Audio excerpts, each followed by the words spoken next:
Which door?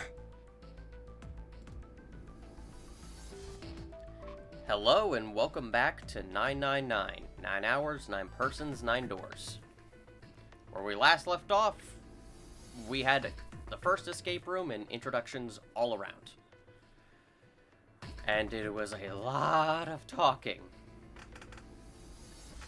And a bit of a nightmare to edit for someone who has never properly edited a video before. But moving on, we can finally start getting to the meat of the game.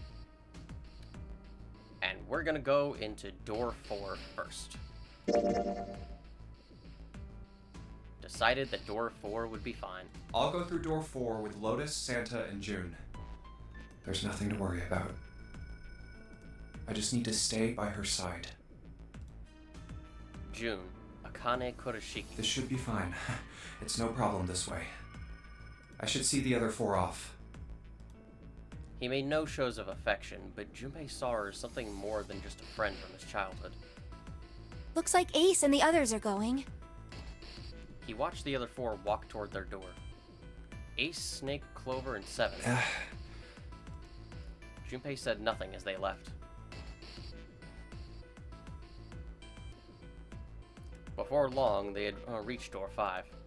They talked to one another for a few seconds, saying things Junpei couldn't hear, and then laid their hands one by one on the scanner panel of the red.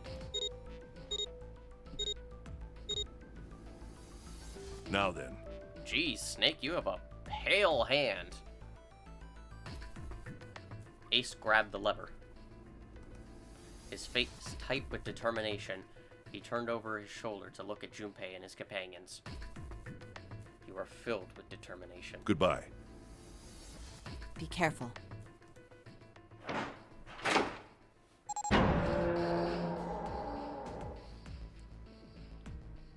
As Ace pulled the lever, the door swung open, the mouth of a great hungry beast.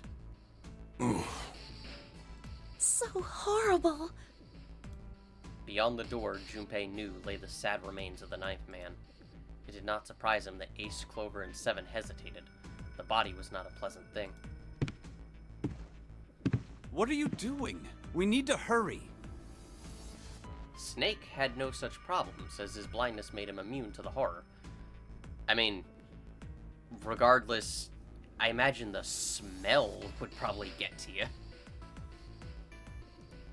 He stepped through the door, his feet making a wet splack in the pool of blood. Snake, your shoes! It's fine. Hurry! Or are you planning on dying with everyone else? I assume you haven't forgotten the door only remains open for 9 seconds, have you? Sorry, Snake! Let's go! The 3 remaining steeled themselves and stepped through the door.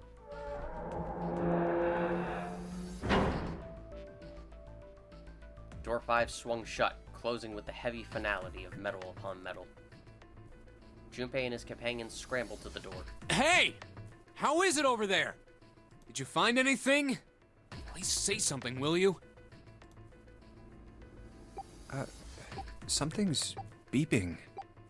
It's just like before. Probably the sound of the detonator on the bracelet. Do you think they're okay? Jun's face showed her concern more plainly than her words ever could.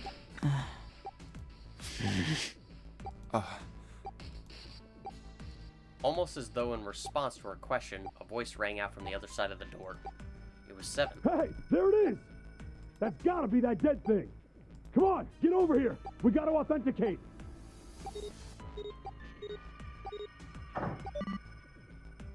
The beeping stopped. The sighs of relief were audible even through the heavy door. Whew. Looks like it stopped. Junpei and his companions leaned away from the door and breathed a collective sigh of relief of their own. Hey, guys! Are you doing all right over there? They'd heard Seven's voice, but it wouldn't hurt to be sure. Yep, we're fine. Despite the recent danger, Clover's voice was as bubbly as ever. Oh, hey, I'm gonna tell you about this whole dead thing, okay? The dead is just like the red, but the color's different. You know how the red was red? Well, the dead is blue. Other than that, it's just like the red. Authenticating is the same too. Awesome! Thanks. That helps a lot. That actually does help a lot. It's good to have all the information in place, just so you're not, like, trying to figure out while you're under threat of detonation. Well, we should probably move on now. You be careful out there. Roger that. Why do I imagine he actually gave a salute when he did that? Just because he seems like enough of a dork to do so. Junpei and the others left door 5 and headed toward door 4. Whew. Now it's our turn. I'll go first. They stood in front of the red and placed each of their hands upon it. 4 asterisks appeared on the screen. I have always had trouble pronouncing that word, and I don't know why. Junpei grabbed the lever and turned around. Okay, we ready? Yeah. Sure. Let's go. None of them looked particularly optimistic, but their faces were set. Junpei nodded to them and turned back toward the red. I mean, it's not like you have anything else to do. All right, let's go. With strength and determination, he pulled the lever.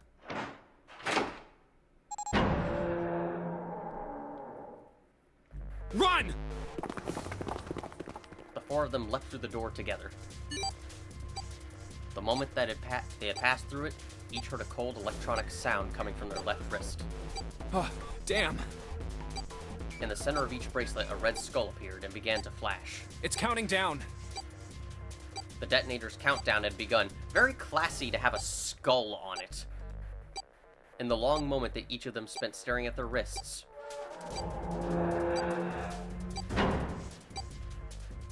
the numbered door behind them closed, the sound of metal on metal reverberating down the hallway. We can't go back! We need to hurry and find the device. Hey, where the hell is the dead? How would I know? Don't give me that crap! Start looking! I already am. They began to run, eyes looking frantically for the device that was the key to their salvation. The hallway they found themselves running down was a long one, easily 300 feet in length. On the right side of it stood a series of wooden doors, all nearly identical. If they had taken time to think, they would likely have discerned that the doors led to cabins. Don't tell me the dead is in one of those rooms. Oh no! How many rooms do you think there are? Junpei was too frightened to count properly, but at his best guess there were 7 or 8 of them. Ah, fuck! We don't have time to count. Junpei ran to the nearest door. We just need to open them all. He grabbed the knob and shook it hard. It won't open. It didn't feel locked, more like someone had hammered an iron plate over the other side of the door. Junpei turned around to find another door and saw that his companions had already run to doors of their own. They did not seem to be having any more success than he had. Their own words confirmed his fears. Shit, this one's no good. Same here. It's not moving! June was the last to speak up. Oh! As Junpei looked in her direction, his eyes caught something he hadn't noticed before. A small red blinking light. There it is! At the end of the hallway! Run! Even as he yelled, he ran. He grabbed Santa, Lotus, and June and pulled them toward the light. Santa called out to them as he ran. Hey, how many more seconds do we have? How would I know?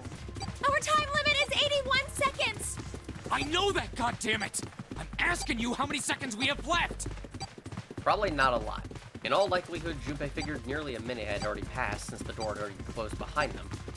If that was true, urgency foremost in all their minds, they arrived at the end of the hallway. The dead sat on the left wall, blinking almost tauntingly at them. Hurry! It's the dead! Get over here! Junpei grabbed hold of the machine, his hands slick with sweat and shaking. He slammed his hand against the scanner panel. Come on, everyone!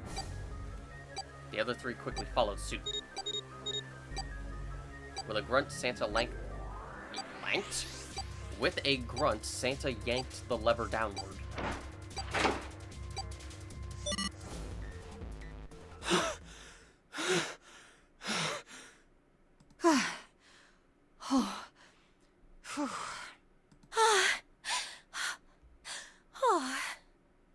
I sure do love me some good anime-style panting. Looks like it stopped. Seriously, guys, it was like a minute. I know you were panicking and running, but still, get some exercise. His hands beginning to steady, Junpei wiped away some of the sweat that had beaded on his forehead. As they caught their breath, the four companions began to look around. There's another door at the end of the hallway. He could see the heavy-looking set of double doors. Set into the walls of the hallway on either side of the larger door were two smaller ones. Let's try this one first. And of course it won't open. How many times had he come across similar doors with similar results, he wondered. Or perhaps he corrected himself, more a lack of results. Whatever the reason, the door remained firm and unyielding, and refused to allow Junpei, or anyone else, passage. A keyhole. Above the keyhole was a small symbol, engraved in the brass. What's this mark? Mail? Junpei, really?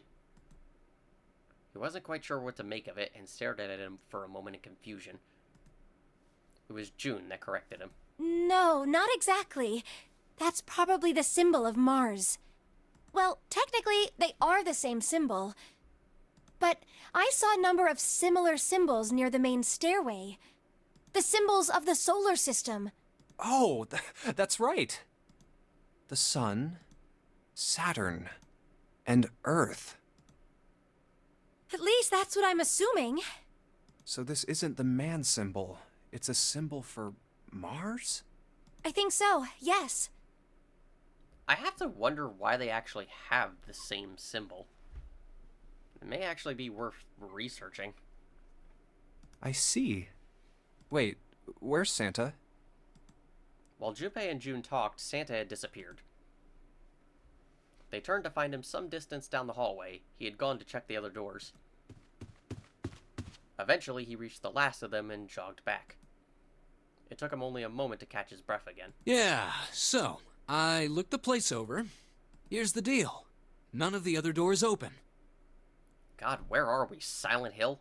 Then that must mean... We only have 2 more doors. Lotus examined the doors on either side of the larger double door.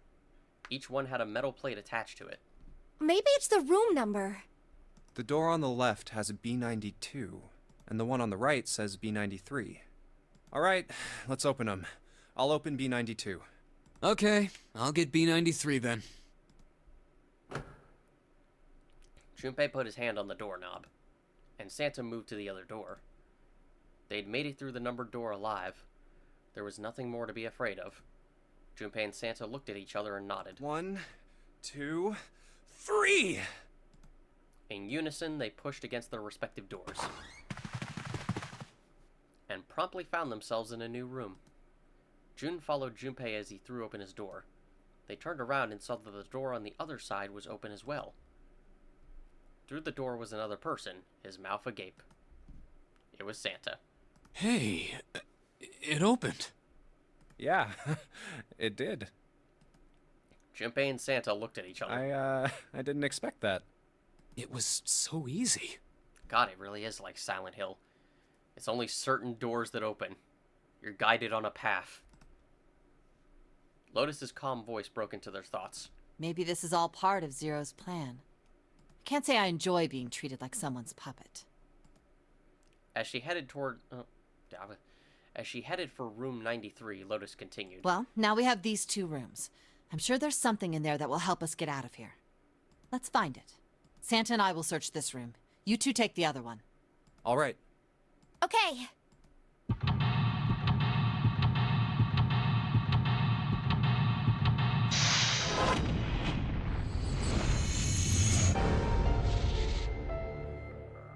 Oh boy, seek a way out. Welcome to room 92 and room 93, as this escape room will entail us having to go back and forth between them. It can also be known as the second-class cabin. And God, I love this music track. And just like in the previous escape room, I will be examining things as much as possible for optional fluff dialogue.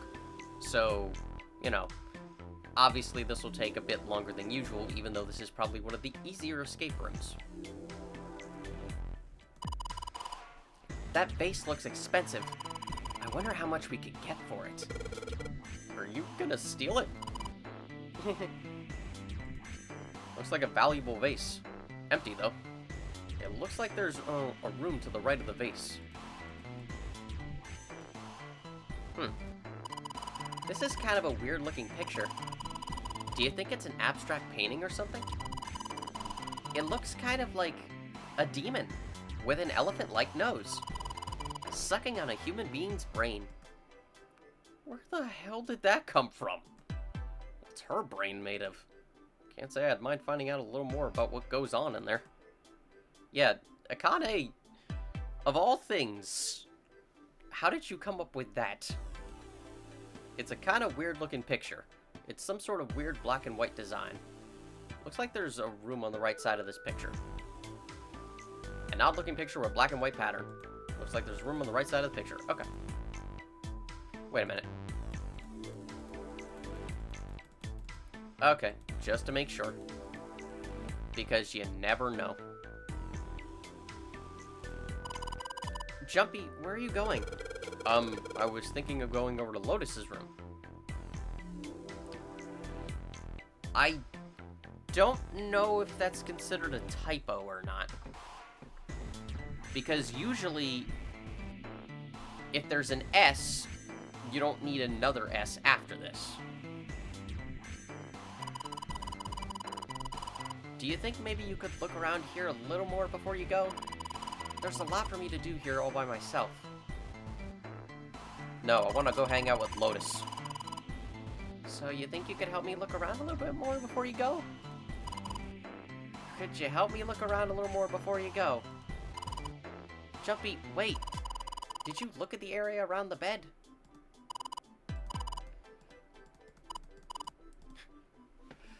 So yes, eventually she just starts telling you where to go.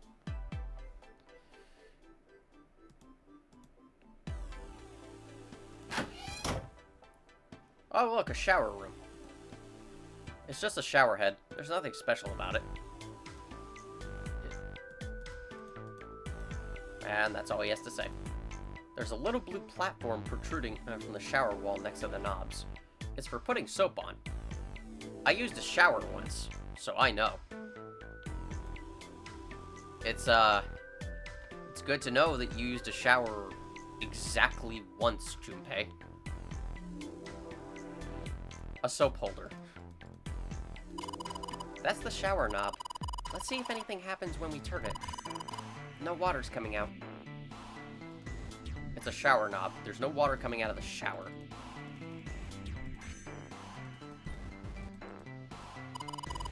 That's the bathroom wall.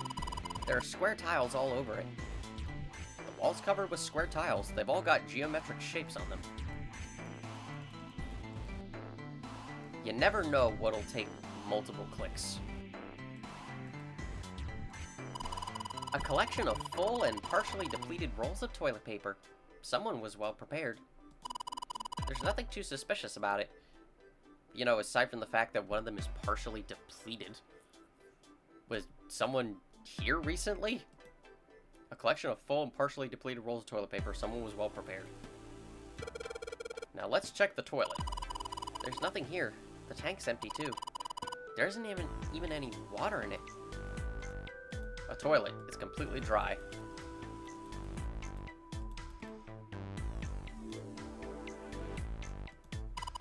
It's a shower head. It feels dry too. That probably means no one has used it in a long time. A dry shower head. Shower curtains, huh? Let's try closing it. Now I can see the full expanse of the shower curtain in all its waterproof glory. There's nothing suspicious. It's just a normal old shower curtain. A narrow shower. And I'm standing in it with June. This is awkward. Time to open the curtain. Open, close, open, close, open, close. Yeah, Why don't we go back to the living room? Okay, let's go back.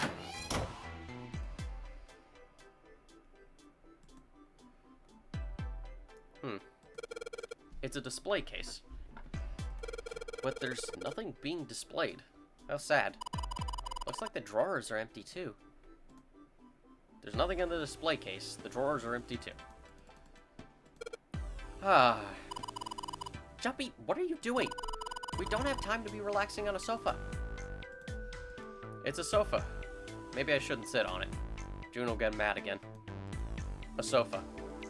A mirror-do. Oh, no, my mistake. It's a sofa.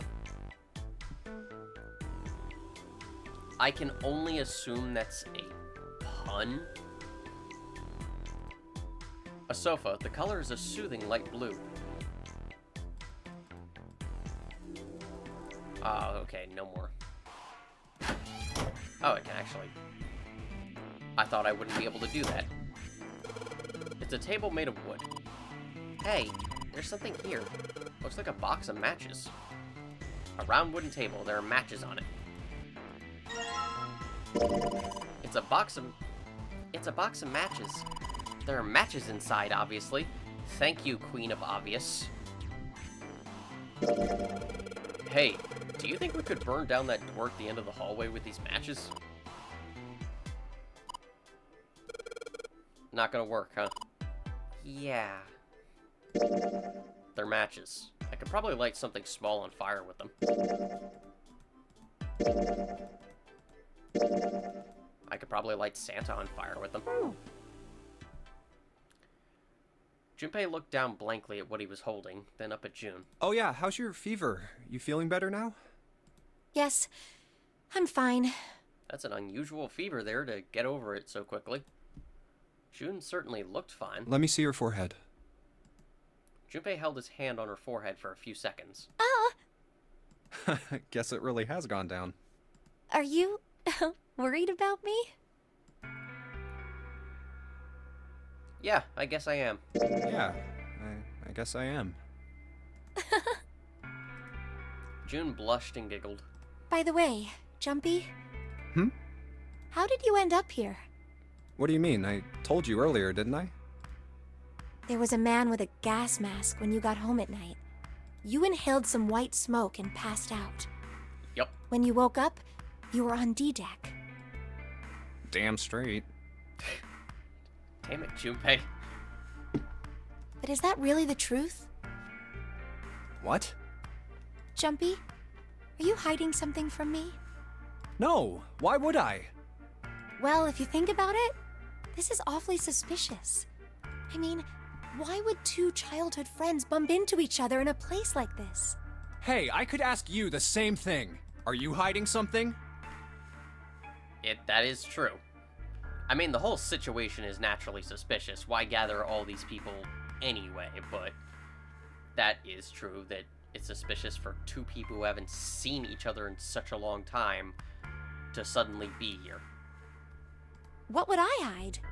Well, I don't know. Anything. I mean, you're hiding it. How would I know?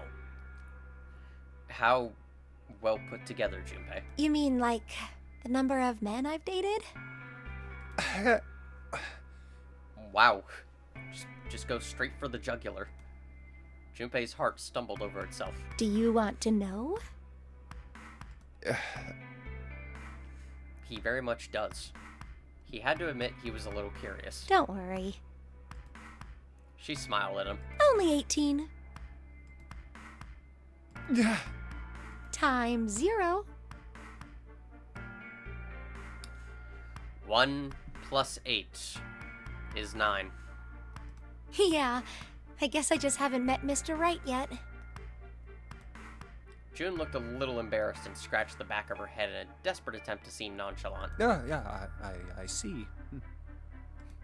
Junpei coughed quietly in much the same way. Anyway, I'm not hiding anything. Just like you, Jumpy. When I woke up, I was on D-deck. Well, you do have a point. I mean, why did Zero pick us? We haven't seen each other since elementary school. I wonder. Well, why not ask Akane what she's been doing all these years? I mean, maybe that'll give you some clues. June nodded, and for a few moments she had the faraway look of someone in deep thought. Look for what connects the victims. That will lead you to the culprit. Do you remember Seven saying something like that? Yeah, I do. So? Well, that's what I'm saying. I think this must all have something to do with a classmate of ours.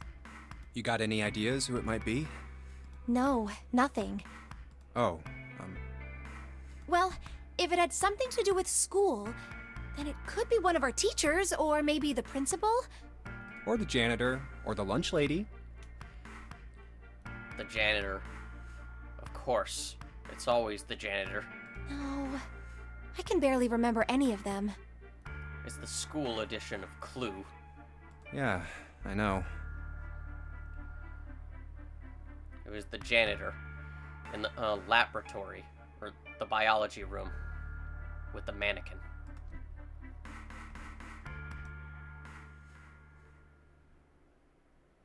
Junpei went back to searching, feeling unpleasant and confused. Elementary school. Elementary school. Was there anything strange that had happened in elementary school? As he searched the room, he continued to rack his brain. Well, let's move on. It's a bottle with water in it. This is a bedroom. They probably have it here because your throat always feels dry when you wake up, you know? My throat's dry, but I think that's because I'm a little nervous right now. Well, we did run a lot, so we're kind of sweaty. Hey, Jumpy, did you want to take a shower together? Whoa! Just kidding. Too late to take it back. My brain's already working out the picture. My throat was dry already. This sure isn't helping. It's a bottle with some water in it. I doubt it'll be that useful. I don't know. Maybe take it with you? You guys are running a lot. You might need some way to hydrate.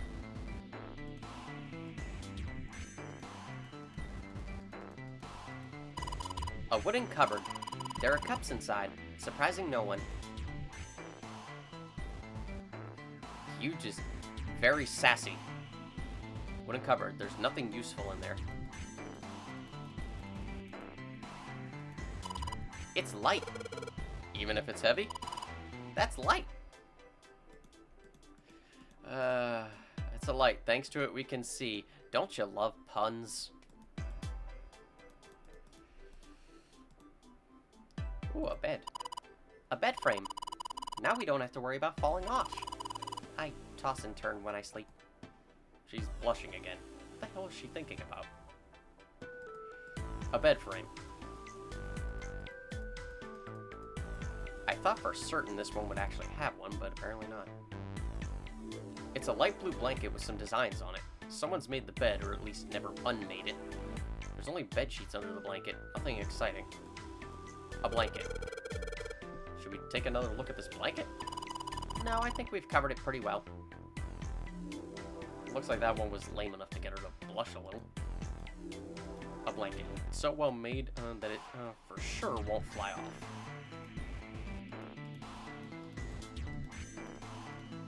Okay, that's probably it. Look, there's two pillows right next to each other. Guess it's a double. Huh? What's up? You're turning red. Oh man, is her fever back? Hey, are you alright? Do you need to lay down for a minute? I'm fine. I think it's still a little early for that. Huh? Hey, seriously, are you really okay? Junpei, how are you this dense? Like, you're seeming to get parts of what she's implying, and then you're... Ugh. There are two pillows next to each other. Okay, no other dialogue. This isn't a painting. Is it a map? It looks like a map of the ship's interior. Oh, this is a great find. I think it'll be really useful. Let's take it with us. It is now possible to use the map screen. Map screen. The map screen can only be viewed during the story sections. While on the map screen, you can examine a map of the ship's floor plan, which you will acquire over the course of the story. Clicking the green parts of the floor plan will allow you to see a bird's eye view for that room. Yeah, despite what it said, this is probably not that useful. It allows you to check where certain rooms are in relation to each other, but I mean, you never really need that information, so... Junpei took one last look at the map, then folded it up and slid it back into his pocket. June looked up as he closed it. This ship is bigger than I thought. Yeah, it's probably about 900 feet long. Must be one of those fancy cruise ships. Of course, it doesn't really look like a cruise ship. Everything in here is really retro. Even if it's just some sort of style choice, there's just too much. Do you remember what Zero said?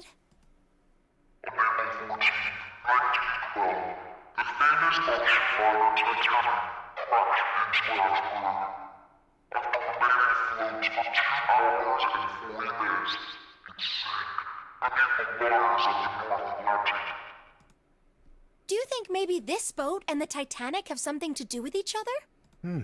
That's a good point. I doubt he would have mentioned it if there wasn't a reason. Junpei took a moment to look around the room. Do you think this boat is... A replica of the Titanic? a replica of the Titanic? A replica? Yeah, you know, like a copy of the actual boat. Who on earth would make something like that? Fans. Crazy Titanic fans. I mean, he's not wrong. If fans are passionate enough, they will make something happen. No way. Do you even know how much money that would take? No idea. But all they've got to do is break even, you know? Break even? Yeah, they could use it as a cruise ship. Climb aboard a piece of history, sail around the world in the resurrected Titanic. Hell, with marketing like that, they'd probably have more customers than they'd know what to do with. Do you really think people would want to ride on a ship with such an ominous past? It's the site of the worst accident in history. Over 1,500 people died. I wouldn't be surprised if you'd get cursed just for going. Yeah... Well... You know, knowing how the world is today, I'm fairly confident that there would be people who were just either not cautious enough or just dumb enough to probably get on a replica of the Titanic despite how ominous that would be. Like, I would not get on board of it. I don't like going on ships anyway. But, yeah, smart choice would be to avoid that kind of thing. A curse, huh? Jumpy, do you believe in that sort of thing? You know, curses and stuff? Not really. But I'll say I do, just for you. Yeah, well, I guess so, to a certain extent. Junpei scratched his temple. What about you? Nah, I guess that's kind of a dumb question. Yes, I do believe in curses. In fact, I think it was a curse that sunk the Titanic. Of course you do. What? A curse sank the Titanic. The curse of the Egyptian mummy. ZeroEscape has just so many moments that, if played out of context, are so funny. This is one of them. Junpei couldn't understand how June had maintained a straight face to say that. Supposedly, the Titanic carried the mummy of the priestess Amun-Ra. That is a misspelling. I believe it's meant to be A-M-E-N? But I could be wrong. I'll need to double check it. Which was stolen from a pyramid. Well, And they say that the mummy had a history. I mean, where else do you steal a mummy from? They're typically in the pyramids. Where else would you get them from? Just go to a pawn shop? Everyone involved with it died mysterious deaths. Come on, I'm sure you've heard of it before. Those who open the coffin will be forever cursed. Haven't you ever heard that one? I've heard it in many a Scooby-Doo cartoon. So you're saying the Titanic sunk because of that curse? That's right! June's eyes had lit up with excitement like a child with a new toy. That mummy, the priestess, supposedly, she was special. What do you mean? Well, supposedly, she was really pretty. Pretty? Yes, But she was a mummy. that's right. She wasn't all shriveled up or rotten or anything. She almost looked alive. Oh, okay, I get it. Okay, it's that thing. I don't remember the name. Where your body turns into some kind of wax? Yeah? The fat in it turns into something kind of like candle wax, right? And Yes, saponification, but that's not what it was. We're just gonna throw out that complicated word right there. If you didn't know what saponification was before this game, well, congratulations, you do now. And they say video games don't teach you things. huh? That's not it. She wasn't wax. Then what was it? They say that she was frozen. What? Frozen? What? That's right. The whole body was frozen solid. You know how a human body is more than 60% water? Well, all of that water was frozen. The story says that from the time of its discovery all the way through to when it got put on the Titanic, even though it was carried through the desert, her body never melted. That's crazy. It is kinda. I think so too, but maybe it's true and we just didn't know about it before. That is the worst argument. It might be true, but only because we didn't know about it. Just Akane. I didn't know? Yep. Maybe it's common sense to eat shaved ice in the desert because it lasts forever. What? Huh? Nah, that seems too silly to be true. But maybe it isn't. It just appears that way because you didn't know it was true. Akane, go to this desert with some shaved ice and you tell me what happens. I guarantee you it will melt. You know, unless you're in the desert at nighttime, in which case it's freezing cold, but at daytime, no, that thing is melting. Well, yeah, Jun and Junpei talked a little more and then went back to their investigation. But even as they did, his mind went back to what she told him. ice that doesn't melt, even in the desert? Does something like that really exist? No, even if it did, it wouldn't really be ice anymore, would it? The more he thought about it, the more his head hurt. Like he'd eaten his ice cream too fast. Oh god, brain freeze. There's nothing left in the frame.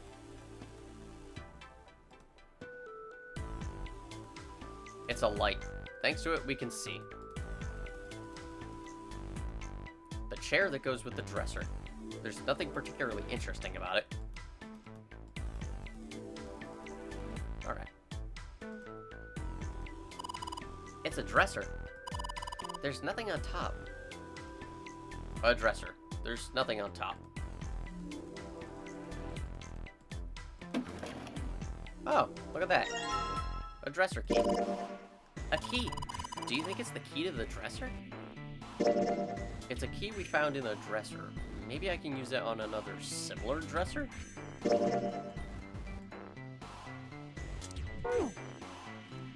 There's nothing inside. This is the mirror for the dresser. And now she's playing with her hair. Does she even realize she's doing that? Hey, we don't have time for that. Come on, it's not like there's anyone here you need to impress. Yes, there is. Who? What? Why are you so quiet all of a sudden? Forget it, Jumpy. A well-polished mirror.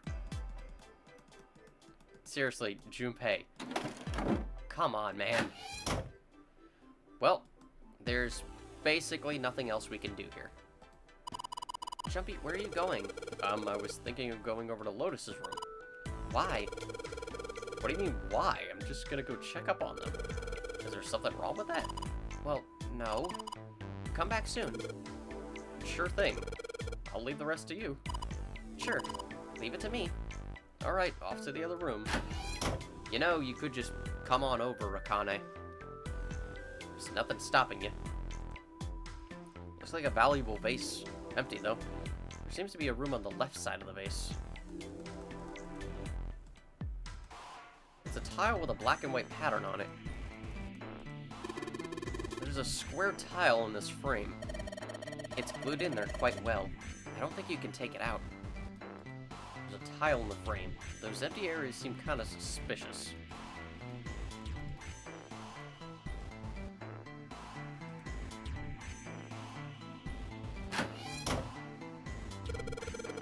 This thing's a little shelf for putting soap on. That's a shelf you put soap on. Nothing that special about it. That's the shower knob. I tried turning it, but no water comes out. The shower knob. Doesn't matter how far you twist it, no water comes out. Whoa, look! Junpei! There's a mushroom growing out of the wall. That's a shower head. A shower head. It's dry and it doesn't look like it's been used in a while.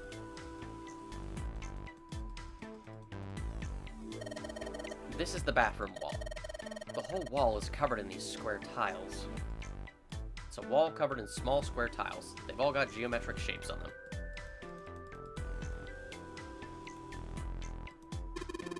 Is there anything in the toilet? Guess not. The tank's empty too. I mean, to be fair, I would be somewhat annoyed if I was going through this room and there was something in the toilet. A toilet. There's nothing suspicious about it. Some toilet paper. We've got 2 rolls, I guess. There are 2 rolls of toilet paper. One for business and one for fun. Junpei? How would one use toilet paper for fun? And I don't even want an answer to that question. That is just disturbing to think about. This room doesn't have a shower curtain. This room? Well, there was shower curtains in the bathroom that June was checking out. But you're saying this bathroom doesn't have any. Yeah, that's right. There's probably a reason why. There's a curtain rod running along the ceiling. No curtains, though. I was actually trying to click on the light, but apparently that's not an option.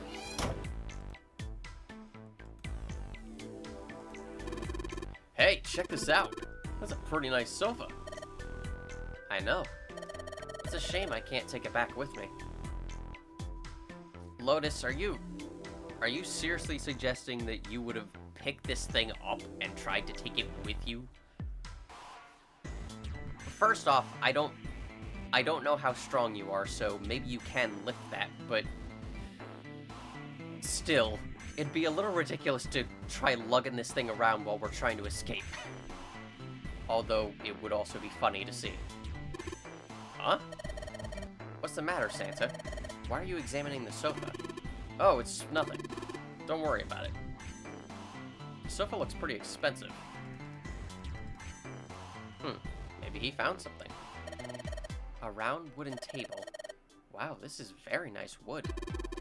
So, big deal. There's something on top of it. It's a round wooden table, there's something on top of it. This room in the back is dark. Aren't there any lights? Huh? This is a light switch, right? Sweet, I could use some light. Shoot, no dice. You think the bulbs are burned out?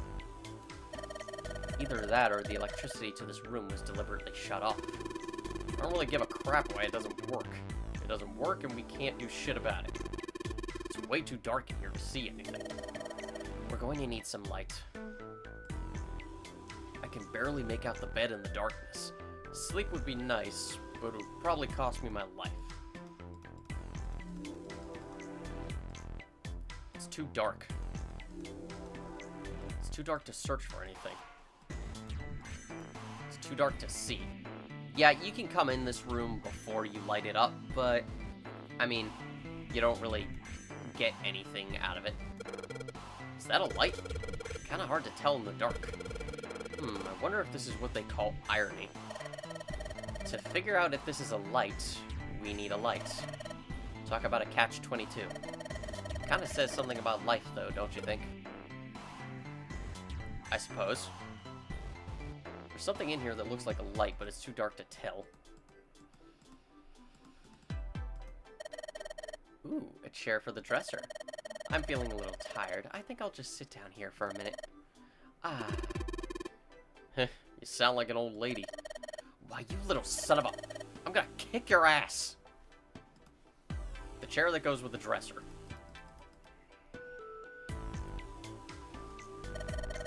This is the mirror for the dresser. Damn straight. Nothing weird about it, though. Mirror, mirror on the wall. Who's the fairest of them all?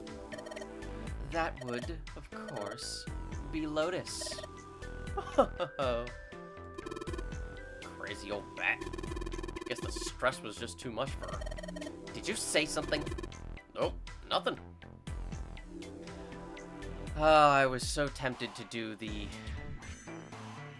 famous anime laugh. If anyone can do that, you have my respect.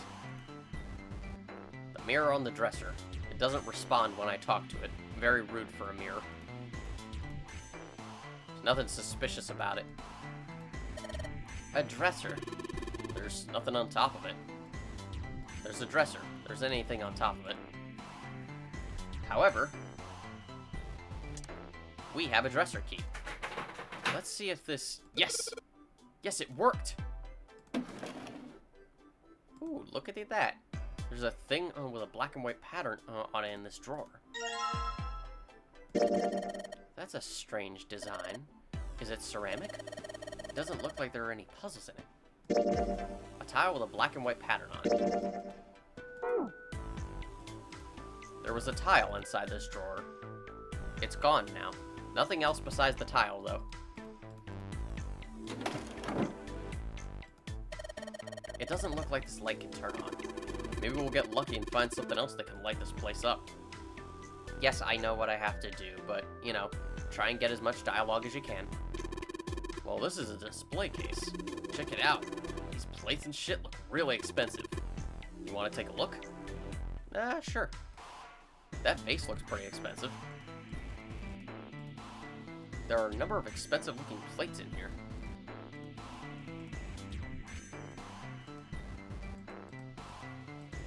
There are some pieces of expensive-looking ceramic and porcelain in here. There are a couple of pieces of art in here. Can't say if they're very good or not. This tile, I think I've seen it somewhere. Yeah, I know. Kind of looks like the one we saw in the other room. There's a tile with a black and white pattern on it sitting on the display case. Come on, you stupid thing, open. It's locked? Yeah, it looks that way. Then we need to find the key that opens it. Ah, right, I forgot to use the dresser key on it. It doesn't really matter, but whatever. Candle with a candlestick. This might come in handy. It's a candle, Junpei. It's on an iron candlestick. That's a pretty big candle. If we light it, it'll probably get really bright. A candle on a candlestick. If we light this, it'll give us some, light.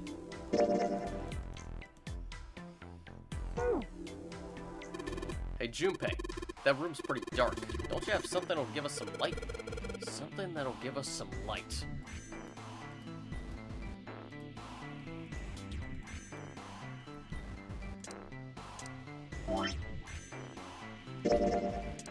Whoopsies. Wrong way. I know. If I use these matches to light the candle... So, you lit the candle. I'm sure it'll be a light in dark places when all of the lights go out. A lit candle. I can feel the heat it's putting out. Actually, it's pretty hot. I'd kind of like to set it down. It's hot and I don't want to hold it anymore. Awesome. With the light from the candle, maybe we can take a look around over there.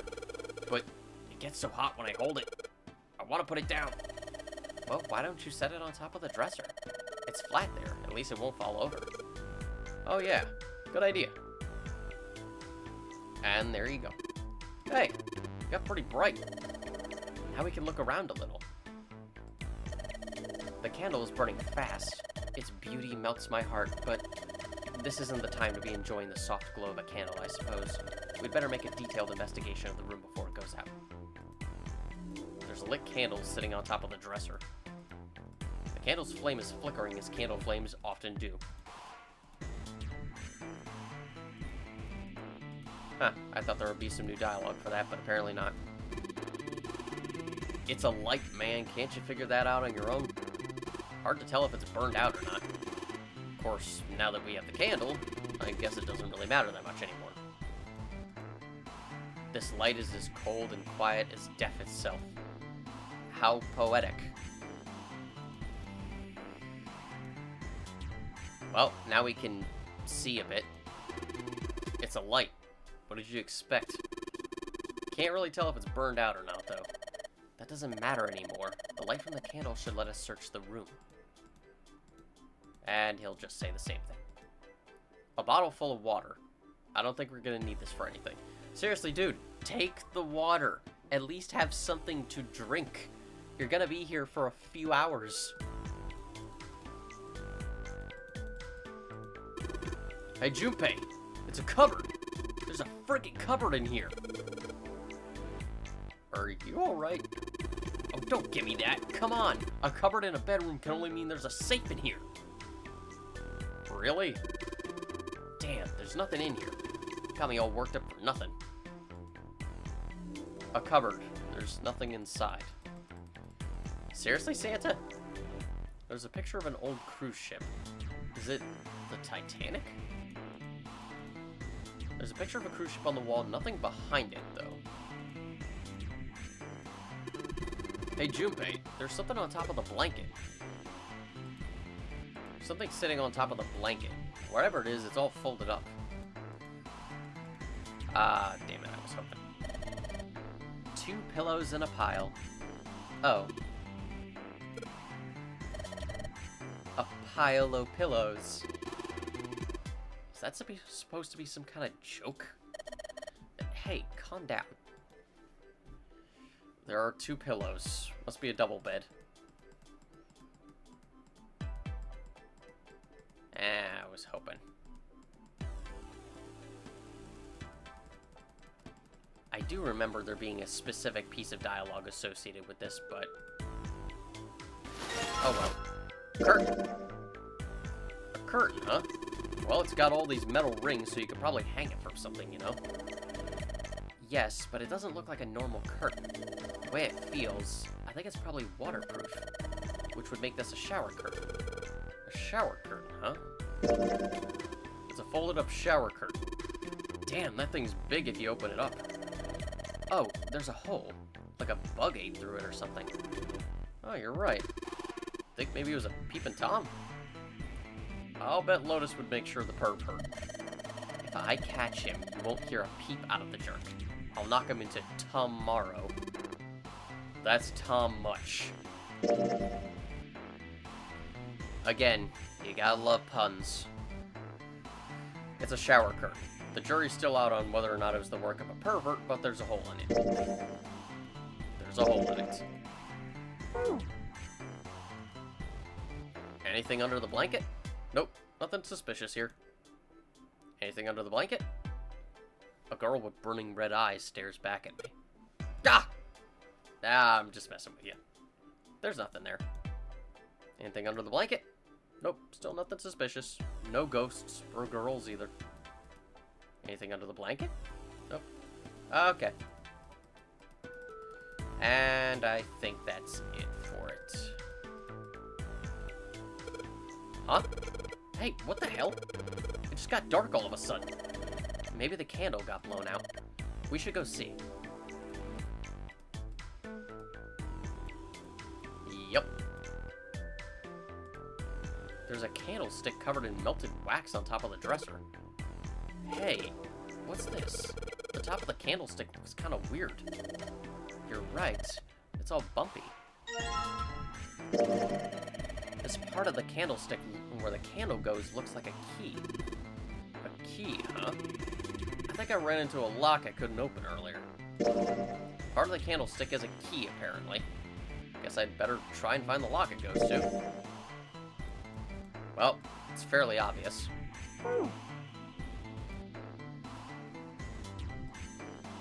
Only one place it could go. Let's see if this candlestick key will do anything. Yes! It opened! Alright, pull that shit open. I gotta say, it's pretty incredible that the candle melted that fast to the point where there's no wax. Like, the wax isn't even on the dresser itself. That's one magical candle.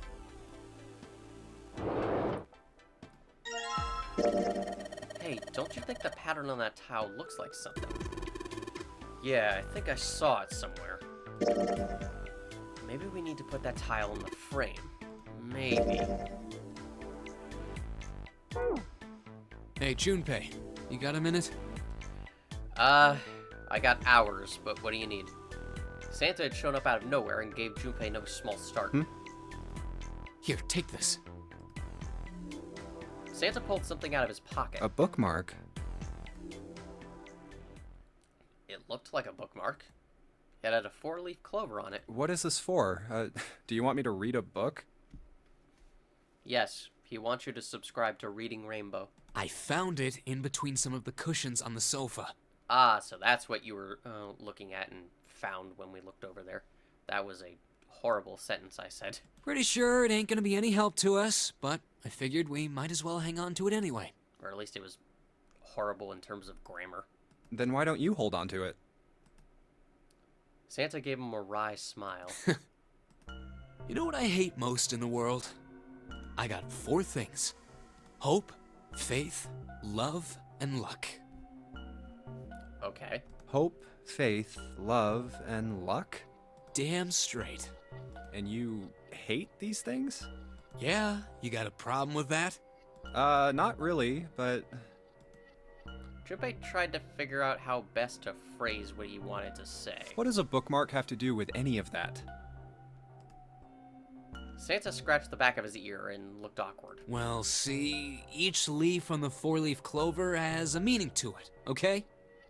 And that meaning is pretty much those 4 words. It's like flower language. Well, I guess it's not a flower, is it? So, leaf language, I guess? Yeah, you could call them leaf words. Leaf words. Junpei looked at the bookmark. Hope, faith, love, and luck. The meaning of the leaves on a 4-leaf clover.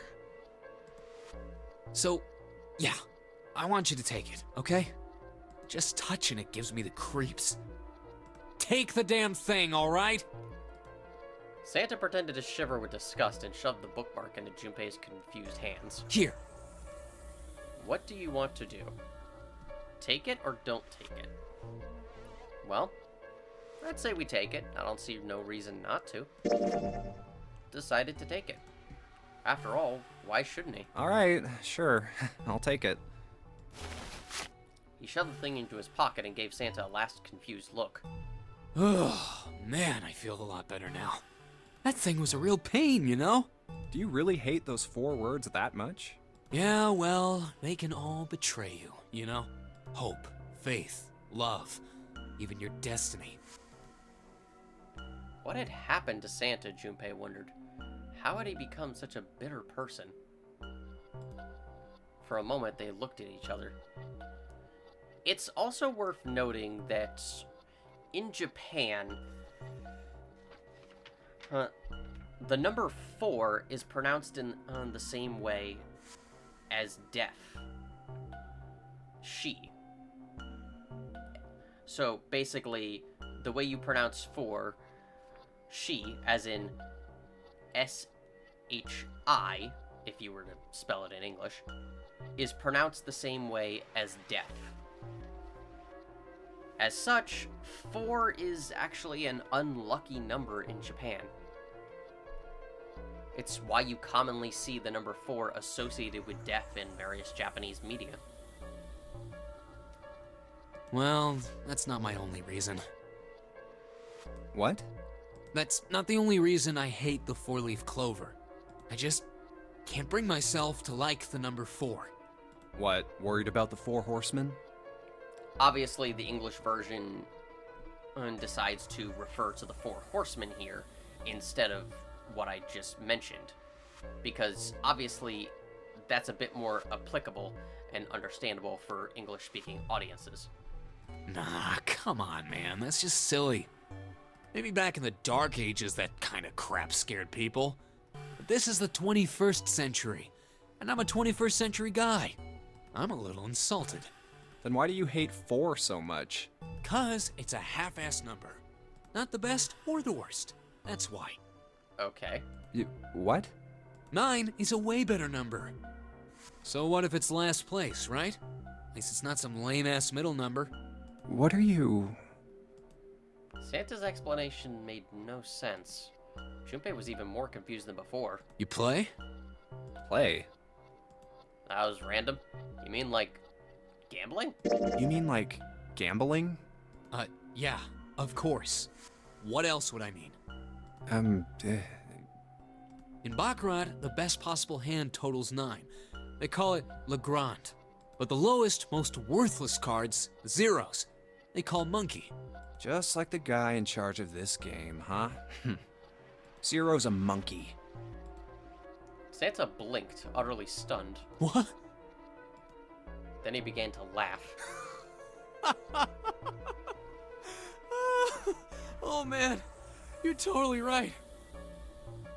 The guy who trapped us in here sure is one hell of a monkey. That was when Lotus spoke up. You know, if you think about it, the nonary game is really a lot like Baccarat. It is indeed. Apparently she'd been listening. Of course, it doesn't use any of that stupid digital root junk. You just drop the tens digit, and that's it. Still, it does have the same idea of your final number needing to be a single digit. Oh, yeah, I guess you got a point. And in both games, whoever has 9 wins. The person who makes 9 wins? Wait, did you forget already? Don't you remember what Zero said? It is hidden, but an exit can be found. Seek a way out. Seek a door that carries a 9. So, if we want to get off this boat, we have to make a team whose numbers have the digital root of 9. And only the people in that team are going to make it out alive. Of course. That's why it's called the nonary game. What? Huh? You don't know? Nonary means something derived from 9 or base 9. Yep. It's derived from the Latin prefix nona, which means 9. While we're at it, the prefix for 1 is uni. Correct. You know, like the unicorn, the horse with 1 horn. 2 is bi, like binary. Binary means composed of 2 parts. 3 is tri. I'm sure you've heard that one plenty. Like trio, triple, and triangle. You get the idea. Side note, since I haven't had a chance to bring it up before, most of the escape rooms have unique music tracks. And they also follow this numbering scheme in terms of the names of their tracks. The third class cabin we escaped from, the name of its music track was Unari Game. Unari meaning something that is derived from 1. The name of this escape room, or rather, the name of its music track is Binary Game. Obviously something derived from 2. And it goes on from there. So, it's a nice little gimmick. After that, you have quart, quinty, sext, septum, and so on. And of course, the prefix for 8 is octo, like octopus. Yep. It's called that because it has 8 legs. Get it? I see. So then Nona means 9. Lotus nodded. So, how many of us are trapped on this ship? That'd be 9. And what are the bracelet numbers we have? They go from 1 to 9. And our time limit? How many hours did we have? Zero said 9 hours. And finally, to get out of this ship. We need to find the door with a 9 that's hidden somewhere in the ship. By making a team with the digital root of 9. Lotus nodded again. And there you have it. The number 9 is everywhere in this game. He's got a real theme of 9s for this whole thing. Yep. That's why I've been pointing it out. It is literally everywhere to the point of absurdity, because you remember the date the Titanic sank? April 14th, 1912, as Zero told us. What happens if you add those numbers together? Well, wouldn't you know it, 1 plus 4 plus 1 plus 9 plus 1 plus 2, their digital root will be 9. I can't tell if that is just a sheer coincidence or luck. It's truly hard to tell. No wonder it's called the Nonary game.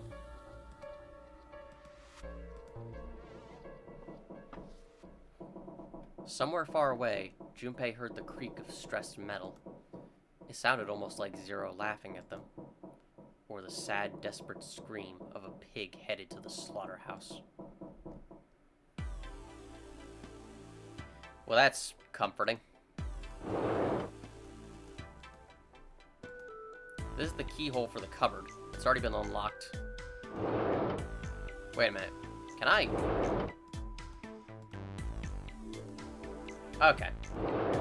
I thought he would have said something different.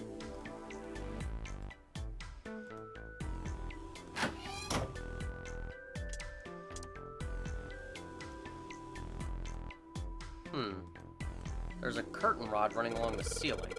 Let's put that shower curtain on these hooks. You did that really quick, Junpei. That thing is always a pain in the ass for me. Let's try spreading the curtains.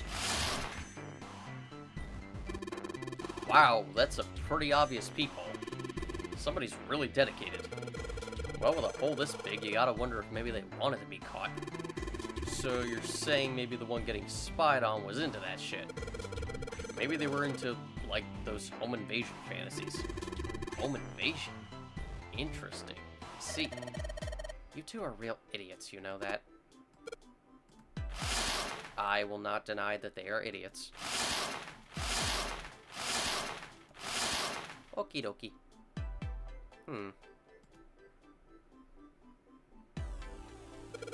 Let's try spraying the curtain. There's a hole in the curtain.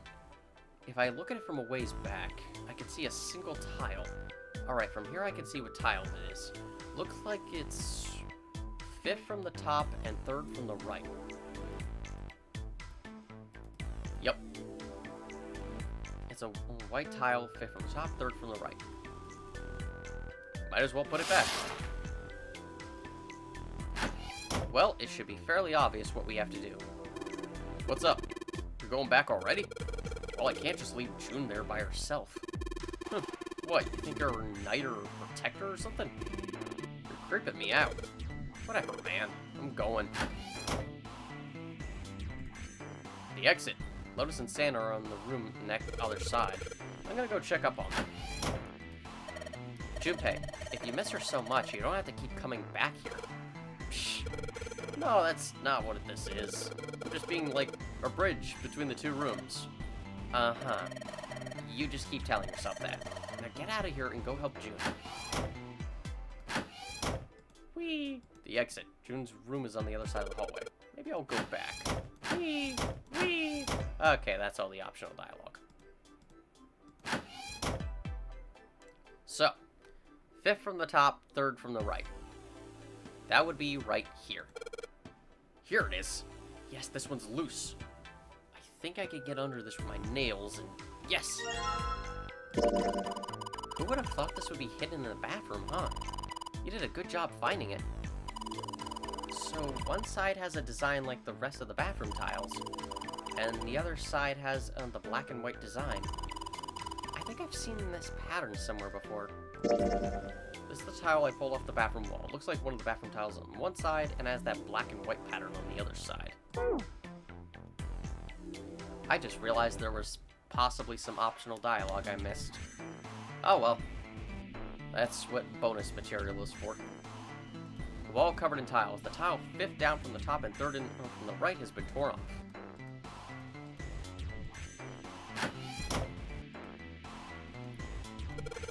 I get it. Yes. Yes. What are you mumbling about? Did you figure something out? Oh, nothing. Don't worry about it. It's a kind of weird looking picture. Some sort of weird black and white design. So yes, it should be fairly obvious what we have to do. There's a tile in the frame, so I guess I'm supposed to put tiles in the empty spaces. Alright, I'm gonna give it a shot. So, this is the good old type of sliding puzzle. Just slide and rotate the tiles to get the correct picture. There's actually a fairly easy way to do this.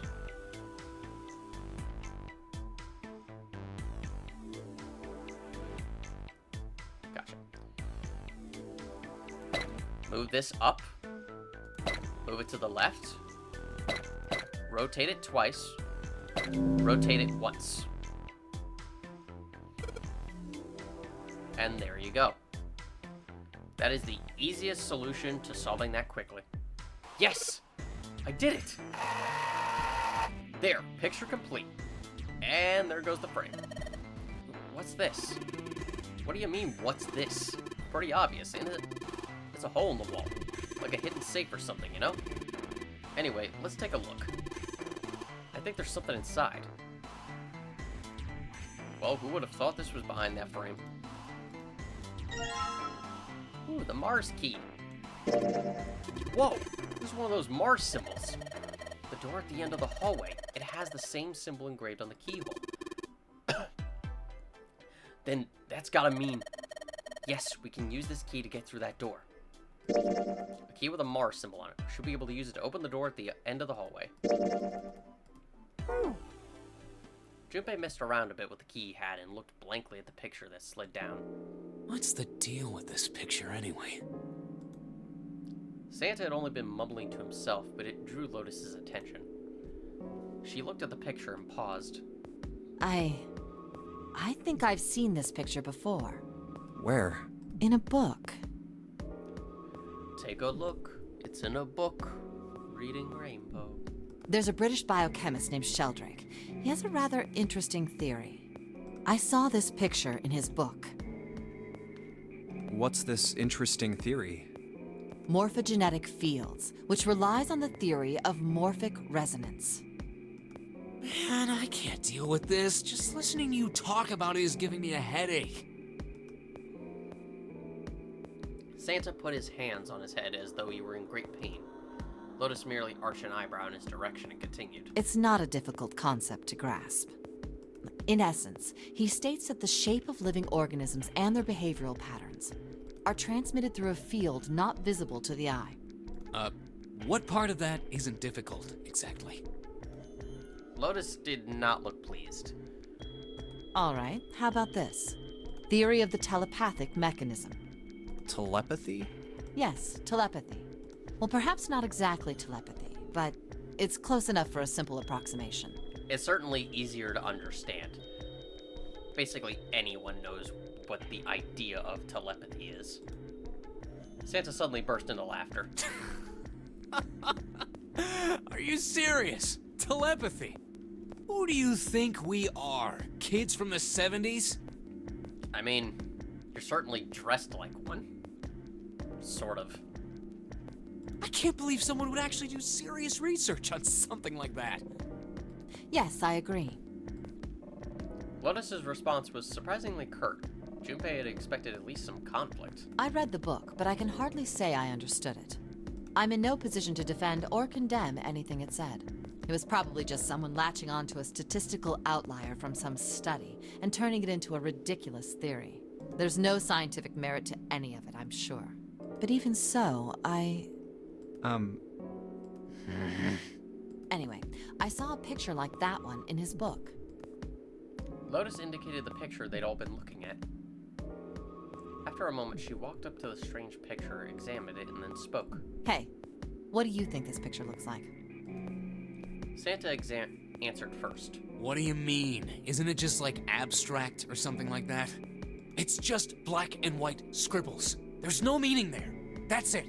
What about you, Junpei? Does it look like anything to you? I guess it looks like...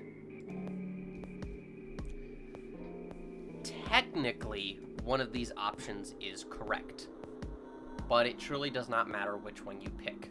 However, the correct option is a dog. Maybe a dog. No, see, you got the head here, and then these are the front paws, and then these are the back paws. Junpei traced the black contours. See? It is true that once you see that image of it as a dog, it's hard to unsee it. Like, I truly cannot see it as anything else now. Oh, I see it. I guess you've got a point. Santa, despite his constant aloofness, was clearly impressed. Junpei glanced over at Lotus. She looked stunned. How did you know? You're right. I didn't think you would have been able to guess that. For a brief moment, Junpei felt a swell of pride. So, now we know what it's a picture of, but I don't see how that helps us. Lotus nodded and began to speak. A TV show from Great Britain did an experiment once. They took two similar pictures. Both of them were difficult to identify, initially. But once you figured out the answer, you couldn't see it as anything else. These two pictures. The first was a woman wearing a hat. The other one, well, to make it easier, let's just say it was this picture of a dog. So, their experiment. First, they sent the picture to other parts of the world, outside the reach of British airwaves. To Ireland, the US, Africa, Europe, etc. Then, in each country, they gathered a number of test subjects, roughly 1,000 people. They were shown the two pictures and asked, what does this picture look like to you? The results weren't really interesting on their own. 9.2% of the people saw the lady in the lady picture. 3.9% saw the dog in the dog picture. Then, 2 days later, they aired a new program on their show.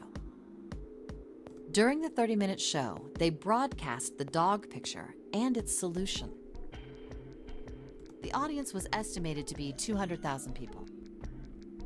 After the broadcast, it was a safe bet that the number of people who knew the solution to the dog picture was at least that many. After another 2 days passed, they gathered more research subjects from areas outside the reach of British TV and radio. This time, they only found a sample of roughly 850 people. Naturally, none of them had participated in the first test. They were, however, given the same test and the same two pictures. The results were startling. 10% of the people saw the lady in the lady picture. The previous test sat at a 9.2% success rate. Not much of a change statistically. The dog picture, however, produced a very different result. The percentage of people able to successfully find the dog, it went from 3.9% to 6.8%, a very significant increase. So do you understand? Do you realize the significance of this experiment? There was no way the second group could have seen the picture. They lived far away from Britain and couldn't have seen it. But even so, it was only the success rate for the dog picture that went up. Why? How did that happen? What does it mean? Lotus looked back and forth, from Junpei to Santa and back again. Thank you for the long explanation. I needed my voice to rest. Normally calm and collected, she looked now as though she was very nearly possessed, and there was something manic about her behavior. Santa took an involuntary step backward. Junpei didn't budge and stared straight back into Lotus's eyes. Oh, wait, does this have something to do with that field, or whatever it was that you were talking about earlier? A field not visible to the eye. So, if more people know the answer, then that information will pass through the field. Huh. Good old anime grunting. Psych! I will say, there's so many instances of that in this game where the characters are just making a brief sound and there's ellipses. I was very tempted to put in a gag of just like a clip of an anime or game character going, every time, like at the end of one of those little segments.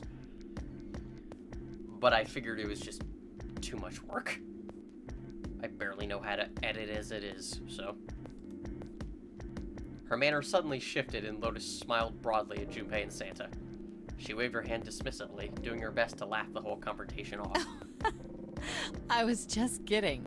You really shouldn't take me seriously. Well, I mean, the things I just told you about are true. They really did happen. But the results of that experiment really aren't anything to go by. They could have easily falsified them. That is true. And her comments about Rupert Sheldrake are indeed true. He did propose those ideas. That is factual. This game does occasionally use some real-world people and history to enhance its narrative. Sometimes some aspects are changed, obviously, but sometimes it's just as it is. It's actually pretty impressive the amount of research that went into this. In the end, I'm sure they were just in it for the ratings. They are a TV station after all. At last, it seemed that Santa had gained control of his composure. Right! Man, I gotta admit, you had me there for a minute. I, really thought you were serious. Of course not. Like I told you before, I'm sure it's all just pseudoscience. Oh, okay, right. That was the exact criticism that was given to Sheldrake's theories. They dismissed it as pseudoscience. Santa and Lotus laughed and gave one another jovial claps on the shoulder. Junpei, however, didn't feel so much like laughing. Something felt wrong, unclear. All right, enough nonsense. We've got the key. Let's get out of here. Word.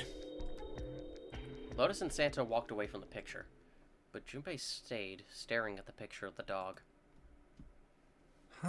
A field not visible to the naked eye. Morphogenetic field. The more he thought about it, the more his head hurt. We already got the key. There's nothing else here. Well, who would have thought this was behind that frame? Okay.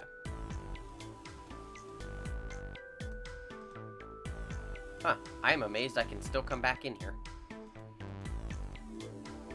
Alright. No point. Alright. Let's go to the hallway. I'll go get June. You guys head to the door. Okay. Roger that. We don't have any reason to go back there, Junpei. Come on. Hey, Jumpy, where are you going? Oh, I was gonna go get you. I know, Santa told me. Come on, let's go. There's nothing left in this room. I want to get out of here and back into the hallway. Huh, I am amazed I can't click on anything else. Yes! It unlocked! Good job, Junpei. Good, now we can get going. Come on, what are you guys staying around for? Let's get out of here. Oh, crap, I forgot I had to click it again. Come on, Jumpy, let's go. Alright, let's go.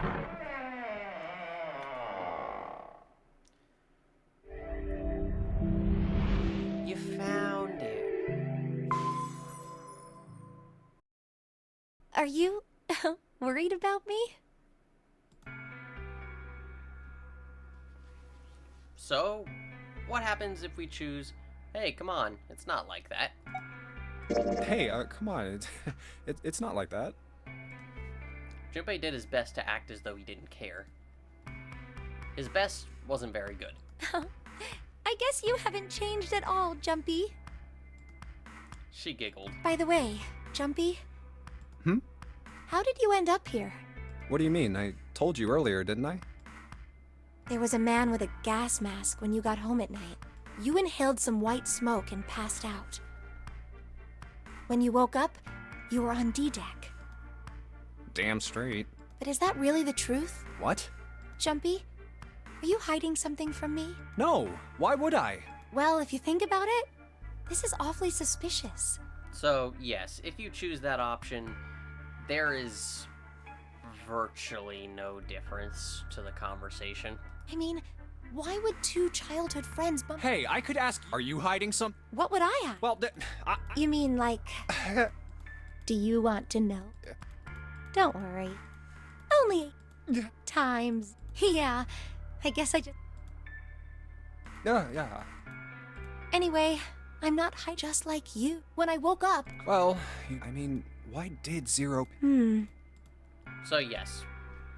Basically, nothing different at all in the conversation after that. As should be obvious, this little dialogue choice here doesn't matter in the grand scheme of things. Just pick whichever you want. Do you think this boat is... So, let's pick the other option. Do you think this boat is the actual Titanic? the actual Titanic?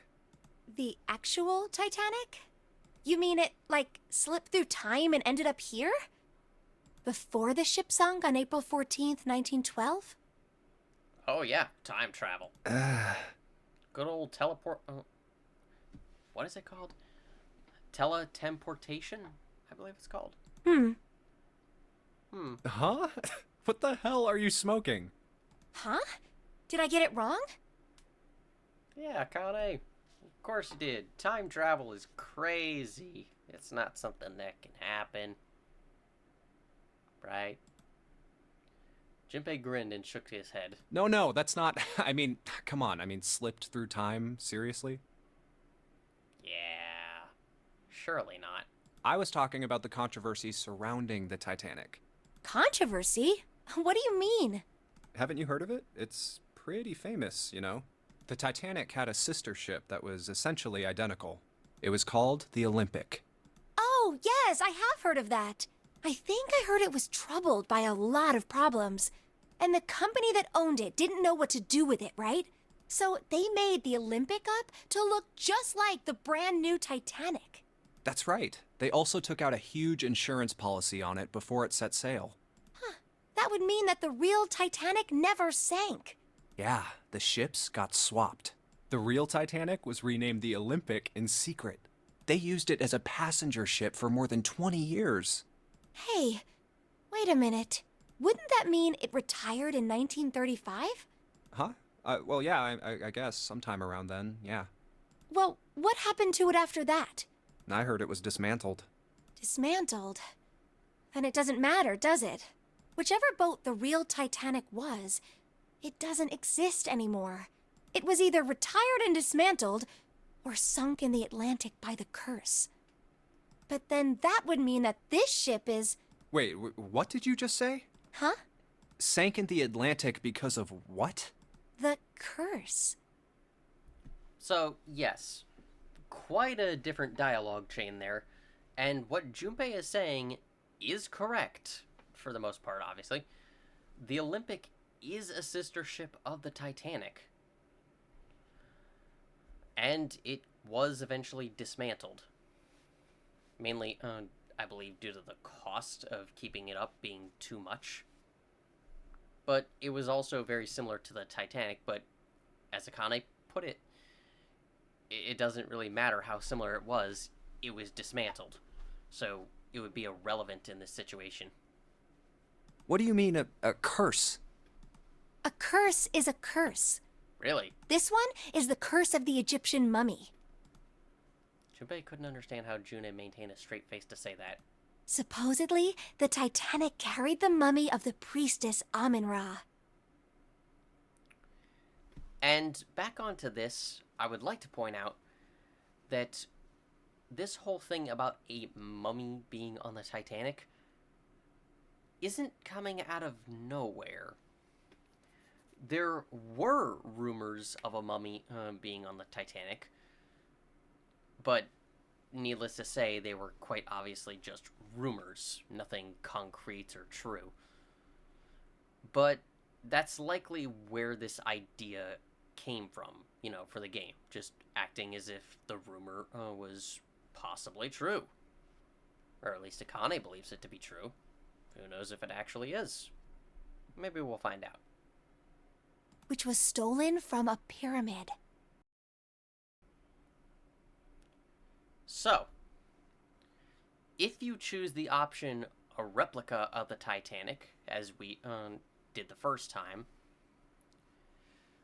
Jun or Akane will naturally ask you if you believe in curses.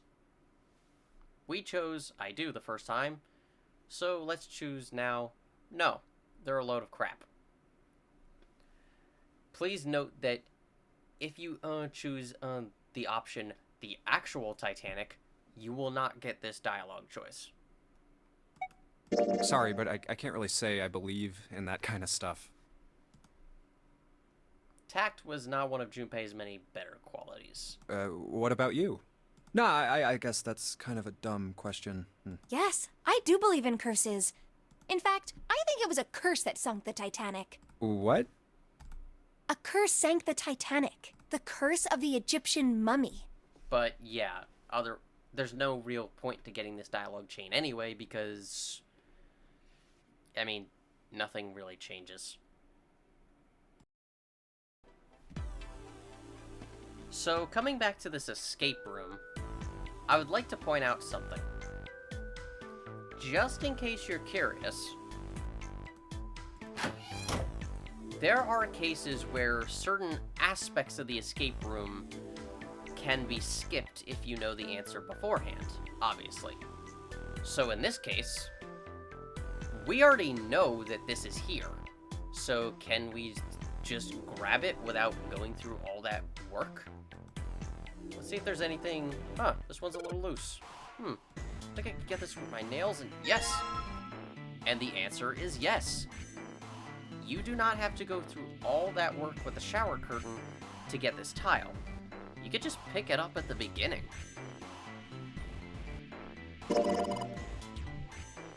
Who would have thought this would be hidden in the bathroom, huh? You did a good job finding it.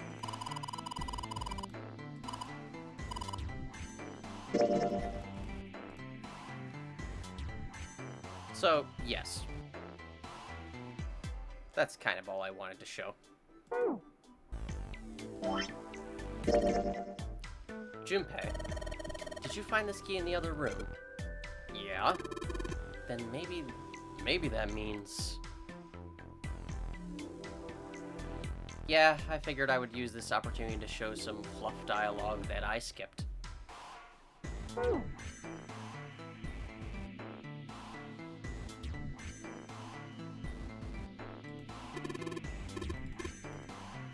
Including this.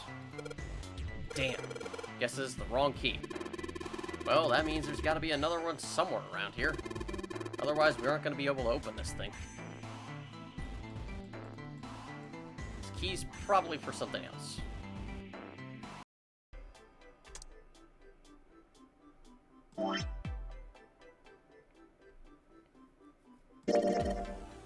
They're matches. They won't be enough to set fire to anything very big. How about that door at the end of the hallway? No, are you an idiot? Well, maybe there's a way. We might be able to use Junpei's clothes to build a bigger fire. No. They're matches. I could probably light something small on fire with them. Why don't we light you on fire, Santa? See how that works out for you.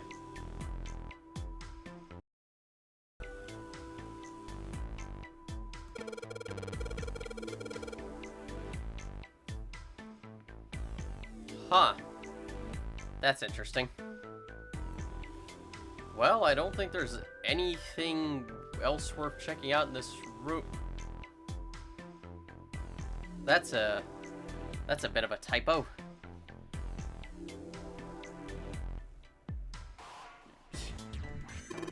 Whoa, Junpei, hold on! Look at the candlestick. There's something going on there.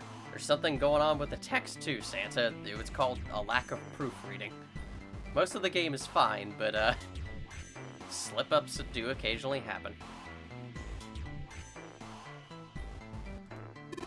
Junpei, just look at the candlestick, alright? Alrighty. The tip of that candlestick looks like a key, doesn't it? I wonder if you might be able to use it somewhere. I don't see any keyholes around here that would fit it, though. No keyhole that'll fit in this room, though. Is that a shower curtain? It looks like it's probably waterproof. There's some metal rings along this edge, so you probably can hang it off a pole with some hooks on it. This thing's pretty big. Huh?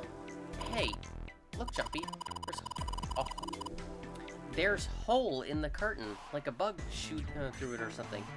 I think you mean there's a hole in the curtain. I'm starting to find more and more typos. It's a shower curtain. It has a hole in it. Oy.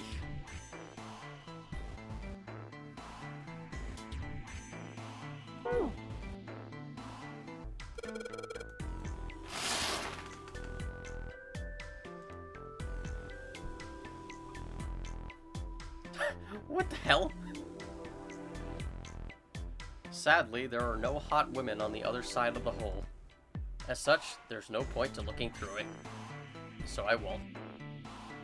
Well, that was a random bit of dialogue. I'm guessing that's because I already collected the tile? Huh. You learn something new every day.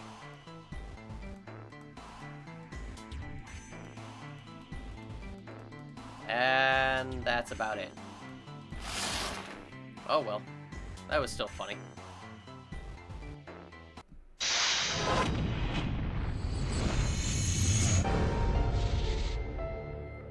Because I won't have an opportunity to show it elsewhere,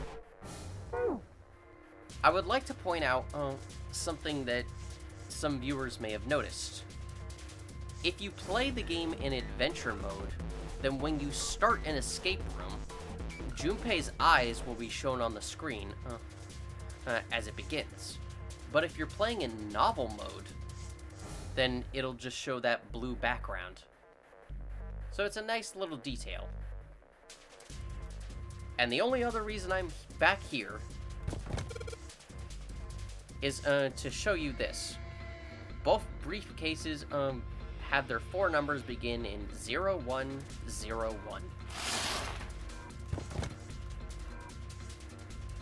This would be the number 5 in binary. It is a little detail I missed in the last part, so I decided I'll come back and say it now. So, yeah, I want you to take it, okay? Just touching it gives me the creeps. Take the damn thing, all right? Santa pretended to shiver with disgust and shoved the bookmark into Junpei's confused hands. Here. So, the first time, we took it. What happens if we just don't take it? Thanks, but no thanks. It's kind of weird to be getting presents from another dude, you know? Santa's eyebrows went up. Apparently he hadn't thought of that. Well, I guess you do have a point. That's, God, you can tell when this game is written.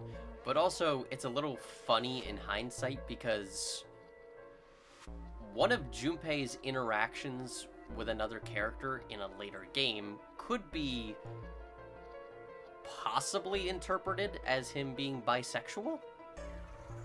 It's hard to say. Junpei's sexuality has never been confirmed, aside from, you know, being attracted to Akane. But on the flip side, in one of those Q&As I mentioned in the last part, Uchikoshi did confirm Santa's sexuality. Santa is either bisexual or pansexual. He didn't specify which, he just said one of the two.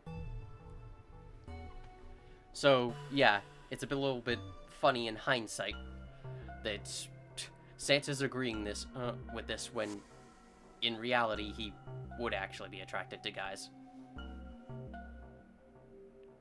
Granted, he also probably would never hit on Junpei for very specific reasons. I won't force it on you. Sure you don't want it? Nah, I don't want it. Yeah, I don't want it. Why don't you give it to Lotus? Oh yeah, that'll work real well. Oh, good idea. Will do. Santa turned and headed off to the other room. Hey, you old bag. Oh god. I just found the perfect thing for a woman in her 40s. Oh, so they actually do mention Lotus's age at one point. I forgot about this. Although they only specify 40s and not just 40. He walked into the next room, waving the bookmark. Junpei turned back to his work.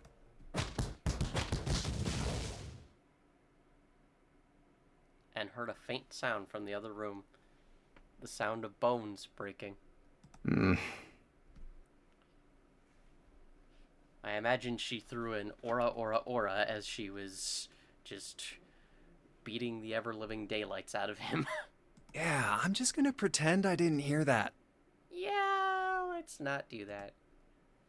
Junpei returned to his search with renewed vigor.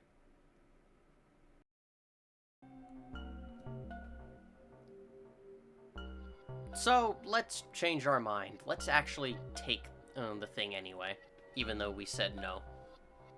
Actually, I'll take it. If Santa wanted him to have it that much, Junpei couldn't see any harm in taking it. Actually, I guess I'll take it. Jeez, just make up your mind, all right? Before Junpei could change his mind again, Here. Santa shoved the bookmark into his hand. Okay. He took it clumsily and stuffed it into the inside pocket of his vest. Oh, man, I feel a lot better now. That thing was a real pain, you know? Do you really hate those 4 words that much?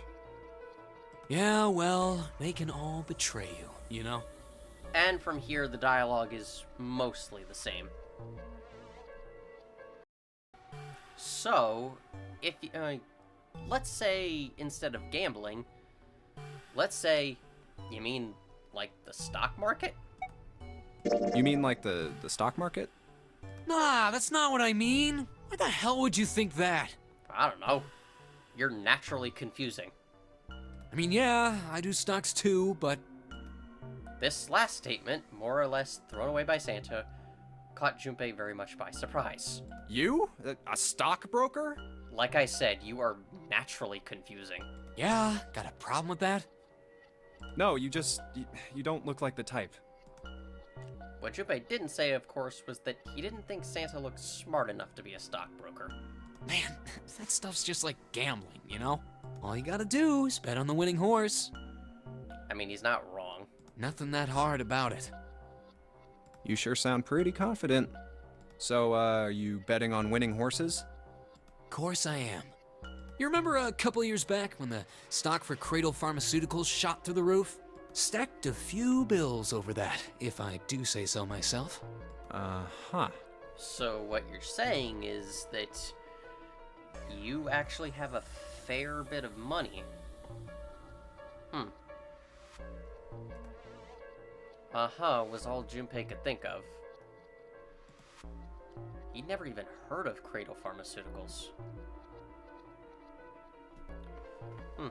I don't know. It doesn't sound that important. Fortunately, he was saved quickly from further embarrassment. Hey, how long are you gonna stand around wasting time? Stop screwing around. The voice screaming at them from the other room was unmistakably Lotus's. Junpei and Santa looked at each other. The lady has spoken. Santa sighed. We better get back to work before we really piss her off. I don't want her beating me up. Yup. You really don't want that happening. And with that, Santa walked off slowly. Hey, wait! We weren't done! He started off after Santa, intending to catch him, but... Lotus appeared from the next room, blocking his path. Her posture suggested that she was not about to let him pass.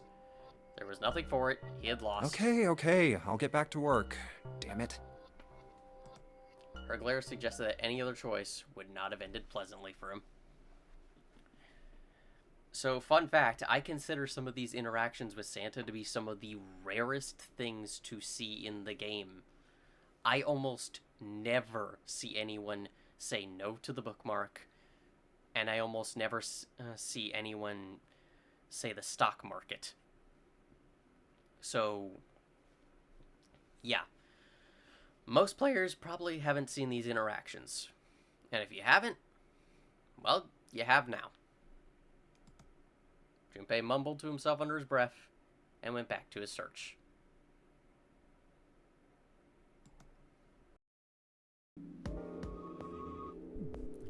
So, last time we answered a dog, which is the correct answer, but we still have 5 choices left.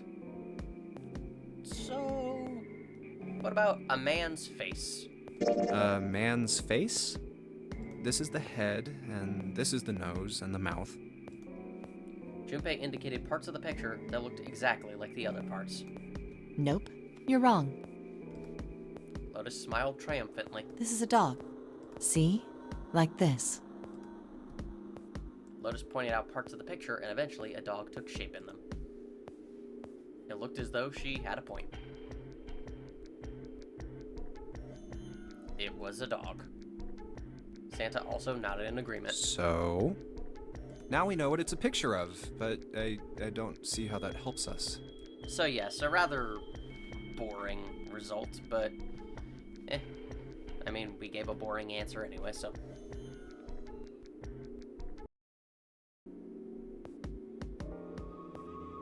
So this time, let's say it's a butterfly. Or it's butterfly. It's butterfly. Cho butterfly Yusofa. This is the head, and this is the nose and the mouth. Wait, what? What's a Cho Yusofa? I'll be perfectly honest, I have absolutely no idea. Wait, what? You mean you don't know? He's a former pro wrestler and a huge movie star. Ah, He was just in this movie called Man Bag. Oh, man, it was so sweet. He was all like, nom, nom, nom, nom, throwing the bag around like a big mouth. Oh. what the hell? And then, like, guns and gadgets and stuff would just fly out of it. Damn, just thinking about it gives me chills. After 3 seconds of silence, Lotus looked at Junpei. You're just screwing with me, aren't you, Junpei? Have I mentioned that I love Junpei as the protagonist? Forget it. I'm just gonna tell you. This is a dog. See? Like this. So this time, let's say it's a koi. Koi? See, here's the head and the tail. And this here's the hands and the feet back here. Looks like he's got some wings on his back, too. Junpei indicated parts of the picture that looked exactly like the other parts. After 3 seconds of silence, Lotus looked at Junpei. I really don't think that's how koi looks. Yeah, Junpei, I'm not seeing it. Like, I don't see a man's face. I know the whole pro wrestler thing was just a joke, but this one, I really don't see it. Junpei, are you just screwing around? Nah. Probably. Forget it. I'm just gonna tell you. This is a dog. And now, we have a small boat floating in a lake. A small boat floating in a lake? That's the front of the boat, and then there's the oars sticking out. I sort of see it. Kinda. Junpei indicated other parts of the picture that looked exactly like the other parts. Nope. You're wrong. Lotus smiled triumphantly. This is a dog. So, yep, just a boring answer, kind of like a man's face.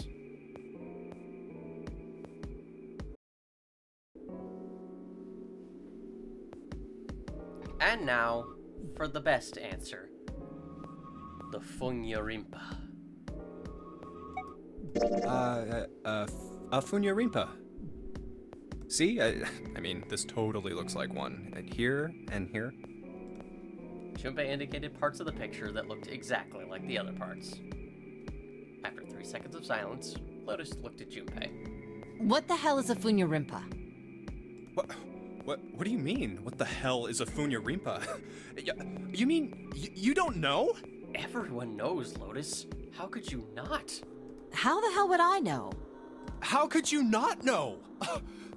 That's practically blasphemous. Oh, say you're sorry. Apologize to the Funyarinpa. Goodness, you are such a rude woman. Another 3 seconds of awkward silence went by. Lotus opened her mouth as she shook. Junpei, are you just screwing around? Forget it. I'm just gonna tell you. This is a dog. That is the best response. Needless to say, the Funyarinpa is basically just gibberish. It is not actually anything. And because of this, because of how funny it sounds, and partially thanks to the remaster and the great voice acting here just being hilarious, it became a meme among the ZeroEscape community. Sadly, though, despite being a meme among the community, in the actual games, I think it's only referenced one other time, if I remember correctly.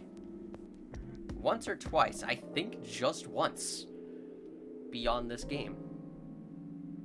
But, you know, better for a meme to still be acknowledged even once rather than being overdone. But yes, I love this scene, and I had to show it.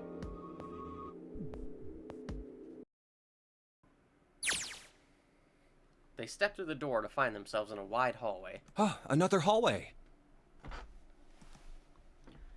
Junpei, June, Lotus, and Santa stopped for a moment and looked at their surroundings. Sorry, I'm having to adjust my chair.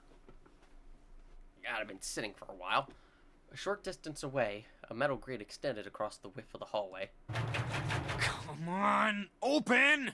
I'm sure that'll work amazingly, Santa. You tear down that entire giant gate by yourself with those skinny-ass arms.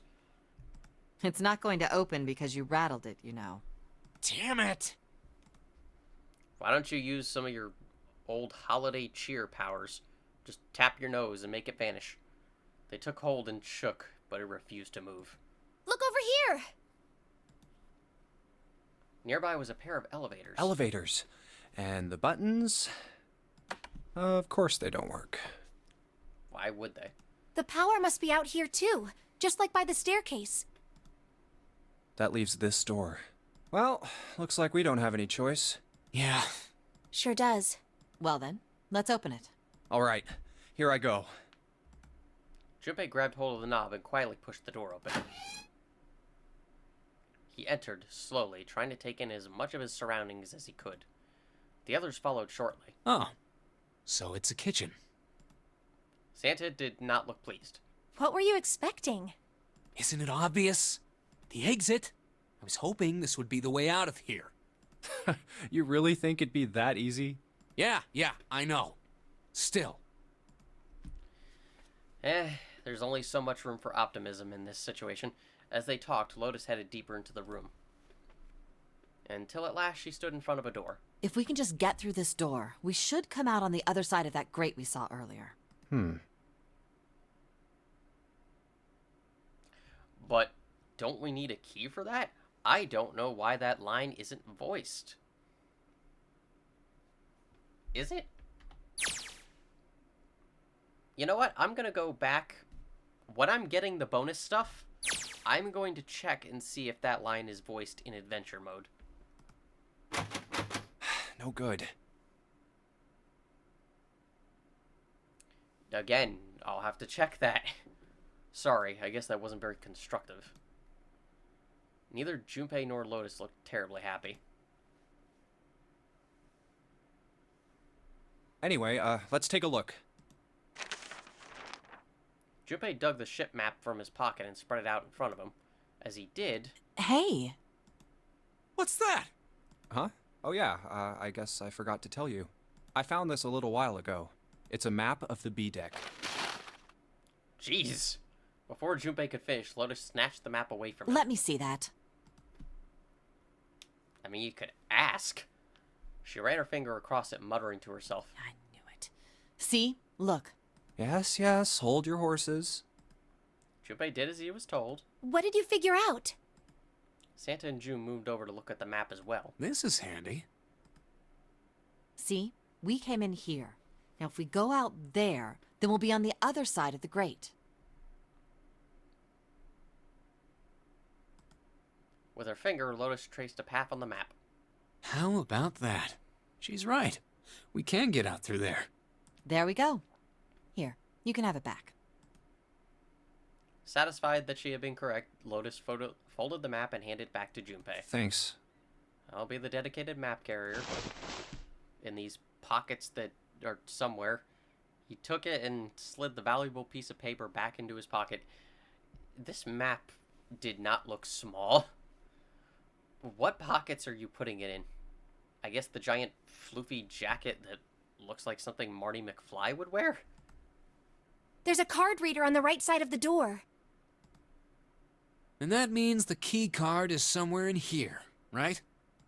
That seems the most likely. All right, we know what we need to do then. Let's get moving. First off, I say we split up and look for clues. Split up, gang. Alright. Who's who in this situation? You know what? I actually don't know who would be who. I would assume Junpei would be Fred. And Santa would be Shaggy. But I don't know... Well, I guess Akane would be Daphne. Just because if Lotus was Daphne, that would pair her up with Junpei, and that... Yeah, probably not a good idea. Although I guess that makes Lotus Velma. Which, in hindsight, that is actually rather fitting. Okay.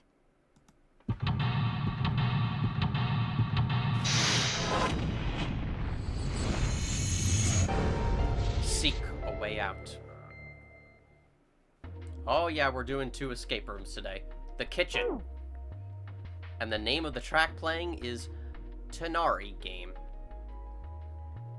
Tonari meaning something derived from 3. And it is probably my favorite, or at least one of my favorites, of the escape room music tracks. It's so catchy. Okay. A voucher. It says appetizer 9, meat dish 10, soup A, seafood dish F. Those 9 plates look pretty expensive. They're plates for appetizers. Remember, appetizers usually come on square plates. Okay, well, excuse me, princess. Nice Zelda reference. Appetizers plates. There are 9 of them in total. 1, 2, 3, there are 10 of them. If you flip these over, they look like hats. The middle is super deep for a plate. They're soup plates. They're made that way so that the soup doesn't spill. If we ever get out of here, you should treat yourself to a nice dinner out. What makes you think a poor college student has the money to do something like that? A deep soup bowl. There's 10 of them in a stack here. Junpei, what are you actually studying at college? I don't think we ever actually learned that. I think there are 15 of these plates. I'm assuming they're for seafood. How the hell can you tell? They look just like any other place from the 99-cent store. If you ever take a lady out to dinner, you're going to embarrass yourself. I feel sorry for June. Why the hell are you bringing up June? The lady doth protest too much, methinks. You are not terribly subtle. A round plate for seafood. There are 15 of them in a pile. There's a bunch of little wavy ridges on this plate. Those plates are for serving meat. You really are ignorant, aren't you? Come on, it's not like I need to know this crap. Jeez. There's a voucher at the end of the counter. This voucher doesn't match the number of plates on the table. It says appetizer 9, meat dish 10, soup A, seafood dish F on the voucher. And the plates on the table are 9 appetizer, 16 meat, 10 soup, 15 seafood. maybe they're using hexadecimal here. And hexadecimal is... It's a number system that goes 8, 9, A, B, C, D, E, F, 10, 11. You're familiar with base 10, right? That's the normal system of numbers. The base 10 equivalents for hexadecimal numbers would go like this. A equals 10, B equals 11, C equals 12, D equals 13, E equals 14, F equals 15, and 10 equals 16. The 10 becomes 16 in base 10.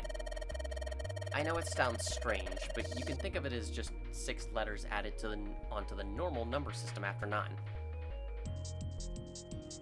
A equals 10, B equals 11, C equals 12, D equals 13, E equals 14, F equals 15, and 10 equals 16, and so on. I think I get it. Well, you better hope you get it. This is not the only room that uses hexadecimal. This will become almost as important, actually arguably just as important, as the digital roots.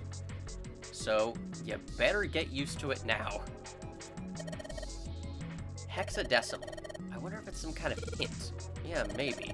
Junpei, do you remember what I told you about hexadecimal code earlier? Yeah, of course I do. Alright then, here's a little quiz for you. What would 9 plus F be in base 10? Well, F equals 15, so it would be 9 plus 15, which would be 24, right? That's right. Good job, you're a fast learner. I'm not reading that again. That's how you count in hexadecimal. But yes, get used to it. Though, just like the digital roots, once you start doing it enough, it actually becomes a rather simple process. Well, unless you start adding even more letters to the process. Then it starts becoming a little more complicated. There are 9 plates for appetizers. 9 is 9 even in hexadecimal and decimal. There are 10 soup plates. 10 is A in hexadecimal. There are 15 of these seafood plates. It says F on the voucher. There are 16 meat plates. 16 is written as 10 in hexadecimal. That is nuts. A partition. There's nothing special about it. This looks like a serving table. I would imagine food is put here after it's prepared so that the waiters and waitresses can take it out to the customers. But something doesn't seem right here. Why are there so many plates? A serving table. There's a voucher sitting on it along with 4 different types of plates.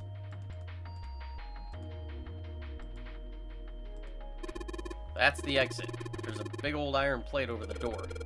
I don't think we can open it. Iron plate over the exit. I don't think we can open it while it's like that.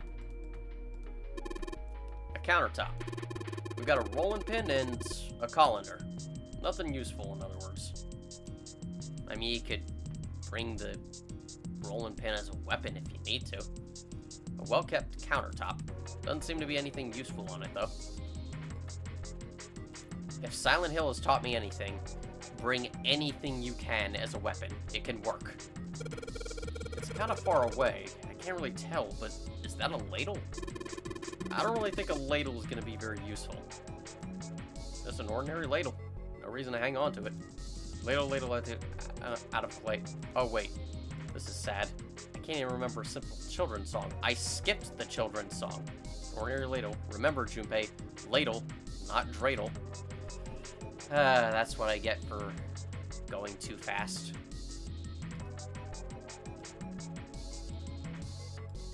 I don't even know what he's referring to. I'm gonna have to look it up afterwards. There's a light hanging from the ceiling. Hey Santa, could you open that door, please? What the hell? There's no way I could open that thing. Guess you're getting to that age where your eyes start to go, huh? You better watch your mouth, boy, or someone won't live long enough to see that door opened. Just got the 2 of them on edge. Gotta get out of here fast. Plate over, no way it'll open. It's a tank with a pipe coming out of it. Nothing really that special about it. Hey, is that a boiler over there? Who knows? The pipe goes up into the ceiling. Maybe, just maybe, we could climb into that pipe and get out of there. Idiots.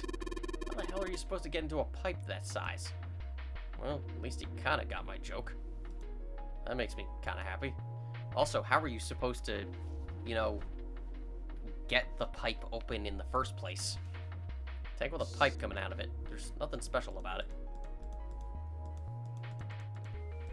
Alright. And nothing else. Wow, this pot looks like it's made out of silver. I bet drinking tea from this pot would be really yummy. Spending a day off with June drinking tea? Could such a day ever happen for me? Jumpy? Oh, nothing. We don't really need hot water, so we should be moving on.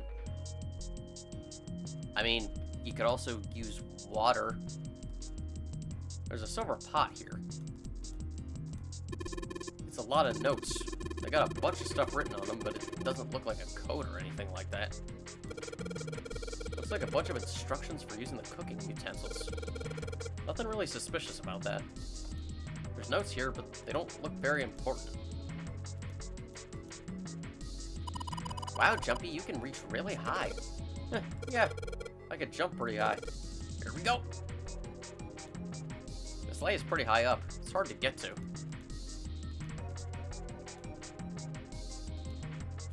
Okay, can't examine it. This table looks really old-fashioned. Probably means this is an old boat. Probably. Maybe. This table's old enough to be an antique. It probably is an antique. This shelf has a white cloth on it. There's milk in here. Milk in an iron barrel. Judging by the rust, it's probably really old. Maybe we shouldn't open it up. I don't think it'd be a pretty sight. There's a big barrel of milk behind the cloth. Yeah, that would stink. There's a big barrel of milk behind the cloth, at least depending on how long it's been there. The light for the pantry. Cheese. There's a mouse's just dream come true. There are a number of cheeses lined up on the shelf. This is Gouda cheese, the most famous Dutch cheese. If you don't cut up on the casing, it usually won't go bad, so you can store it at room temperature for quite a while. Thank you, Jeopardy Queen. So we can eat this? Most likely. I'm not hungry at all. Guess it's kind of hard to get hungry in a situation like this. There's cheese on this shelf. Sweet.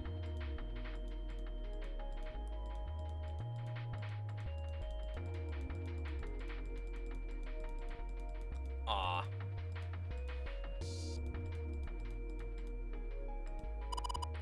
Jumpy?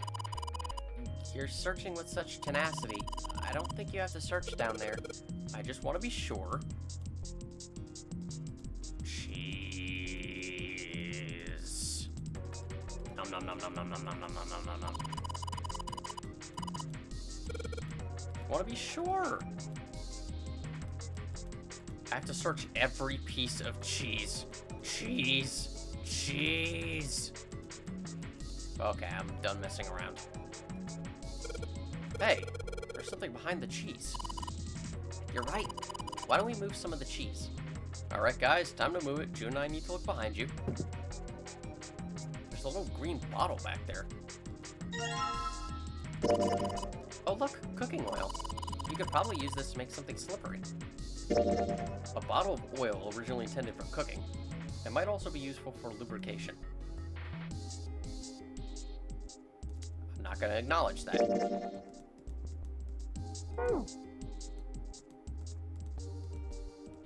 Alright, enough with the cheese. There's so much stuff in here. A whole set of cans. This is probably a pantry. Really, Junpei, what gave you that idea? There are cans lining every shelf in here. Wooden box on the second row, though.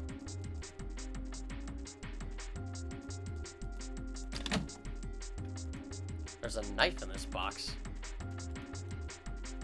A rusty knife? I don't think we'll be able to use it while it's like this.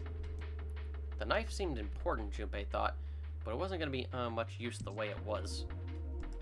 It's futile. Futile? You know, a waste, useless, pointless. Oh. Any particular reason you wanted to bring that up? Oh, no reason, really. I was just thinking about futility. Huh? She wasn't making much sense. Junpei tried rephrasing his question. Why were you thinking about futility? At last, she answered. Well, it has something to do with the Titanic. The Titanic? Yep. Have you ever heard the story that the sinking of the Titanic was predicted?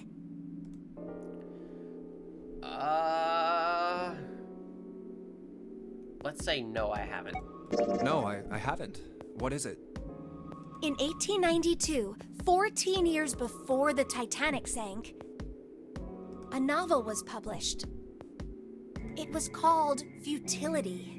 It was written by an American novelist named Morgan Robertson.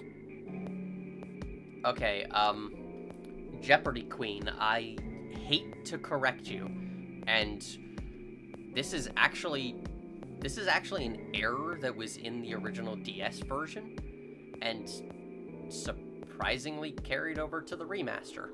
I'm really shocked they didn't fix it, but no, it did not release in that year. The novella she's talking about, Futility, actually first published in 1898, not 1892. The story was about a big cruise ship colliding with an iceberg and sinking. Granted, that's not that important, but still. Of course, if that was the only similarity, there wouldn't be any reason to mention it. It wasn't, though.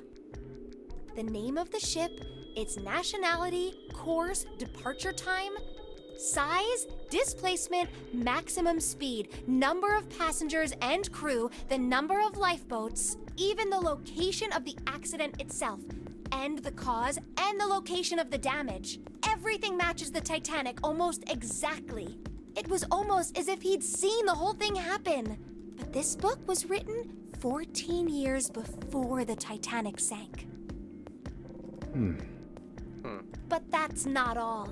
It wasn't just futility that predicted the sinking of the Titanic. There were two other similar stories written by a man named William Thomas Stead. Both of them before the accident. One in 1886 and one in 1892. Those years are actually correct. The one in 1886 that she is referring to is an article called How the Mail Streamer Went Down in Mid-Atlantic by a Survivor. The one from 1892 is a story called From the Old World to the New. Stead wrote two stories that had striking similarities to the Titanic disaster. In one, two ships collided. Many of the passengers died because there weren't enough lifeboats. In the other, a ship collided with an iceberg and sank. I don't know. I mean, I'll give you that it seems a little weird, but I'm pretty sure it wasn't too uncommon for ships to hit icebergs back in the day, or even other ships. Right, I knew you'd say that. Yeah, that's not the strange part, though. But what if Stead had some sort of special powers? To be more specific, what if he had the ability to do automatic writing? What? Automatic writing? Wait, are you talking about when someone's possessed by a spirit and then they write a bunch of stuff without knowing what they're writing? Yes. What do you mean, yes? That stuff's a load of bull. But Jumpy, you said you believe in curses. Come on, that's totally different. So, as a fun fact, if I had said that I don't believe in curses before, then the game would actually remember that. Because I chose the option that said, oh, I believe in them, then when Junpei actually says this here, completely out of my control, then Akane actually remembers. It's one of the few instances where the game kind of remembers your dialogue. Here, it's not particularly important, it's just a nice attention to detail. But there's one other instance which is actually fairly clever in the fact that they actually predicted that a player could do that. moving on. We'll talk about that later. Okay, let's say, hypothetically, that automatic writing isn't a total load. These guys still couldn't have predicted the sinking of the Titanic. When this Stead dude wrote his thing, nobody had died on the Titanic yet. So if automatic writing is about being possessed by dead people, who the hell possessed him so he could write that stuff? That's not it. What's not it? Stead wasn't possessed by a spirit. He was doing the possessing. Oh. I'm gonna take a moment to process that. What are you smoking? Can I have some? William Thomas Stead was a passenger on the Titanic. He just wrote down what he saw with his own eyes 20 years before it happened. That is actually factual. William Thomas Stead was in fact a passenger on the Titanic. He died on board the ship. In fact, he even predicted that if he was to die, one of the methods he would probably die was drowning. And it turned out he was correct. It's quite a spooky coincidence.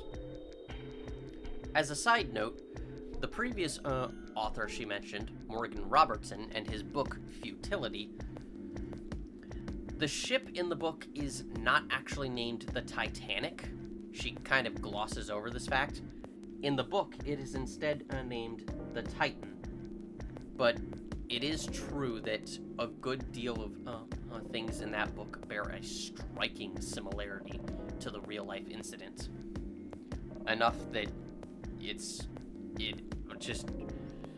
people still don't know what to make of it. It's quite a frightening coincidence. He decided it was probably best to say nothing. What June was saying was insane and utterly absurd. If he had tried to take what she was saying seriously, he'd go mad.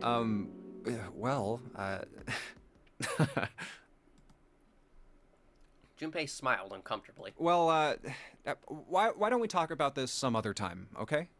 Huh? But... Her voice trailed off and she glanced at the floor, troubled. Come on, let's get back to it. Junpei tapped June gently on the shoulder and awkwardly reached around her to pick up the knife from the box. Yeah, let's take that away from you. We're really in trouble.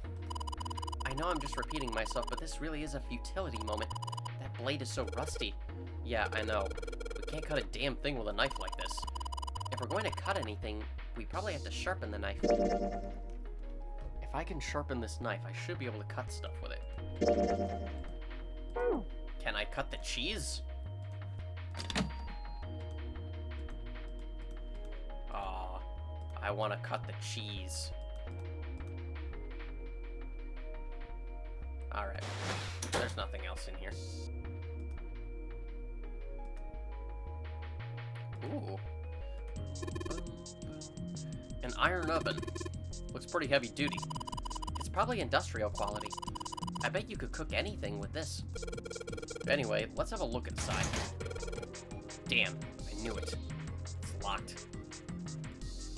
This is the oven door. It's locked, of course. This is probably what you're supposed to use to enter the password. Maybe if we put in the right number, it'll open the oven door. Hey Junpei, why don't you try entering the numbers we found on the voucher earlier? The one that said appetizer 9, meat dish 10, soup A, seafood dish F? Yes, convert the 10, A, and F to base 10. Well, it's worth a shot. No dice. Looks like it's too many numbers. Looks like the number on the voucher isn't the actual passcode. This is the display area above the buttons. All we've got here is a pot and frying pan. Oh, and a pressure cooker. Well, I guess we could use some of those as weapons. What kind of an idiot are you? You're gonna run around holding that thing while you're looking for the dead? Hey man, it was just a joke. Why so serious? A frying pan and 2 kinds of pots. Did you see that action movie that came out last week? Nah, I heard it was critically panned. I don't know, it's pretty enjoyable with a little pot. Puns. Also, Santa don't listen to reviews that seriously. If you want to watch a movie, just go watch it. You might enjoy it. You never know. There are some bottles of seasoning in here. Oh, lights. It's nice to have something finally go our way. There are a bunch of lights, lighting up the room. Alright, it's going. Do you think this was all part of Zero's plan? Probably. Kinda hard to believe there's a chef on board somewhere. It's a grill. There's some coals down here. They're bright red. A grill ready to grill. I wonder what this drawer is. You see that metal grate on top of the grill? They make it like that so that the fat and juices can drip off of the meat while it cooks. The drawer seems to be stuck. It won't open. Looks like the area under the plate opens up. No, you can't. I already checked. It's sealed shut. I think that's where the coal goes. This is apparently the area where you put the coal. It's sealed shut. We can't get it open. There's a pot on top of the stove. If there are some ingredients around here, I could cook up something up for us. Lotus, you can actually cook? Who the hell do you think I am? You'd better believe I know how to boil hot water and put in my instant noodles. And yeah, I can boil eggs too. Lotus, please never cook. You're the type of person who probably just orders a lot of fast food. Or just, at the very least, orders food everywhere else. I don't know how to describe it. There are 2 pots and a pan on top of the stove. It's only a partition. There's nothing else worth noting here. A partition that splits the room. This is the door we came in through. It's not locked, so we could go back out, but what's the point, right? All that's out there is an iron gate and a dead-end hallway. Yep. Might as well be locked for all the good going back out there would do. The door we came in through, it's not locked, but it'd be pointless to go back out. Damn it, didn't work. It doesn't matter how many times you try it. This door isn't going to open until we've solved all the puzzles in this room. I'm sure this is all just part of Zero's plan. I just can't imagine what his motives could be. Starve us? In a kitchen? Because that's a real ironic hell. The door is locked, won't open. Weird that you can press the doorknob separately. It's a card reader. Since the light's red, I figure it's probably still locked.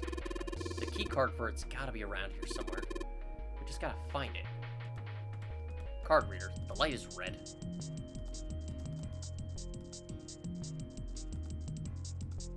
A sink.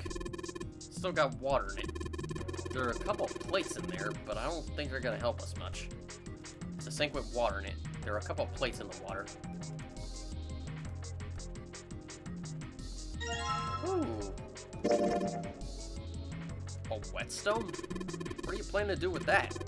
Oh shit, don't tell me you're gonna try and smash open the card reader. Are you an idiot? If you do that, then we'll never get out of here. Oh. Yeah, I guess that would be bad, huh? This whetstone's only gonna be useful if we need to sharpen something. A whetstone. Could probably use it to sharpen a knife. If only I had one. Okay, let's do it. Wait a minute. Since I'm in another room with Santa and Lotus, do they say anything? Whoopsies. Oh, they do. Man, I think there's more rust on this knife than metal. I doubt you'll be able to cut anything as long as it's like that. If you want to cut anything, you'll need to sharpen it. Okay. Maybe I'll use the whetstone to sharpen the knife. The blade of the knife is getting sharper by the second. I should be able to cut something pretty good with this. So I guess you managed to sharpen the knife, Junpei. Where are you gonna stab with that? No one! You could probably cut something soft with that. This is nice and sharp again. Could probably cut something soft with it. Oh. Do you two say anything about this? The bottle's old, but we might be able to use the oil inside for something. Maybe we could put it on the old hag's face. Might help moisturize a little, get rid of some of those wrinkles. How about we put it on your face and then light it on fire? A bottle of oil for cooking. We could probably use it to make stuff slippery, too, though.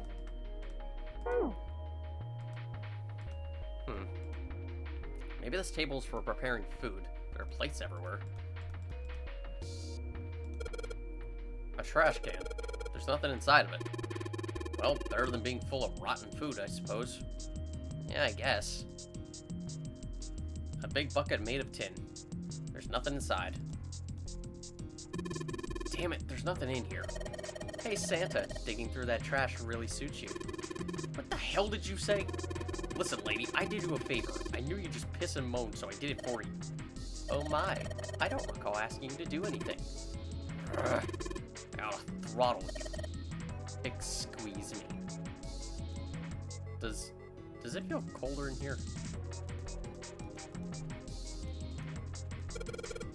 Oh, countertop. There's a rolling pin and a colander here. Nothing useful. Okay. There are lights, buddy. Nothing weird about that. Lights to light up the room. They're doing a good job. I love that this is always an option. Wow, what a nice dish rack. I didn't even know that was clickable. I'd love to have that in my kitchen. Why don't you take it back with you? Are you offering to carry it for me? Why don't you ask 7? You're kidding. You don't honestly think I'd let a beast like that into my home, do you? Why not? Dish rack. It's filled with plates and cups. Okay, nothing else to click.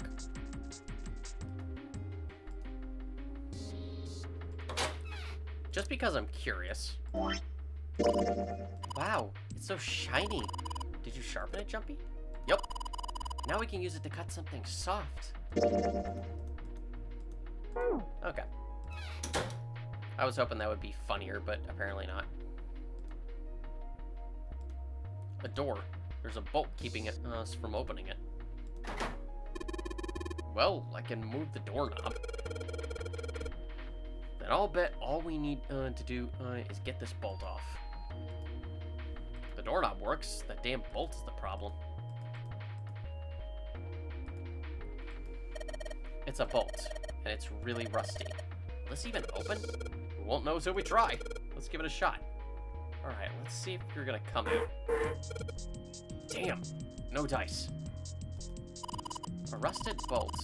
This door won't open until we can do something about this bolt. Maybe if we had some kind of lubricant. Thrust it in place, it won't move. I don't think it can get out unless I have some kind of lubricant. Alright. This bolt is rusted in place, it won't budge. Of course. Maybe if I put some oil on it. Hey! Just a little bit of oil and... Come on, you little son of a bitch. Whoa! Yes! Gotcha, you little rat bastard. I don't know why I added rat. You did it, Jumpy. You're so smart. Yeah, so smart. The bolt is off. It's all oily and gross, though. As Junpei walked into the room, a blast of cold air washed over him.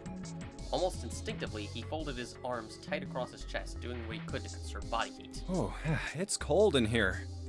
Well, it is a freezer. What is this place? Are you blind? It's a freezer. Santa's teeth had already begun to chatter. Hardly surprising. The freezer was far too cold for someone dressed as he was. Lotus, however, was in an even worse situation. Oh, no way. That's way too cold for me. I'll freeze solid in seconds. Oh yeah, you do not come in here. Sorry, but I'm afraid I'll have to pass on this one. I'm going to leave the rest to you. And with that, she ran out of the room. As Lotus left, June came in. Oh, whoa. It's really cold in here. White puffs of steam hovered in front of their faces as they talked. June had already started to shiver. Hey, you don't need to be in here. You had a fever just a little bit ago. You should stay outside. We got this. No, I'm fine. Honestly, she's kind of... I assume that's a sort of sweater. She might be, like, the one best dressed for this type of thing. My fever's gone now. But... Junpei had scarcely opened his mouth Huh? when the thunderous sound of metal upon metal rang out from behind them. In unison, they spun around to find that the door they had only recently come through was closed.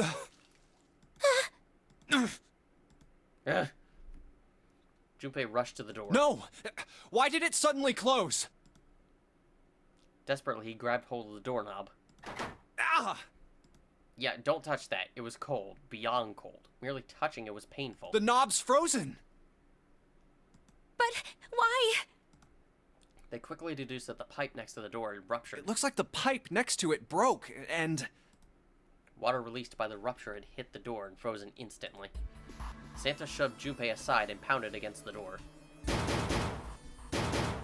Hey, Lotus! You're out there, right? Open the door! She wasted no time in responding. What do you want? What's going on? The door won't open! Try opening it from that side, please!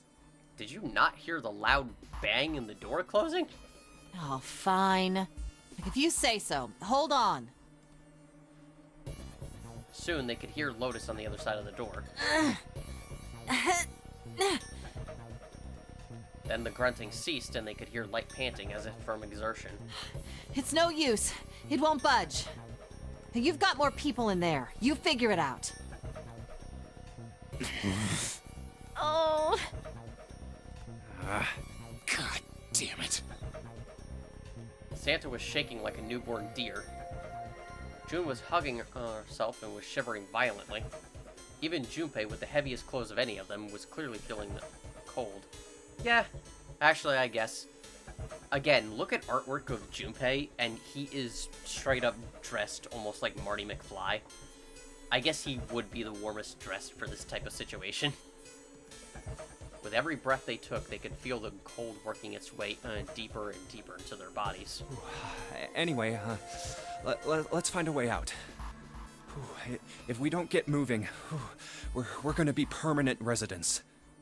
Two heads are better than none.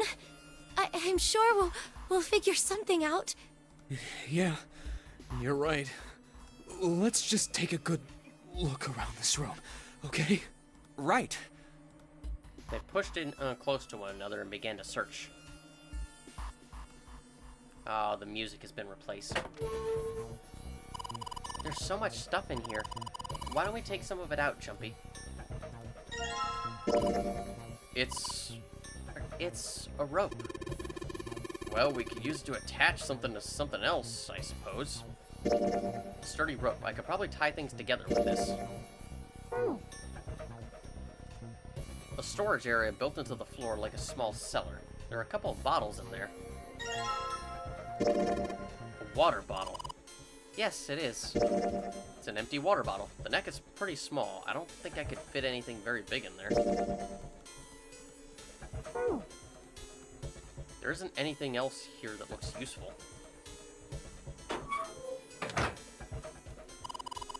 There's some frozen meat up there. Looks like pork. Huh? What's this? It looks like it has a tag or something. Jumpy, is there a slip of paper in that meat?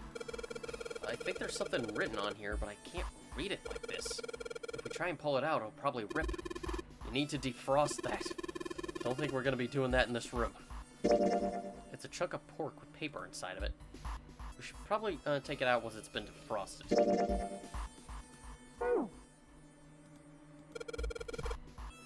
Everything's frozen in here. It doesn't look like there's anything else interesting. The shelves are covered with frozen food. Nothing special about that.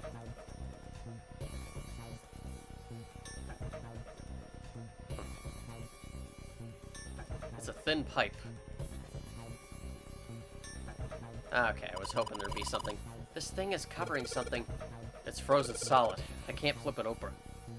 Over? I mean, over. It's a cover. It's frozen in place. I can't get it off. There's water dripping from this pipe. Looks like when the pipe burst, the water hit the doorknob and froze it in place. This water actually seems almost warm. There's warm water flowing from the pipe. No luck. It's too hard. I can't break it. There's too much mist to see what's going on over at the other end. There's a window in the door, but it's pretty thick. We won't be able to break it. Why don't we try putting the water into the water bottle we just found? Why would we do that? It'll turn into ice. And what the hell are we gonna do with ice? We're gonna be ice in a few minutes. I don't know. Ugh. Door leads out of here. Unfortunately, the doorknob's covered in ice.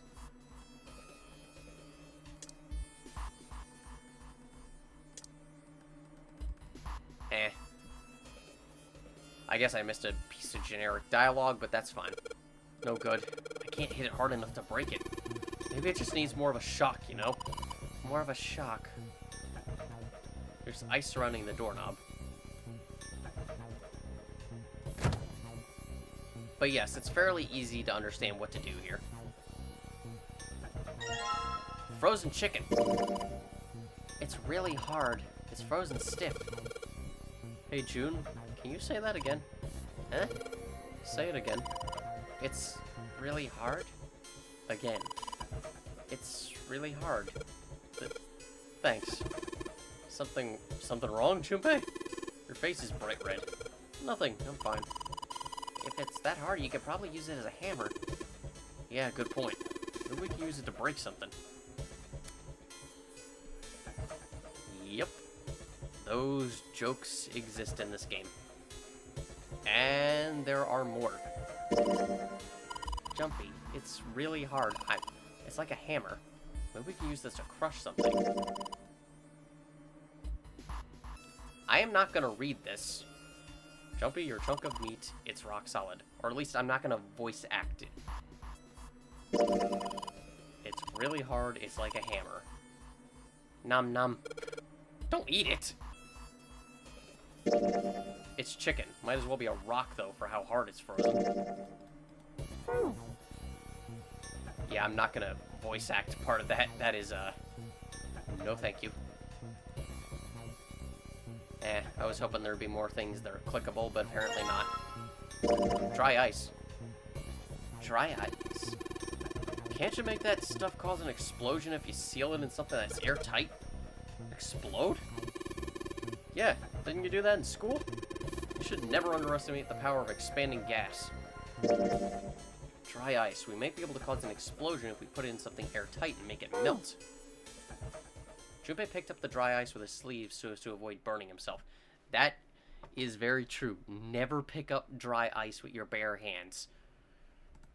Dry ice is just frozen carbon dioxide, right? Yeah, it is. I wonder how warm it has to get for it to turn back into gas again. Hell if I know. How is that gonna help us anyway? Oh, well, I figured we might be able to use it to get out of here. They were about to move on when June spoke up. Carbon dioxide sublimation point is negative 109 degrees. Any warmer than that, and it'll turn into gas. Any lower, and it becomes a solid. Junpei looked at her, dumbfounded. Oh, how do you know that? Because she's the Jeopardy queen. Despite my looks, I'm the the queen of random knowledge. Looks bad to mess up when you're showing off.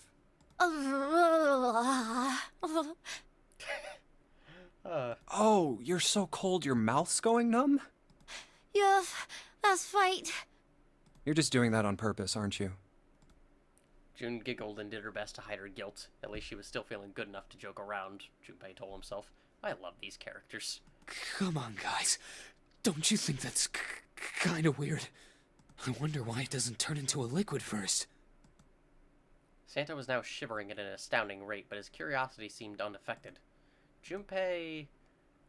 It did seem rather odd. It is kind of weird. June answered. But it can turn into a liquid. Carbon dioxide turns to liquid if you put it under high enough pressure. But at 1 atmosphere, normal air pressure. It won't turn into a liquid, right? Oh, that's right.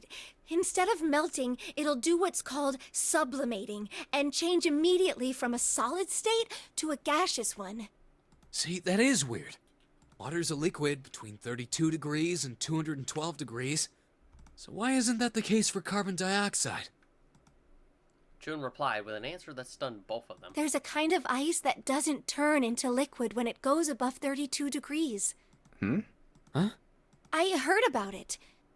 Its melting point is 96 degrees. Ice with a melting point of 96 degrees? You mean there's water that freezes at 96 degrees? Yeah, well, you could also look at it as ice that won't melt until it's 96 degrees. Water that freezes at 96 degrees? Ice that won't melt until it's 96 degrees? Junpei was cold as hell, but this was too interesting to ignore. He did his best to warm up by rubbing his arms and stamping his feet, then put the question to June. So what's this ice with a melting point of 96 degrees called? I heard it's called Ice 9. Of course it has a 9 at the end of it. Ice 9? Originally, Ice 9 was a made-up substance invented by a science fiction author. But recently, scientists have discovered that such a substance actually exists. Wait, hold up. So is this thing called Ice 9, or is it water? Like I said, if the ice is over 96 degrees, it'll be liquid. If it's under that, it'll solidify. So you could think of it as a polymorph of H2O. Here, think of it like diamonds and graphite. They're both made of carbon, right? But depending on the structure of the crystallization, the hardness and structure are completely different. So you're saying normal water and this Ice 9 are like that? Yup. She wasn't finished. Have you heard the story about the crystallization of glycerin? For 150 years after the discovery of glycerin, people cooled it, warmed it. They did all sorts of things to it. But whatever they did, it never crystallized. However, one day in 1920, some glycerin on its way to England by ship was discovered to have crystallized during the trip. Scientists around the world wanted to research this new crystallized form of glycerin and asked for seeds. Oh, a seed is a sample of the original crystallized substance. With a seed crystal, further crystallization of glycerin would be easy. However, something very strange happened. Not only did the glycerin encouraged by seed crystals begin to crystallize, even the samples nearby did, even though they were tightly sealed. And it didn't end there. After that day, it doesn't matter where in the world it is. All glycerin crystallizes naturally when cooled to less than 64 degrees. Before that day, no matter how glycerin was cooled, it refused to crystallize. But once the crystallization had begun, it was almost like, how do I put it? It was almost like all the glycerin in the world was communicating. Communicating in some way that we can't sense. And now it's happening everywhere. Junpei was honestly impressed. It was, in fact, a pretty interesting story. Wow, that's pretty interesting. But, what does that have to do with Ice 9? To his surprise, it was Santa, not June, who answered. What she's saying is that it's a lot like Ice 9. What happened, I mean. A lot like? Oh, that would be bad. If water everywhere started freezing at 96 degrees? Man. It'd be the end of the world. Pretty much. Junpei felt that Santa might not be treating the idea of the end of the world with the proper concern. At any rate, we're not gonna have to worry about the end of the world unless we can get out of here pretty damn quick. He was right. Junpei shivered. Alright guys, I think that's enough of that. I didn't think we'd get quite this far off topic. I mean, I know I'm kinda at fault here, but we can't be screwing around anymore. So seriously, I might go by the name Santa right now, but I didn't grow up in Iceland. Okie dokie. I freaking hate the cold. Of course you do. So let's get cracking, alright? We gotta find a way out of here. Santa stomped off, clearly doing his best to pretend the cold wasn't affecting him. Selfish, isn't he? Still, Santa was right, and it was high time they got back to their search. Ice 9 is interesting and all, but we can discuss it more once we get out of this freezer. Junpei looked at June, nodded, and resumed his search out of the room.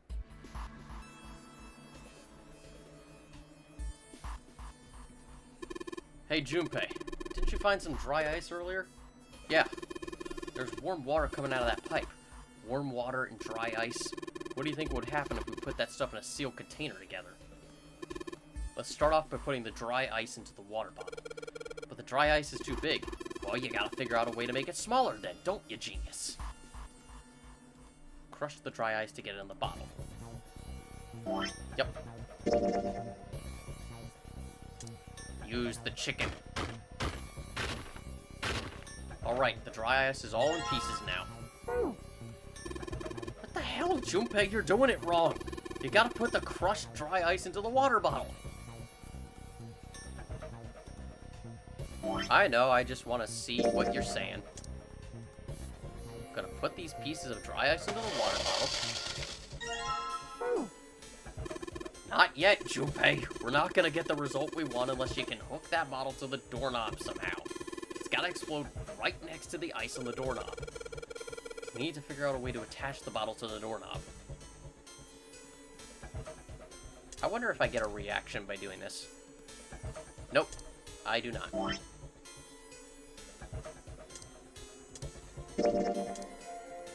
And let's just tie a rope on here. Hey, why don't we use that rope to tie the bottle onto the doorknob? We just have to put some water in it, and then if we can give it a good whack with something, kaboom! It'll explode and break the ice off the door. Then what are we waiting for? I can't take this cold any longer. A water bottle bomb. All I gotta do is put a little water in it and give it a good whack. The pressure of the gas inside should make it explode. Time to set it. Warm water dripped from the ruptured pipe near the door. Put water into the bottle with dry ice. And make sure the lid's closed. Now I just have to put this makeshift bomb on the doorknob. Alright, that's set. So, what do we do now? We just need to give it a little, tap. The bottle's already about to pop. If we just throw a rock or something at it, it'll go off all on its own. A small rock. Huh. A small rock. Junpei looked down at the floor. Scattered across it were pieces of dry ice left over from the large chunk he'd crushed earlier. Alright, this ought to do the trick. He pulled his sleeve down over his hand to keep from getting burned, and grabbed the chunk of dry ice. Ah, some dry ice, huh? Not a bad idea. It was a pretty good size, about as big as a pool ball. Alright, guys, stand back.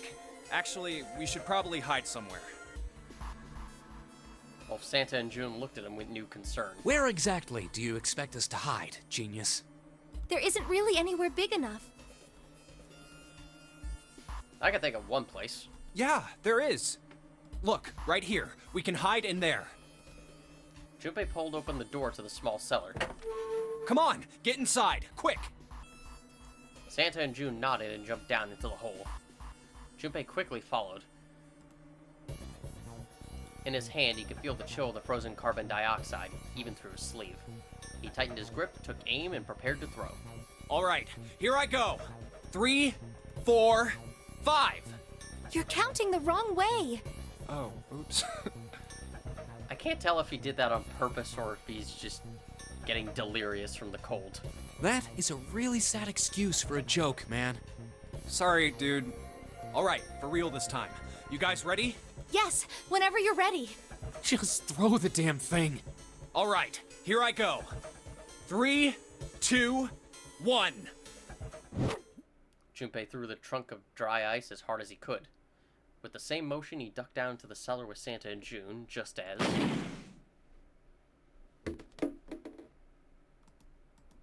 Junpei leapt up out of the cellar and ran to the door. Jumpy!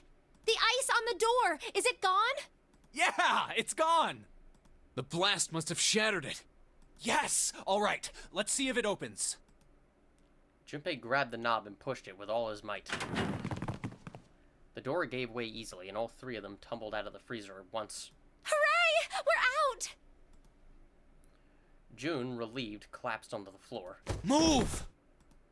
Santa shoved past Junpei and ran straight to the grill, which he immediately grabbed. Oh, god damn it! Hot, hot, hot, hot, hot, hot, hot! Fuck!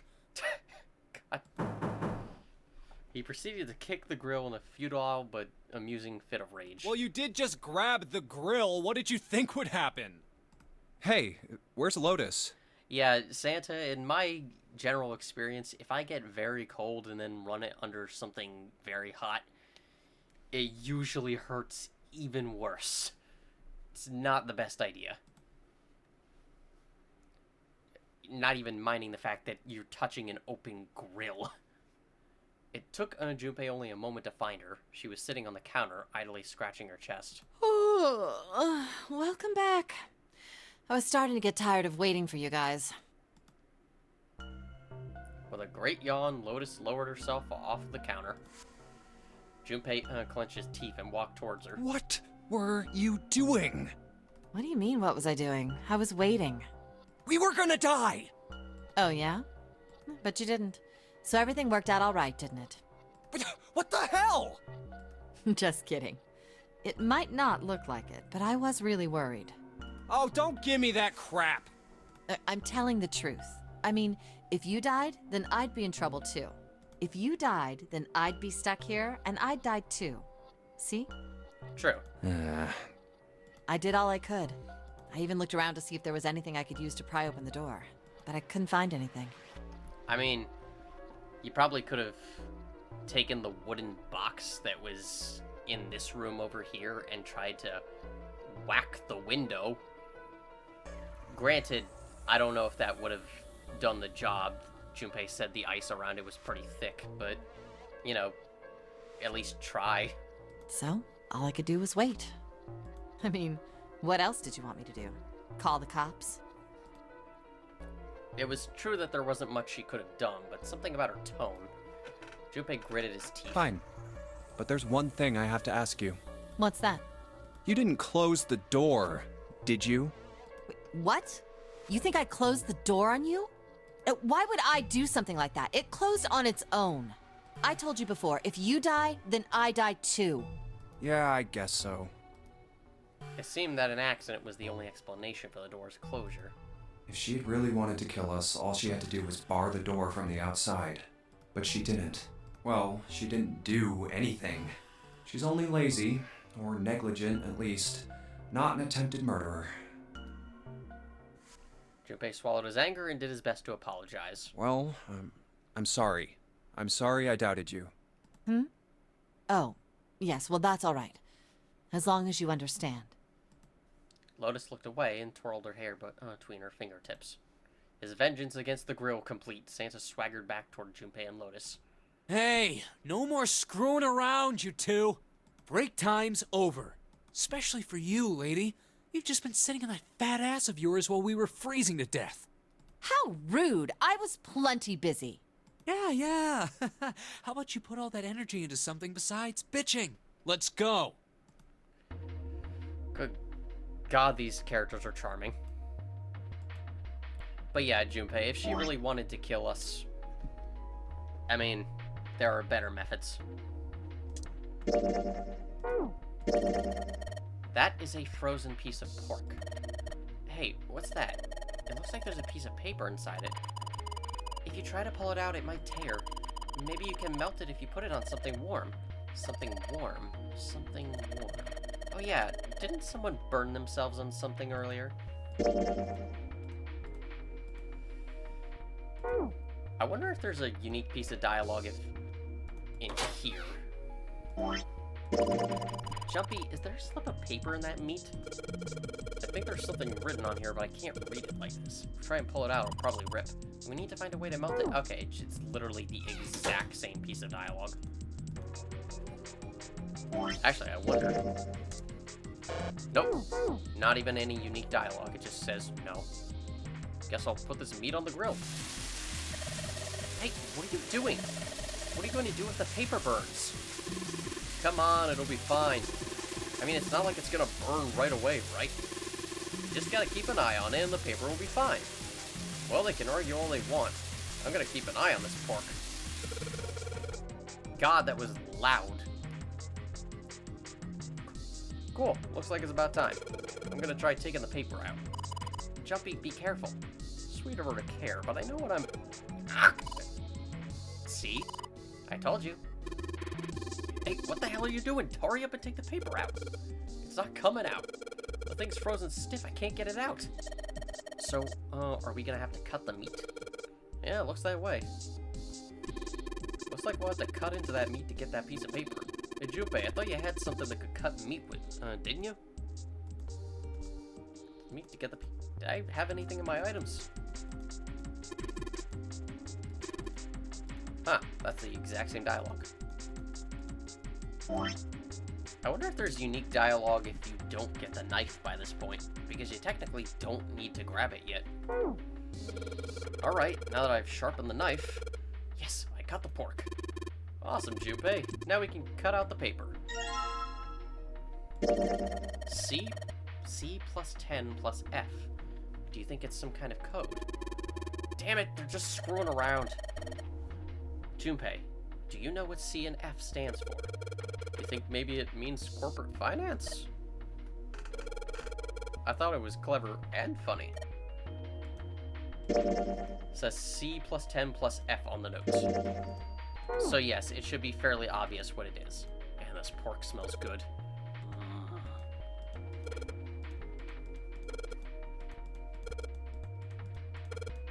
Eat it. Eat it. Look at that pork roasted on the grill. Man, that looks good. I'm sad. There's no dialogue for that.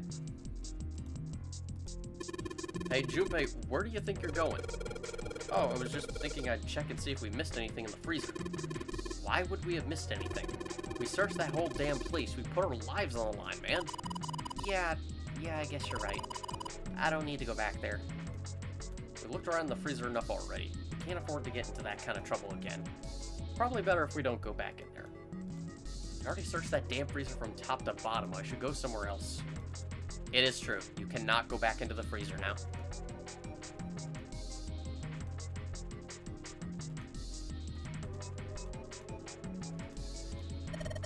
This is probably what you're supposed to use to enter the password. Maybe if we put in the right number, it'll open the oven door. Junpei, maybe the note you found earlier... Yeah, I know. Do you know how to enter those numbers? I think E is for enter and C is for clearing. So basically when I'm ready to submit my answer, I press E. So if I screw up, I just press C, right? Lotus nodded. Alright, let's give it a shot. So, the note is obviously in hexadecimal. That is the purpose of the plates to teach us this. In this case, it is 12 plus 16 plus 15. So the answer is 43. Sounds like metal is falling. Well, I guess that went well. Don't need to screw around with this piece of junk anymore. Hey man, we don't need to mess with that anymore. Yeah, the door opened. Good job, Jumpy. This looks like a lowercase h, but the line through it is throwing me off. This is the symbol for Saturn. Remember? There was an elevator next to the main staircase. Wasn't there a mark like this on the card reader next to it? Oh yeah, I remember that. I guess that means this card ain't gonna help us get out of this room then. I'm not sure. Why don't we try it out? A Saturn keycard. I saw the same symbol on a card reader next to the elevator by the main staircase. This card might be useful here too, though. Can't hurt to give it a shot. I mean, it's the only thing you have. It doesn't seem hot at all.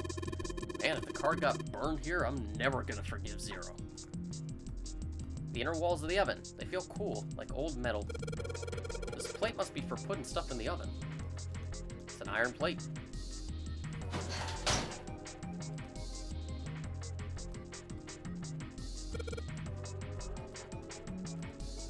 No extra dialogue.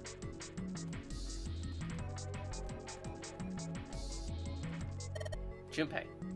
She's pointing at the card reader. Yeah, I get it. I want to unlock it. Jumpy, I don't think you can leave until you've unlocked the door. I can fiddle with this knob till the cows come home. It's not gonna do me much good unless I unlock the door.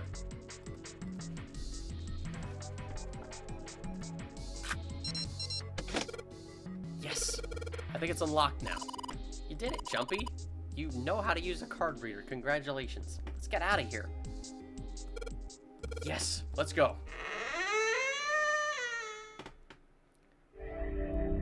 You found it.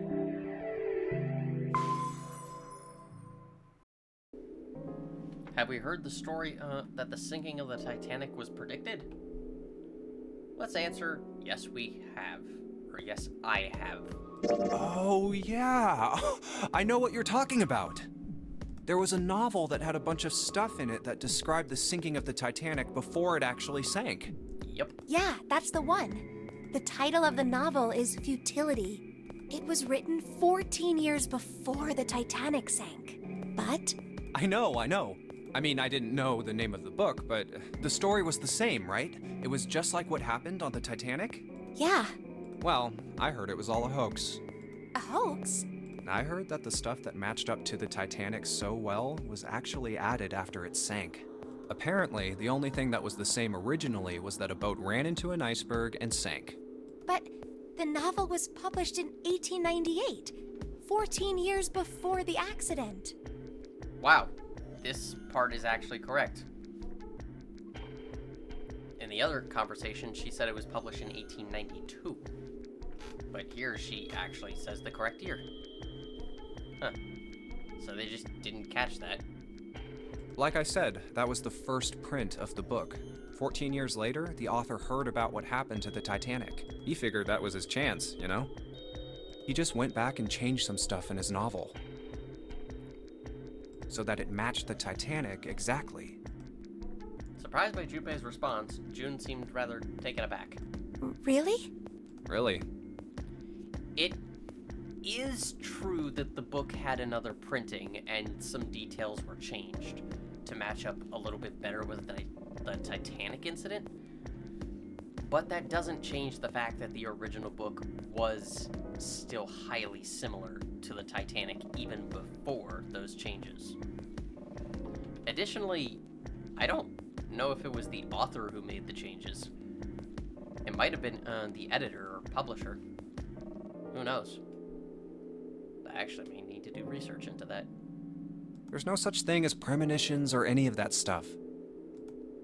For a moment, June looked very unhappy, more so than Junpei thought was normal for such a discussion. But it lasted only a moment. With no apparent reason, she suddenly looked up at him, alarmed. But, that wasn't the only book that predicted the Titanic sinking. It wasn't? Yep.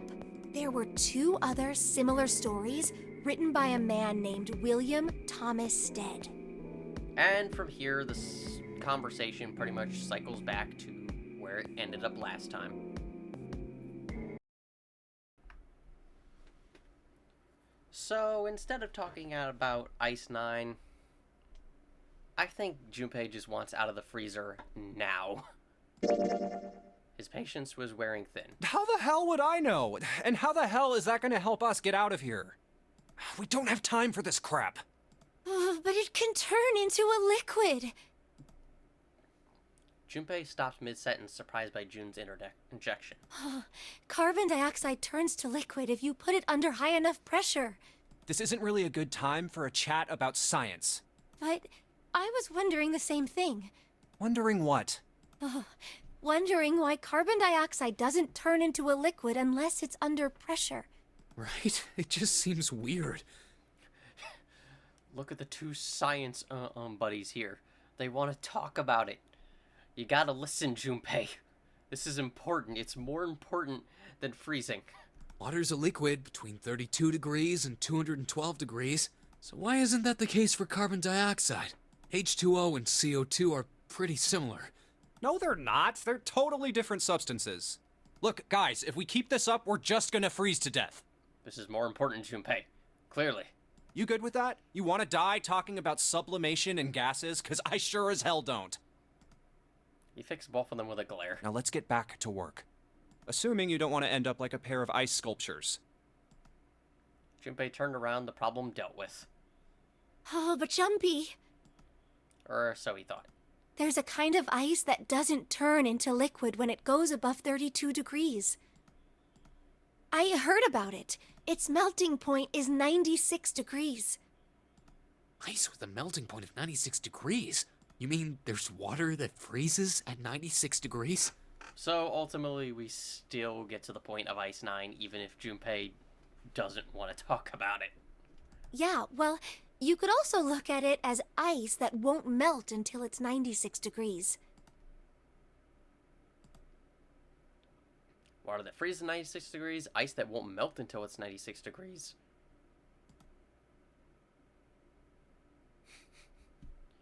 So basically, you can answer, you can actually have Junpei actually get involved in the conversation.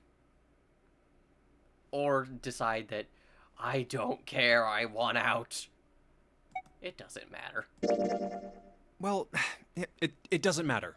We need to focus on getting out of here first, or we won't be talking much longer. He did his best to pretend he'd heard nothing and resumed his investigation of the room.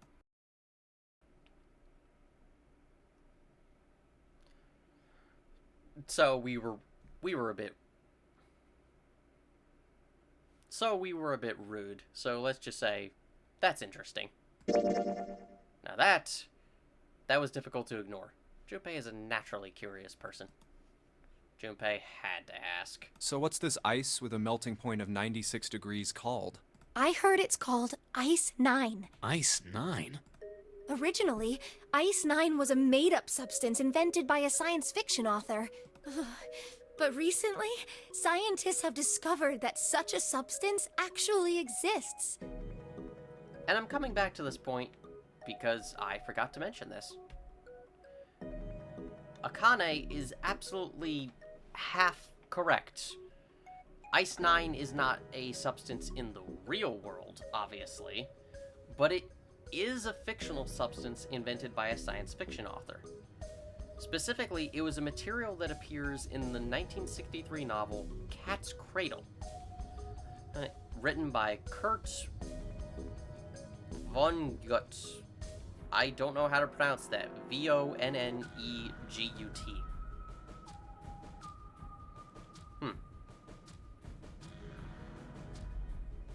Wait, hold up. So is this thing called Ice 9, or is it water? Like I said, if the ice is over 96 degrees, it'll be liquid. If it's under that, it'll solidify. So you could think of it as a polymorph of H2O. Here, think of it, they're both made, but... So you're saying... Yep.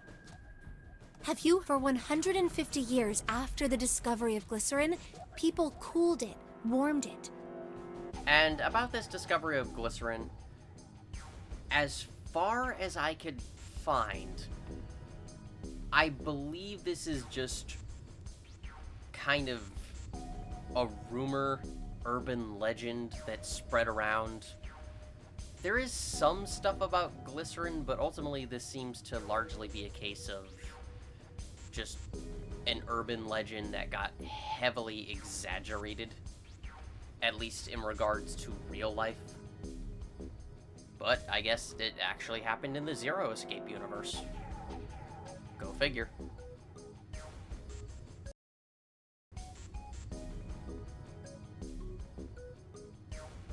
And since we've gotten back to this point, let's just answer the other option. Junpei was kind of annoyed. Jun was nice, but he'd had enough of her ridiculous stories. So all of a sudden, a substance began to crystallize without a seed crystal? That seemed unlikely. No, impossible. In fact, it was utterly ridiculous. Even so, Junpei couldn't help but ask. What does that have to do with Ice 9? To his surprise, it was Santa, not June, who answered. What she's saying is that it's a lot like Ice 9. What happened, I mean.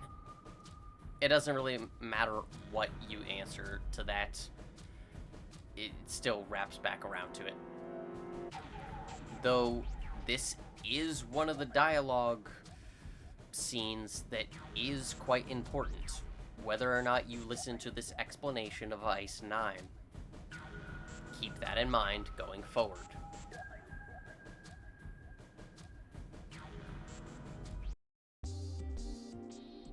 Ladle, ladle, ladle, I made you out of clay. Oh wait, this is sad. I can't even remember a simple children's song. So yes, I came back because this is bothering me. And I believe I found what it's referencing. Just an ordinary ladle. Remember, Junpei, ladle, not dreidel. Except, I believe that's what it's supposed to be. I believe it's referencing a children's Hanukkah song called I Have a Little Dreidel. Which, I mean, based on the lyrics, seems like it might be. From what I'm reading, it says, I have a little dreidel, I made it out of clay, and when it's dry and ready, then dreidel I shall play. Oh, dreidel, dreidel, dreidel, I made it out of clay, and when it's dry and ready, then dreidel I shall play. And then there's more, but I'm not gonna keep going. So yeah, that was just bothering me. I think we've been here before. We have. I will be right back.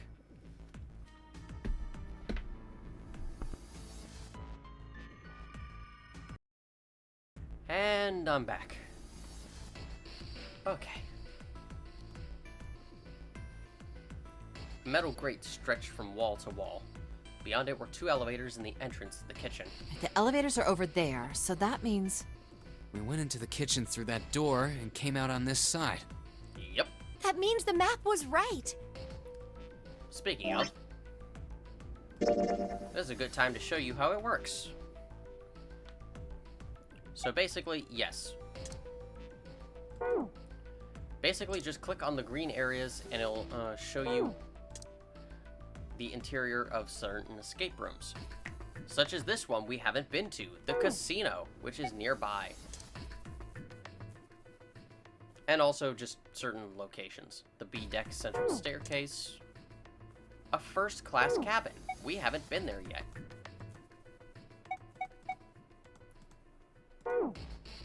Looks like. Then let's use it to plan our next move. Next move? Yeah, we need to decide where to go from here, don't we? He's right. Let's get started. I'm just gonna tell you right now, the rest of this video is mainly gonna be talking. It is basically just a lot of story stuff from here, so get ready for the long haul. From the looks of it, there are 4 possible routes. Let's just keep it simple and call them A, B, C, and D. First, A and B. They both seem to connect to a room that looks L-shaped. Yeah, there were 2 doors. But they were both locked. We couldn't open them. Now, Route C. This goes all the way to the main staircase. That means it's door 5, one of the numbered doors. Then do you think we would meet up with the other 4 after this hallway? No, I don't think we will. Why not? Look, there by the stairs. See how the gate is opened? When we went into the kitchen, it was closed. But it's open now. What do you think that means? They opened it. Most likely. And if we take Route C, we're going backwards. That would be pointless. Then that means... All 4 looked at the map. They all looked at the staircase, its lazy curve leading down deeper into the ship. Route D, then. D it is. Yup, Route D. Then we're set. They jog down the stairs until they reach the C deck. Everything looks okay here. Let's check the next deck just to be sure. I'm glad to give my voice a rest. Escape rooms can be so harsh on it. Yeah, just like I thought. D-Deck is totally underwater. Just like the bottom of the central staircase. The water gazed back at them, its smooth surface like a great mirror. At least the water level hasn't really changed. Small comfort. May as well head back to C deck. What else is here? There are 2 elevators over there at the top of the stairs, just like the floor above. Hold on, these are kind of different. See? There's a card reader on the side. Another strange mark. Hey, look! It's Lotus's symbol! Huh? Junpei, you are playing with fire here. See? It's the woman symbol with horns on it. That seems like... Oh, ouch, ouch, ouch, ouch, ouch, ouch! Yeah, you deserve that. Lotus had taken hold of Junpei's hair. She began to shake him violently, and he thought he heard a low growl coming from her throat. What was that about the mark again? Nothing. Such violence. Junpei began to wonder if she was not the devil itself. With an uncomfortable smile, June spoke up. This is a Mercury symbol. The horns symbolize the wings on Hermes' staff. Hermes, herpes, whatever. Santa. So, again, charming. If we can't get this thing to work, these elevators aren't going anywhere. In other words, we need a key card with the Mercury symbol on it. Probably. I guess we can't get on then. Let's just disregard the elevators for now. How about this hallway on the left? Whoa, there's so many doors. They weren't sure how many, but certainly enough to be discouraging. Damn it. If we try and search all these, the sun's gonna go down before we've done half of them. I think the sun already set. I have a feeling this ship is the only thing that's going to be going down anytime soon. That's even worse. Well, Yep. we can come back to this hallway later. Let's check the hallway on the other side, shall we? Time to head back to the stairs. To their right was a small hallway. And now the right hallway. Quickly, they headed into it. It was approximately the same size as the alcove in front of the stairs. The hallway led toward the stern, and at its end was a set of double There are doors here too. Well, I guess it's just 4 this time. Let's open them. All right, let's start with this one. Junpei nodded and grabbed the one closest to him. He gave it a small tug and felt it move. Huh, it isn't locked. I'm going to open it. Thrilled to have found an unlocked door, he threw it open.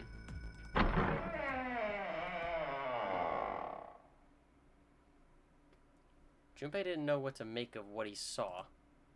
What?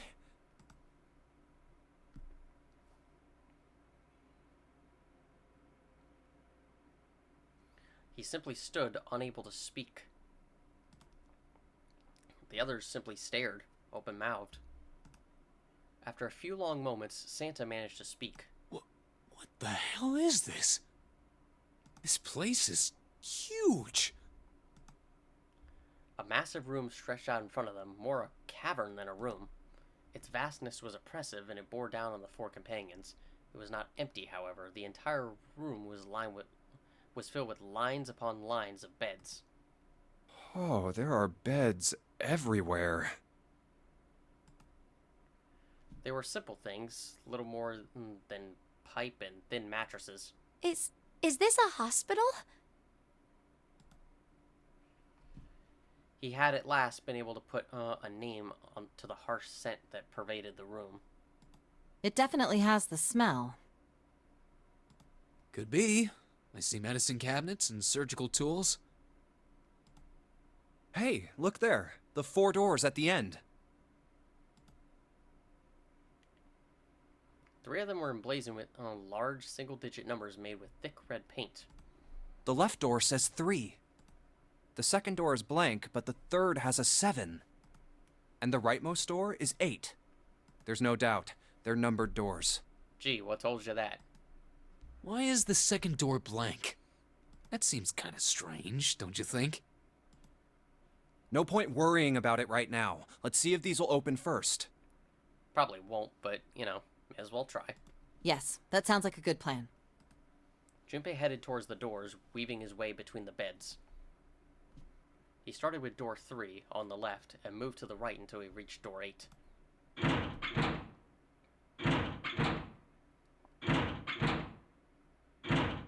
Well, that was fruitful. It's no use. That was certainly fruitful, Junpei. Well, of course. If it was that easy to open these doors, what would be the point of the notary game? We have to activate the red, or the numbered doors won't... Wait a minute. What's wrong? Look, the display on the red. There's nothing on it. Huh? Don't you remember? The red at the central staircase? Oh, yeah. If no one was inside, it said vacant. Oh yeah, you're right. But this one, There's nothing on it. right? I wonder if it's broken. Only one way to find out. Well, that worked well. It's not responding. All 4 took turns placing their hands over the red, but it refused to respond. They pulled at the lever, and still it did nothing. As they soon discovered, it wasn't only the red for door 8 that was behaving strangely. How about the red on door 7? And door 3? None of them are working. What does it mean? I knew it. They're broken. Zero sure sucks at maintenance. No, that's impossible. You really think Zero, who prepared all of this, would make such a stupid, simple mistake? Maybe, but that doesn't explain why this thing ain't working. It was at that moment they heard a voice from behind them. I believe the bottom of the device has been removed. They spun around to see... Snake! Snake? Snake! But it was more than just Snake. Ace! Clover! 7! Although they were glad to see one another, it wasn't terribly surprising that they had. If it had been the other party who'd opened the gate in front of the kitchen, it wasn't unreasonable that they'd bump into one another eventually. The rest of Snake's team, however, did look rather surprised. How? How did you end up here? That's my line? Perhaps we should exchange information. After a moment of silence and surprise, everyone suddenly began to talk, desperate to exchange information. They talked about the rooms they'd been through, and how they'd ended up in the same place. Of course, none of it was very useful information, but that hardly mattered. They were happy to simply see one another again. Although the level of cheer varied greatly from person to person, each one of them was wearing some manner of smile. Almost as though they had already forgotten about the death of the 9th man. No, thought Junpei, perhaps that wasn't it. Perhaps thoughts of his death were what drove them to smile at one another. Not in a morbid or hateful way, no. The 9th man had died, but they were still alive, and that was something to be happy about. A sort of simple, uncomplicated joy, Junpei thought. The joy of being alive. Still alive. Still alive. He felt sorry for the 9th man, but more than anything, Junpei was just happy to be alive. There you have it. Our half of the story. His part finished, Ace fell silent. For a moment, Junpei was silent in thought. Then he spoke. Okay, let me see if I got all this straight. When you guys got here, the bases for the Reds were already gone. And you looked all over this room, but you couldn't find anything. So you figured that there might be something in the hallway with all the doors. So you went and had a look? Yeah. And while you were looking around, you heard voices. Uh-huh. So you followed the voices and came back here. Indeed. And that was how we found you. Why don't we check those 3 reds again, just in case? You're right. Huh. There's a long, thin gap on the bottom. I think it's a slot for something. Probably electronic. Gee, it's electronic, Junpei? You don't say. What would have given you that idea? Well, this isn't good. If the red is inactive, we can't keep going. Well, what about that hallway over there? Isn't there anywhere else we can go? No, there isn't. There are plenty more hospital rooms, but nothing else. Hospital rooms. That's what's behind all those doors? So many hospital rooms. Yes. There are a number of individual rooms in addition to this large one. There was a door at the end of the hallway, but it was locked. There was an astrological symbol engraved near the keyhole, however. I was able to get a good feel of it. I believe it was the symbol of Jupiter. Not again. Those goddamn things are everywhere. I wonder what they all mean. For a moment, everyone was silent, deep in thought. While we're asking what things mean, what's the deal with this room? I mean, I thought this was a cruise ship, but I can't imagine a cruise ship would have a hospital like this. Of all people, it was Seven who answered, and with calm confidence. Well, I figure it's probably a hospital ship. Chances are it's the Gigantic. The Gigantic? Junpei looked confused. So did everyone else. What is this Gigantic? Seven knit his brows for a moment, then began to explain. The Gigantic. She was a sister ship to the Titanic, built in the early 20th century. Actually, the Titanic had two sister ships, and they looked exactly the same. That is correct. The Gigantic was said to be one of them. They intended to make her a passenger liner like the Titanic, but World War I began soon after the ship launched.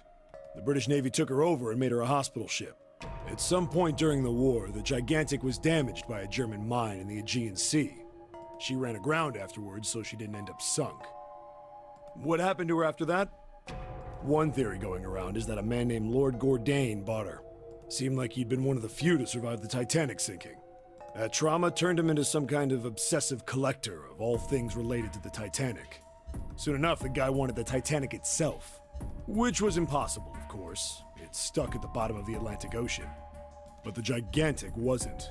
And seeing as she was identical... So you're saying this Lord Gourdane bought this ship? Yeah, at least I think I am. That's impossible. No way we're in some boat that's almost 100 years old. Once again, as I said in the last part, this game is set in 2027. So, not almost 100 years old, over 100 years old. I'm going to chalk this up to Santa just joking around or using poor word choice or something. Of course, it's also entirely possible that they didn't think that this ahead. The original Nintendo DS game was released in 2009, so it's possible it was meant to be set in that year, but, you know, just, in this case, it just makes Santa seem a little dumb when he's actually not. Pipe down, just pay attention. What, that's it? Well, have you got any proof? Proof? Proof that this ship is really the Gigantic. Well, this ship's got stuff that's like the Titanic and a hospital ship. So, I just figured... Oh, for goodness. Don't tell me that's your only reason. No, I've got more. Like? Well, I mean... Seven looked around desperately, doing anything to avoid meeting Lotus's piercing stare. He scratched his head for a moment, then gave up. Finally, he opened his mouth. I don't know. Lotus sighed and shook her head. Now, to be fair, a lot of what Seven said is correct, for the most part. Like I said, this game occasionally likes to take aspects of real-world history, but still changing them up occasionally. There were two sister ships to the Titanic. One of them was called the HMHS Britannic. I don't know how to pronounce that. Britannic? However you pronounce it. This is the ship he is referring to. It has been a long-standing rumor that the ship was originally named the Gigantic, though it's constantly been refuted. So it seems that in the ZeroEscape universe, it actually was just called the Gigantic. Additionally, it is true that it hit a mine in the Aegean Sea. However, in real-world history, the ship sunk beneath the waves and was ultimately purchased by a maritime historian named Simon Mills. That said, the ship is still on the seabed, so yeah, it's not been pulled out. But in the ZeroEscape universe, it apparently ran aground and was purchased by Lord Gordain. It's little changes to history that seemingly have a big impact. I guess your memory isn't back yet, is it? Yeah, sorry about that. Hey, whoa, wait a minute. Memory isn't back? Junpei was, he felt, legitimately shocked by what seemed to be new and very important information. Everyone else, however, seemed unimpressed. In fact, they all looked at Junpei as though he had said something very strange. Yeah? Your point being? He decided to revise his attitude for the next question. Wait, was I the only one that didn't know? Everyone nodded. Why? Oh, yeah, I guess I didn't tell you, huh? I told the rest of them before we ran into you on the stairs. I told them I couldn't remember a damn thing from before I woke up. What? Then, almost as if to save Junpei from further embarrassment, the good old amnesia plot. Get used to it in this series. A bell began to ring from far away. Huh. A bell? It sounds like the clock in the main stairway. Junpei counted each chime carefully. 10, 11, 12. 12. It's midnight. Then we've still got 6 hours left, right? We don't have any time to screw around. Let's get going. We gotta find the missing parts for the Reds. What do you mean, find? How on earth do you propose we do that? We've looked everywhere in this room. That only leaves one place to look. One? Well, not just one. Interesting change in dialogue.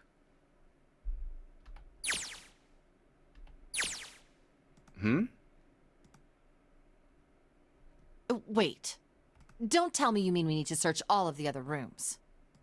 Don't freak out. We've already searched 4 of them. 4 rooms? We just have to split up the rest between the 8 of us. If each of us can do 6 rooms apiece, we'll have the other 48 rooms cleared in no time. I have no idea why the text is not matching the voice acting.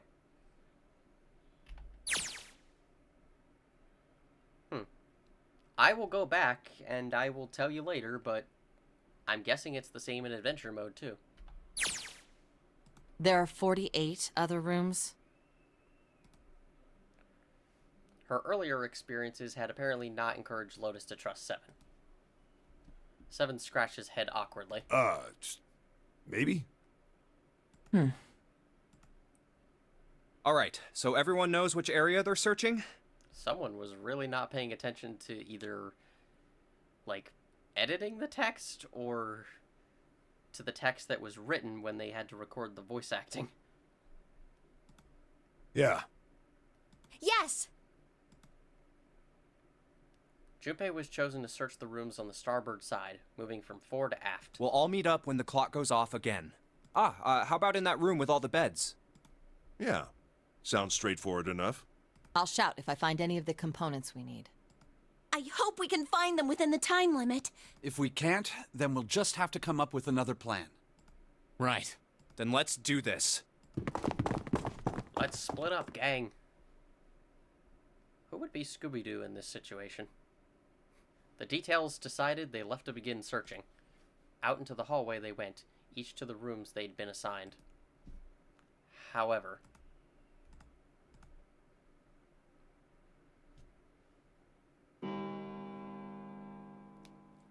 from far away, Junpei heard the bell ring. It did so only once. It was 1 a.m. It's 1. I better get back to the others.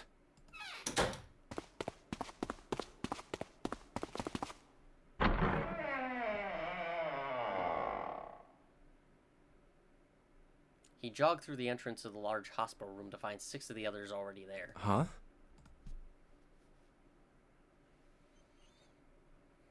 Ace, Santa, Clover, June, Seven, and Lotus.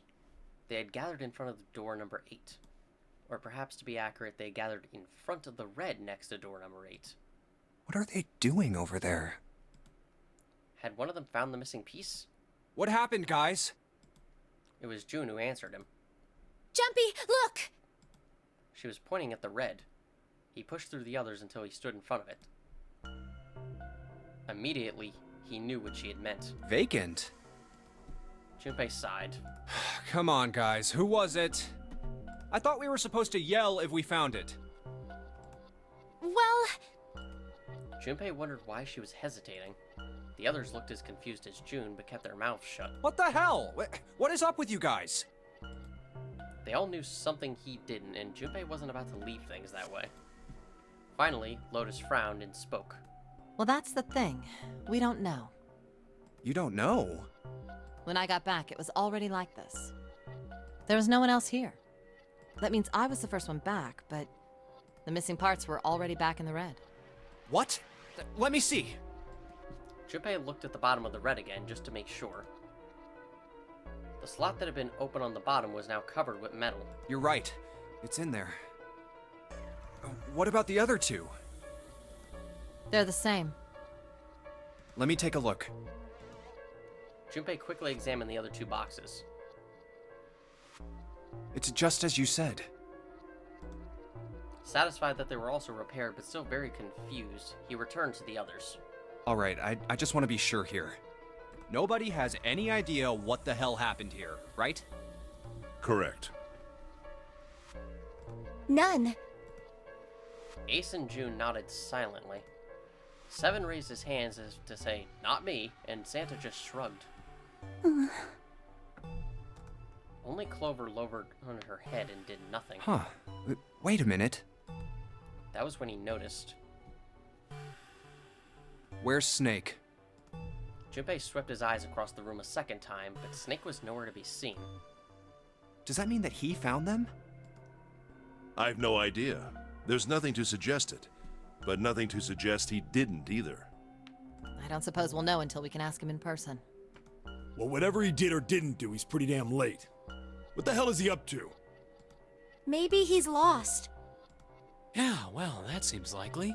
Dude can't see. I don't know how he gets around in the first place. It's kind of weird when you think about it. Why was no one with him just in case? Clover raised her head. No! That's impossible!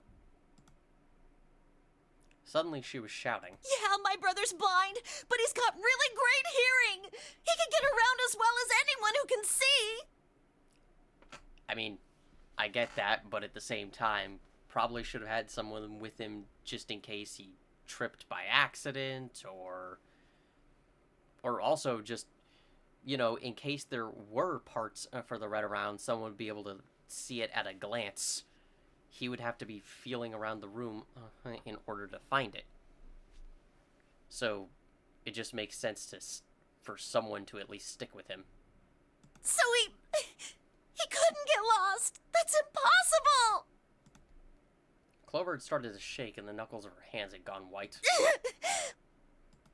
She spun around, but before she did, Junpei noticed tears welling up in her eyes. I'm gonna go look for him! The words were barely out of her mouth when she began to run. Hey, hold on, Clover. Wait! Junpei cried out to her, but he was too slow. She kept going, and before anyone else could react, she was gone. Well, that didn't work. Damn it. What should we do now? Well, the red is working now. No! We're not leaving two people behind! We should go look for them! Oh man, this ain't good. Oh, yes, what an excellent idea. We just wasted a bunch of time looking for some piece of electronic junk. Now let's waste some more by looking for a couple of idiots. Santa, shut up. Then remain here if you feel you must, but there's no time. We've only 5 hours left. Junpei and the others nodded to one another and took off at a run. You need as many people as you can. In front of the stairs that led to B deck, they decided to split up. Let's split up. All right, I'll take this direction. Then I shall look that way. I'll be over here.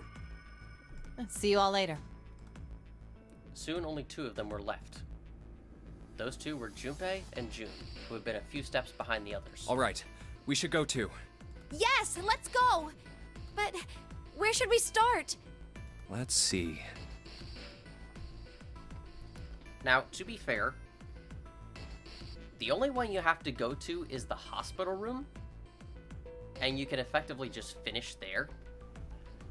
But there's a fair bit of optional dialogue, so we may as well get it. I promise you, we're almost to the end of this particular video. How about the casino on B deck? Okay, let's go, Jumpy. They took off up the stairs at a run. Before they knew it, they were there. So was Lotus.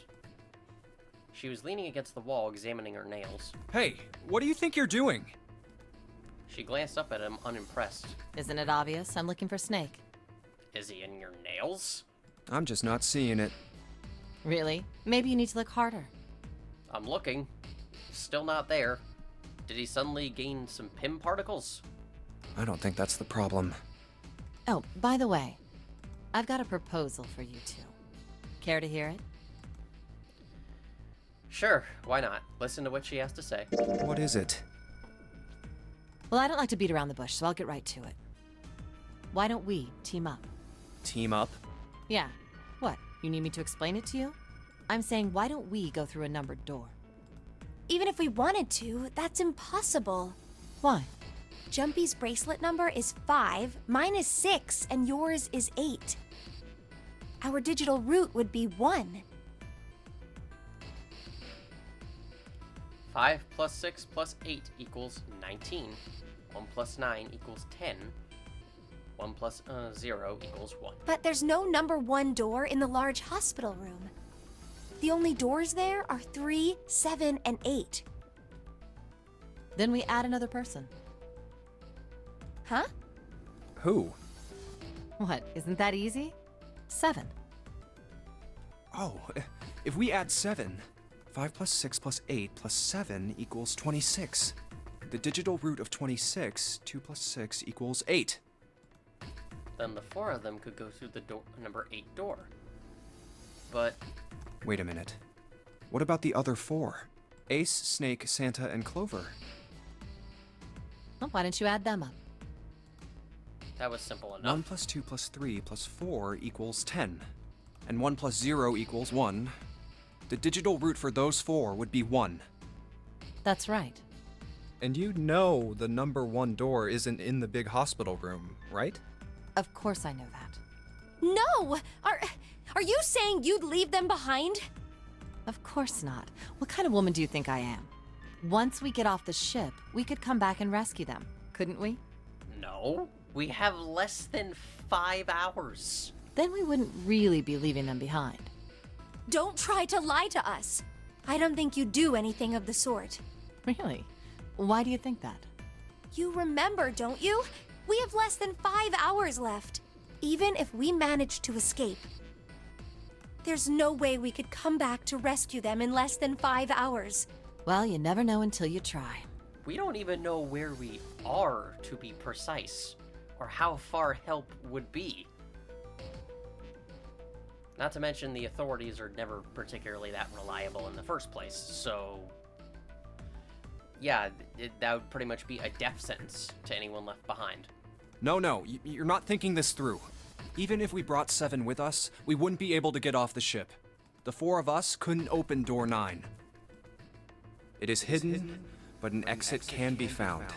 Seek a way out. Seek a door that carries a 9. Yeah, that's right. The digital root for the 4 of us would be 8, so we'd have to add Ace to make 9. That's right. Unless we bring Ace too, we'll be stuck. Lotus scratched the back of her ear. Oh. Well, that's unfortunate. Unfortunate. That's all you have to say? I'm amazed you didn't think that through. She didn't sound particularly bothered by what Junpei said, nor did she seem particularly surprised? Well, let's try and find another way, okay? A way to get out of here with all 8 of us. That's impossible. Are you being serious? And you do know that only 5 people, at most, can go through one of the numbered doors, right? The number 9 isn't going to be an exception to that rule. Regardless, at least 3 people will get left behind. Huh? Yeah, I guess that makes sense. The moment he said it, Junpei felt a chill run down his spine. No. Wait just a second. You're skipping over a really big detail. Yes, what she said was true, but how Lotus could remain cavalier about so terrifying a prospect was beyond him. Is that really okay? That means 3 people will die in the end. Are you okay with that? That's just... Lotus's forehead furrowed. Do you think I could have a moment alone? There are some things I need to think about. Junpei and June turned and began walking away from Lotus. That didn't turn out to be a very pleasant conversation. Yeah. No, it did not. Junpei's heart felt heavy and his steps sluggish, but he told himself pessimism would get them nowhere. Well, regardless, So he forced himself to smile and turned to June. let's just focus on finding Snake for now, okay? Yes, you're right. We can think about those other things later. Yeah. Junpei nodded. All right. Where should we go next? The first class cabin. B deck. Let's go take a look at the first class cabin. It's really close. They turned around and took off down the hallway to their left. Outside of the first class cabin, they found Clover. She was standing in front of the wall. She was staring at a meaningless point on the wall, her eyes blank. She was trying to burn it with her heat vision. What should Junpei do? Talk to her. Are you all right? He did his best to sound friendly, but Clover didn't respond. Look, I know you're really worried, but... He could think of no words to say that didn't sound hollow and fake. Junpei hesitated. Clover was so consumed by worry and fear that Junpei feared it would crush her.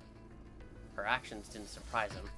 She had suddenly lost her brother, who she seemed to have been very close to. Alone. Her voice was thin and barely audible. Alone. Hmm? Alone. Hmm? I said leave me alone! Suddenly, she was screaming. You're so annoying! Just go away and leave me alone! Just looking at you guys is pissing me off!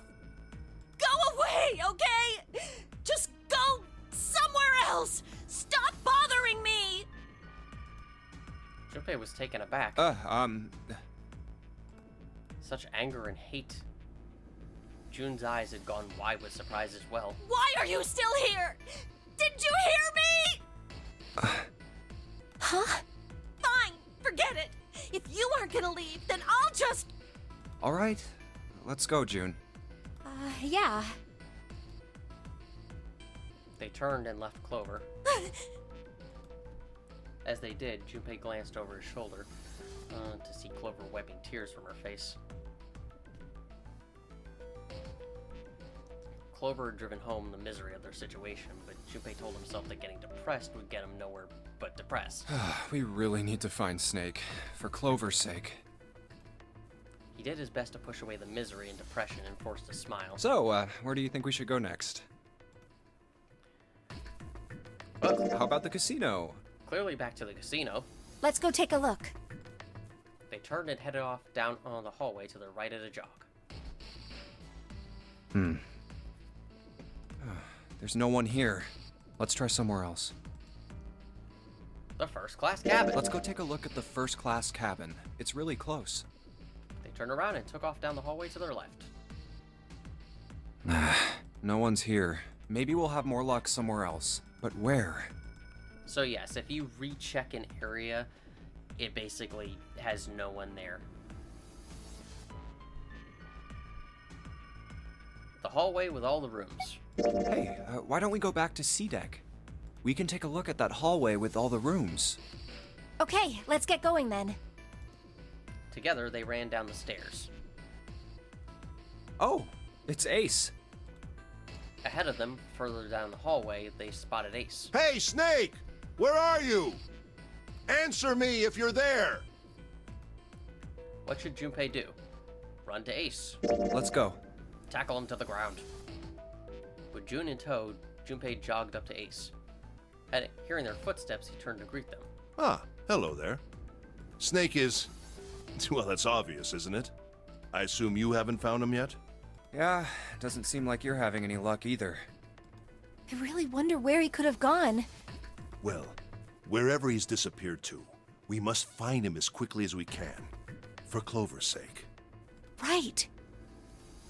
June's face looked kind of enraptured. By the way, do you think Clover and Snake are really siblings? Why would you say that?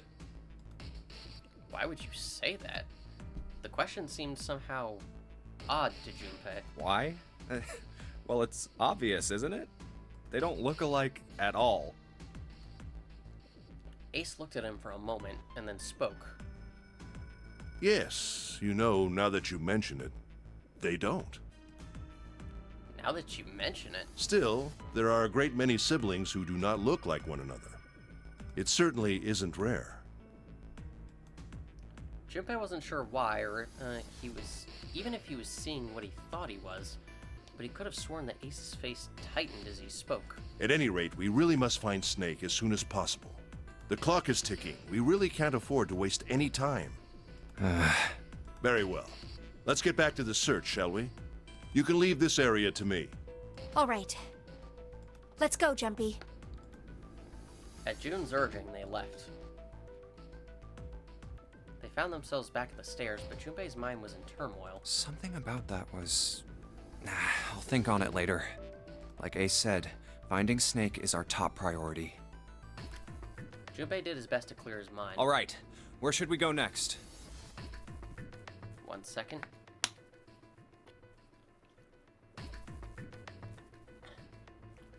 Gotta need some water. Back to the large hospital room. Why don't we go back to the big hospital room? Okay, let's go then. They turned and headed back towards the large hospital room. Hey, wait. That's... On their way to the large hospital room, Junpei and June noticed Santa standing next to the number 3 door. Santa? Junpei paused. What should Junpei do? Talk to him. Junpei and June walked up to Santa. What are you doing? What? You can't tell? I'm checking out the red. Why? Is there something bothering you? What? It's not bothering you? Huh? The guts of this red. Why wouldn't you wonder who the hell put it back in here? Yeah, that's true. Well, I'm curious too, but... Who do you think did it? Santa's eyes narrowed as he looked at June. She shook her head. I don't know. Well, what about you, Junpei? Who do you think fixed this thing for us? Snake, Lotus, Zero, someone other than the 8 of them. I mean, the answer seems fairly obvious. Zero. I think it was probably Zero. Why? Isn't that obvious? He's the guy who set this whole thing up. You don't think that should mean the opposite? Seems to me like that means he didn't do it. I mean, who do you think took that stuff out in the first place? Probably Zero. Yeah, exactly.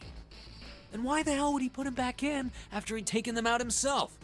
It just doesn't make sense. Why do all that work? Yeah, I guess that makes sense. So, what happened then? Who put that stuff back in the Reds? Junpei furrowed his brow. So, in other words... Well, I still imagine Zero because they'd probably know how the damn thing works. One of us is the person who fixed the red. Santa grinned. Bingo! We have a winner. But if that's true, then the person who did it doesn't want the rest of us to know that they fixed it. Yeah. But why? No idea. Maybe if they come clean on that, it means we'd find out something else. Something bad. Something bad? Dunno. But whatever it is, it's gotta be worth hiding. Hmm. Of course, it could have something to do with Snake's disappearance. You think maybe they did something to Snake? Yeah. Junpei stared at Santa. There was something about him that made Junpei wary. At first, he'd assumed the other man wasn't terribly clever, but Junpei was beginning to think he would need to reevaluate that assessment. When Santa spoke again, his voice was quiet. Look, if you trust anybody in this game, you're gonna lose. You've gotta be careful. The person you trust the most could turn out to be the one who stabs you in the back. With that depressing suggestion, he turned and quietly walked away. And that's that, I guess.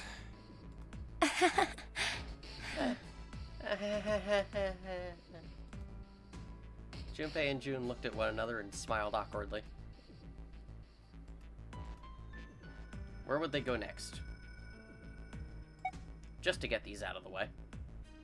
Let's go have a look at the hall with all the rooms. I'll go wherever you do. Let's go. They quickened their pace and headed for the bow. Oh, nobody's here. Snake, of course, was nowhere to be Let's found. look somewhere else. But where? Why don't we go back to the big hospital room? Okay, let's go then. They turned and headed back to the large hospital room, just to show you that nothing has changed. I don't think anyone is here. What next? And we're finished searching. There's nowhere else we can go. Who knows what room 7 is looking in? They looked everywhere they could think of, but Snake was nowhere to be found. That only leaves one place to look. One? Well, not just one.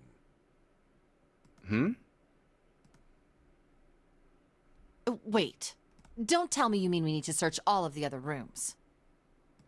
Don't freak out. We've already searched 4 of them. 4 rooms? We just have to split up the rest between the 8 of us. If each of us can do 6 rooms apiece, we'll have the other 48 rooms cleared in no time.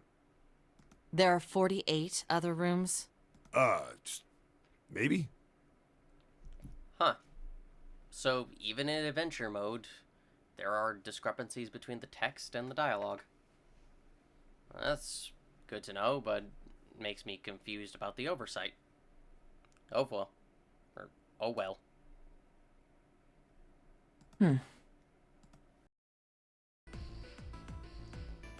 So, let's just refuse and leave. No, that's all right. Let's go, June. Junpei tugged June's arm and led her quickly back towards the stairs. Was that okay? You don't think we should have listened to her? No, I've got a pretty good idea what her proposal would have been. We should be looking for Snake. Huh. Well, where should we go next? So yes, let's just go ahead and show you what happens if you ignore a number of these options. And I can tell you right now, no choices here will ultimately impact the ending you're getting. So choose whichever one you want. That said, Let's go back downstairs.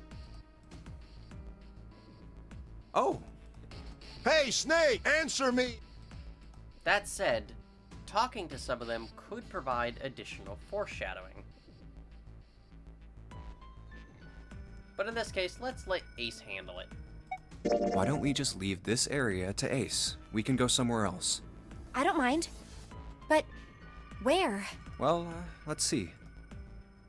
Well,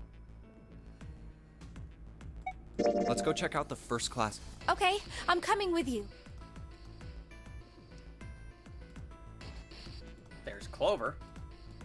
But I have a feeling that she may be a little bit distraught, so let's leave her alone. Something told Junpei that Clover probably wasn't in much of a mood to talk. He leaned over and whispered quietly to June. Maybe we should leave her alone. Yes, I think you're right. They turned and walked quietly down the stairs. Clover had driven home the misery of the situation, but okay. We really need to find... Huh.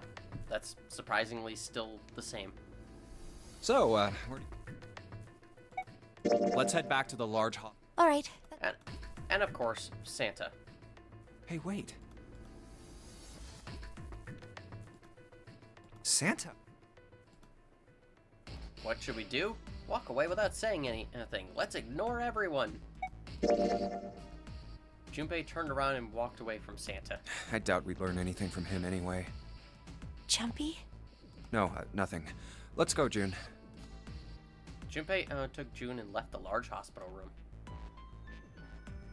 So yes, you can choose to just ignore everyone if you want to get through this faster. In fact, I think the only one you have to ignore or talk to is Santa, if I'm remembering correctly. But I will double check.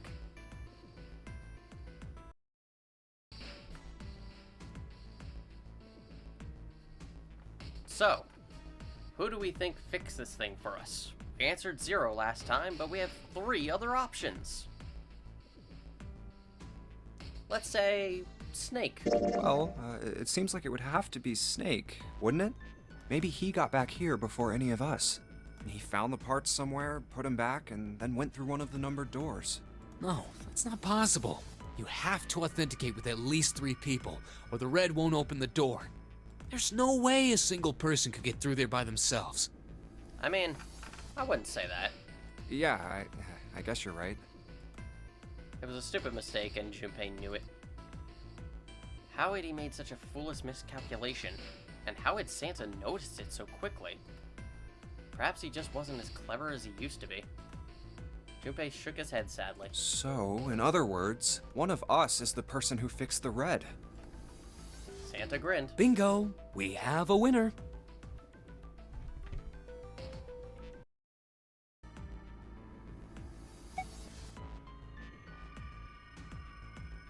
Let's head back to the large hospital room. Huh? Why would we go back? Well, I mean, we might have just missed him, you know? Maybe he really was just late. Oh, I hadn't thought of that. Okay, let's go. Huh, interesting. You get some unique dialogue if you choose the hospital room as the first place you go to. That's interesting. So this time, let's say Lotus did it. She seems quite intelligent, for the most part. You think maybe it was Lotus? They say the first person at the scene is the most suspicious. There's also that. Yeah, that's possible. You don't have anything else to suggest she did it, though. You might as well just suspect everybody. Did you do it? Junpei furrowed his brow. So, in other words, one of us is the person who fixed the red. Bingo! We have a winner. So yeah, not much of a dialogue difference there. And now our final option. Maybe someone other than the 8 of them? Could there be a 10th participant? An X among all this 9? Maybe there's someone else on this ship with us. You mean someone hiding here? Yeah, well, I mean, it's just an idea. And you're saying this mystery person fixed the Reds? Yeah, Why? that's, I don't know. Santa shoved his hands into his pockets and cracked his knuckles. Seems unlikely. Why? I don't know, just a feeling. Hard to believe Zero'd bring in a secret 10th player. Yeah. It really does seem unlikely. You know, would Zero ever really bring in a secret 10th player? I can't imagine that ever happening. Not in any game. Ever. I mean, the name of the game is the Nonary game, for Christ's sake. You know what Nonary means, right? It means 9. Although that is true. In a Nonary game, yeah, probably stick to 9 people. No, that's not what I meant. I mean more like someone who's been living here for a long time.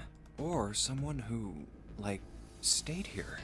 Seriously? That's even more ridiculous. Why do you think Zero would leave them alone?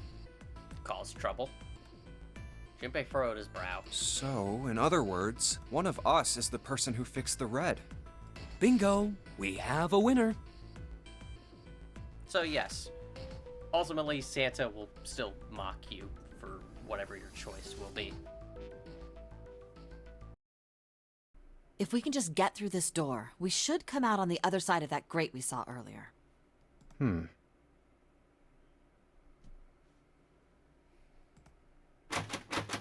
No good. Huh. I decided to check this one too. And yeah. The one in the kitchen without the voice acting lines, this is still present even in the adventure mode. Weird. Anyway, let's take a look. That's just... There are some weird cases of, like, oversights in the remaster.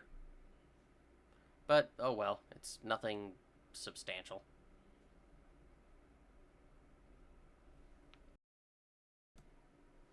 Snake hasn't been anywhere we've searched.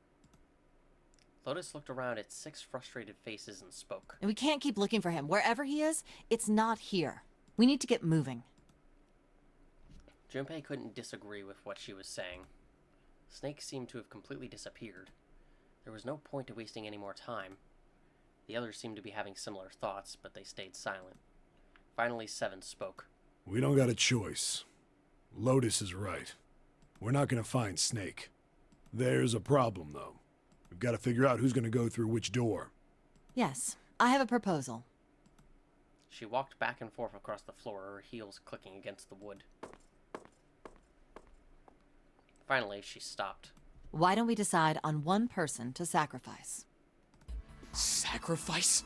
Sacrifice. Well, perhaps that's a bit of a harsh word, but yes. Are we throwing them into a volcano or something? You've all figured it out by now, haven't you? We can't all make it through those doors. If we split into 2 teams of 4 and 3 people respectively, then 3 people will be left behind. If we split into 2 teams of 5 and 2 people respectively, then 2 people will be left behind. But if we split into 2 groups of 3 and leave 1 person out, then only 1 person will be left behind. Leaving behind 3 people with 2 teams of 4 and 3.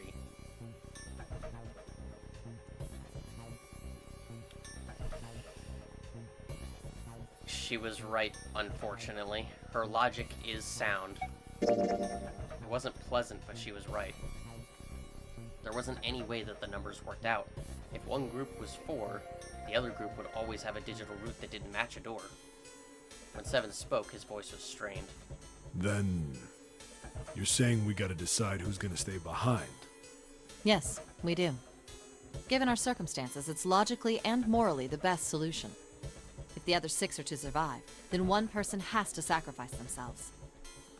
No, that's too cruel! What's so cruel about it? To just sacrifice someone like that? Then what's your plan? Maybe we should sacrifice 2 people instead of just 1. That's not what I meant! We shouldn't sacrifice anyone! I told you, that's impossible. Wake up. Whoa, whoa. Calm down, you 2. Santa stepped between Lotus and June. Look, what Lotus is trying to say is, you should aim to bring the greatest amount of happiness to the greatest amount of people, right? Exactly. That's how democracy works. And for that reason, I think the only fair way to decide who will be sacrificed is through a vote. What do you think? Pretty rare to see Santa and Lotus agreeing on something. No! That's terrible! I'm not asking you. Shut up. Well, that's just rude. What about you, Santa? Me? Well, I agree, I guess. All right, that's 1 vote for. Counting mine, that's 2. 7. I can't say I agree with you, but we don't exactly have a choice. If we don't do something, we're all gonna die. Oh, glad to see you get it. If I can get 1 more vote, then it's decided. What about you, Clover? I don't think she's in the right headspace to vote. Clover had moved away from the group and was sitting on one of the beds. Her whole body drooped. Junpei didn't know if she'd even heard Lotus's proposal. Hey, Clover. Lotus walked over to Clover and gently laid a hand on her shoulder. Your brother. has to be behind one of the numbered doors. We've searched everywhere, but we didn't find him. Doesn't that mean he has to have gone through one of them somehow? Clover slowly lifted her face. Let's go look for him together, okay? If we sacrifice one person, then we can go look for him. You agree with me, right? Okay. And now you're just being manipulative. Clover nodded once. The motion carries.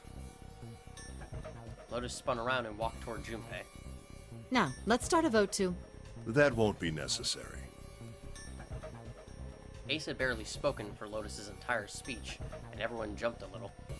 6 pairs of eyes turned to look at him. He didn't seem to notice or even care. I will stay. That should solve our problem, yes?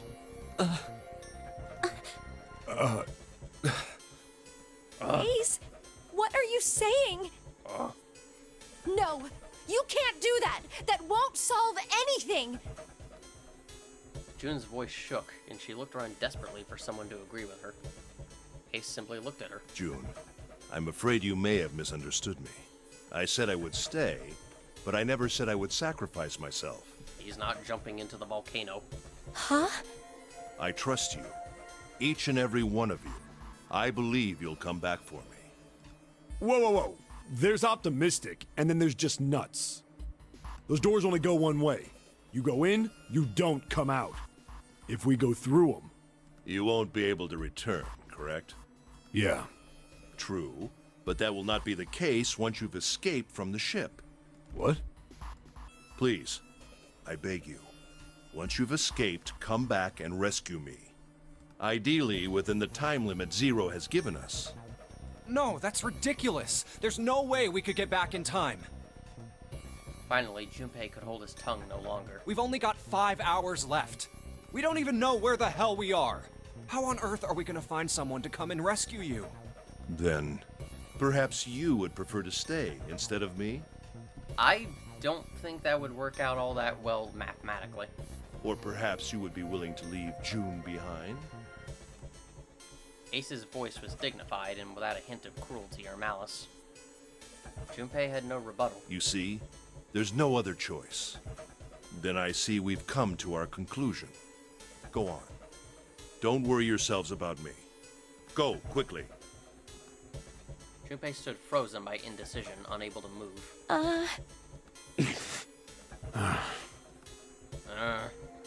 Jun bit her lips so hard that Junpei feared she would break the skin.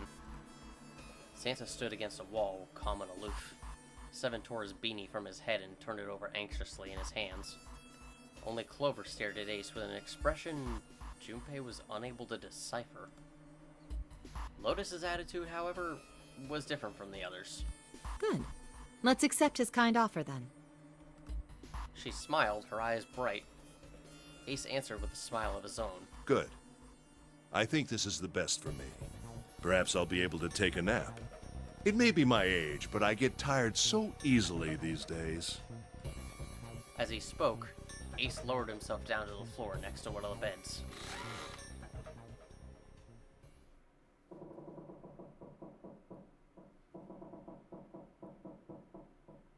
From somewhere deep in the ship, Junpei suddenly heard the screeching of metal on metal. It was almost as if the ship were screaming. Would it really hold until their time limit was up? Already D-Deck was flooded. In the sudden silence, the only sound was the sad metal wail of the ship. Unsurprisingly, it was Lotus who spoke first. Well, what are you waiting for? We're wasting time. Why don't we hurry it up? As if a spell had been broken, the others all began to talk at once. You're right. We should get going. That's all we can do right now. 7. Seriously. Honestly, I was getting kind of sick of listening to you guys talk. You too, Santa? I have to find my brother. Wait, all of you. Let's just calm down and think about this. There has to be a way to get everyone out. There has to be. Right, Jumpy? Say something. Yeah, let's think. There's gotta be another way. His words sounded hollow and fake. Fine! Forget about it! I'll figure it out on my own. She spun around and ran toward Ace. He had slumped down next to the bed when June grabbed his arm and pulled. Ace! Come on, Ace. Please stand up. You can't give up yet. We just have to sit down together and think about this. We'll figure out a way that we can all get out of here. Then it happened. Ace fell forward. He slumped over onto the wooden floor, his body folded in half like a boxer out cold. Ace! June cried out and dropped to her knees beside him. She put her arm around his neck and did her best to lift him up. What happened? Ace, say something! He fell down and couldn't get up. She shook him frantically. His eyes fluttered open. I'm all right. His voice was weak and slightly slurred. How are you all right? This. He held out his left arm and slowly opened his hand. A syringe? In it was a syringe and a small vial. The vial was empty. It had only recently been emptied. A few drops clung to the side. There was a label taped to the side of the container. It read Soparil Beta. Soparil Beta? Soparil Beta. What does this do? Did you use this? Yes. It's just anesthetic. I'll be fine. Anesthetic? I found it earlier. While we were searching the hospital rooms. I thought it might be useful later. I didn't think I'd be using it on myself. Who did you think you'd be using it on? Why did you do this? Didn't I tell you? I'd like to take a nap. I really am. Very tired. Junpei knew that wasn't why he had done it. Ace had injected himself with an anesthetic to forestall Junpei and June's attempts to bring him along. If he couldn't move, there was nothing they could do. He'd injected himself so that they would be forced to leave him behind. Ace! Is there something you want to say? I just like to sleep a little. Could you keep it down? No, don't, Ace. Don't fall asleep. You feel warm. So comfortable. Yeah, I'm just gonna say it. The voice acting makes this sound a fair bit creepier than it actually is, but still. I think I'll have a nice dream. Maybe it's just because Richard Epcar has a naturally, hammy voice. But, yeah. Part of that sounded just a little bit creepy. Ace's eyelids drooped further and further, almost as though he were dying. Ace! Ace! She shook his shoulder again and again, but this time he didn't respond. Only the gentle rising and falling of his chest told them he was still alive. Junpei was relieved to see he was, in fact, still breathing. Let's get him up on a bed. Leaving behind 3 people with 2 teams of 4 and 3. Yeah, I mean, Lotus is right logically, but let's just choose not sure. Junpei wasn't quite sure that was true. Wait a minute. 2 people get left behind if we split into 5 and 2, and 1 person is left behind if we split into 3, 3, and 1. I got that part. You can't go through the numbered doors with any less than 3 people. But if we split into 4 and 3, then why do 3 people have to be left behind? Just run the numbers. Let's say we go through door 7 with 1, 4, 5, 6. Who's left over? That would be 3, 7, 8. What's the digital root for that? 3 plus 7 plus 8 is 18, so add 1 and 8, 9. Exactly. But door 9 isn't here, right? Nope. That means 3, 7, 8 won't be going anywhere. That was just an example, of course. There are a lot of different combinations, but the result will always be the same. It doesn't matter which 4 it is. The 3 that are left over can't go through any of the doors. Go ahead and calculate it if you have the time. You'll see. Yeah, I'm not gonna take the time to do that. Anyway, that's how it is. Now, if we can get back to my proposal. We only have to sacrifice 1 person if we split into 3, 3, and 1. When Seven spoke, his voice was strained. Then, you're saying we gotta decide who's gonna stay behind. Yes, we do. Given our circumstances, it's logically and morally the best solution. Yeah, so... Again, your dialogue choice there really doesn't matter. You can try and refute Lotus's claim all you want, but unfortunately, it's how the story will go.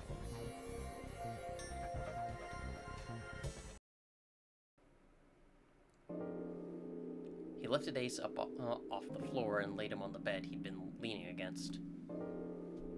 When Junpei turned around, Lotus gave him a look of pity. Well, we really don't have a choice now. We can't let his sacrifice go to waste. Right? Like you even mean that. You say something? No, nothing. It felt wrong, but he had to agree. Then suddenly, Santa spoke. Yeah, but we're not done choosing yet, are we? Huh? What do you mean? Well, we haven't decided who's going in what door. Ah, yes. Yes, that's true. Enough of this screwing around. Let's decide. You first, Lotus. Which door do you want? I want door number 8. Of course you do. It's the same number as my bracelet number. Got it. You're 8. You're next, 7. Which one do you want? I'll take 7. I can't get along with that old lady. What? What did you just say? Dude, she's not that old. Calm down. Her face distorted by rage, Lotus took a step forward towards 7. Actually, let me recheck your age here.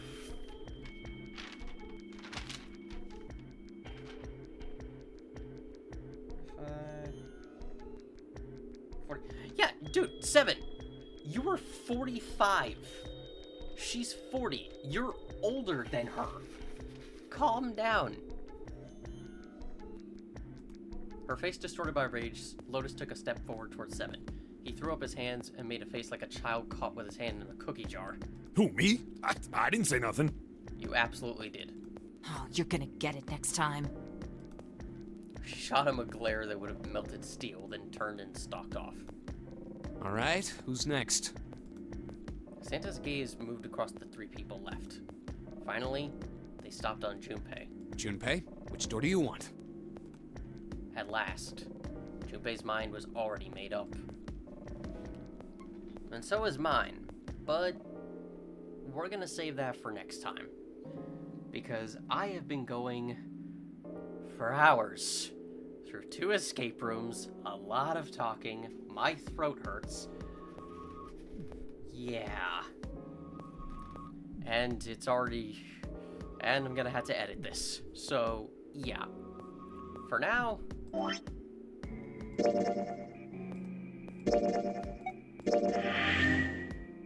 No. For now, this'll end it here. I hope you've enjoyed this so far. I'm enjoying going through this game again and seeing these characters. I'm hoping to get through the series before the Somnium Files new game comes out. Just to re-experience it, then who knows, there might be connections, but yeah. Hopefully I'm entertaining enough for you to follow along, or even just put on in the background. Or maybe I'm showing you stuff that you didn't know about the game before. Or maybe it's your first time through and you just didn't have the money or time to go through it yourself. In any way, I hope you enjoyed this so far. And I will see you next time. As we pick our next door. Have a good night.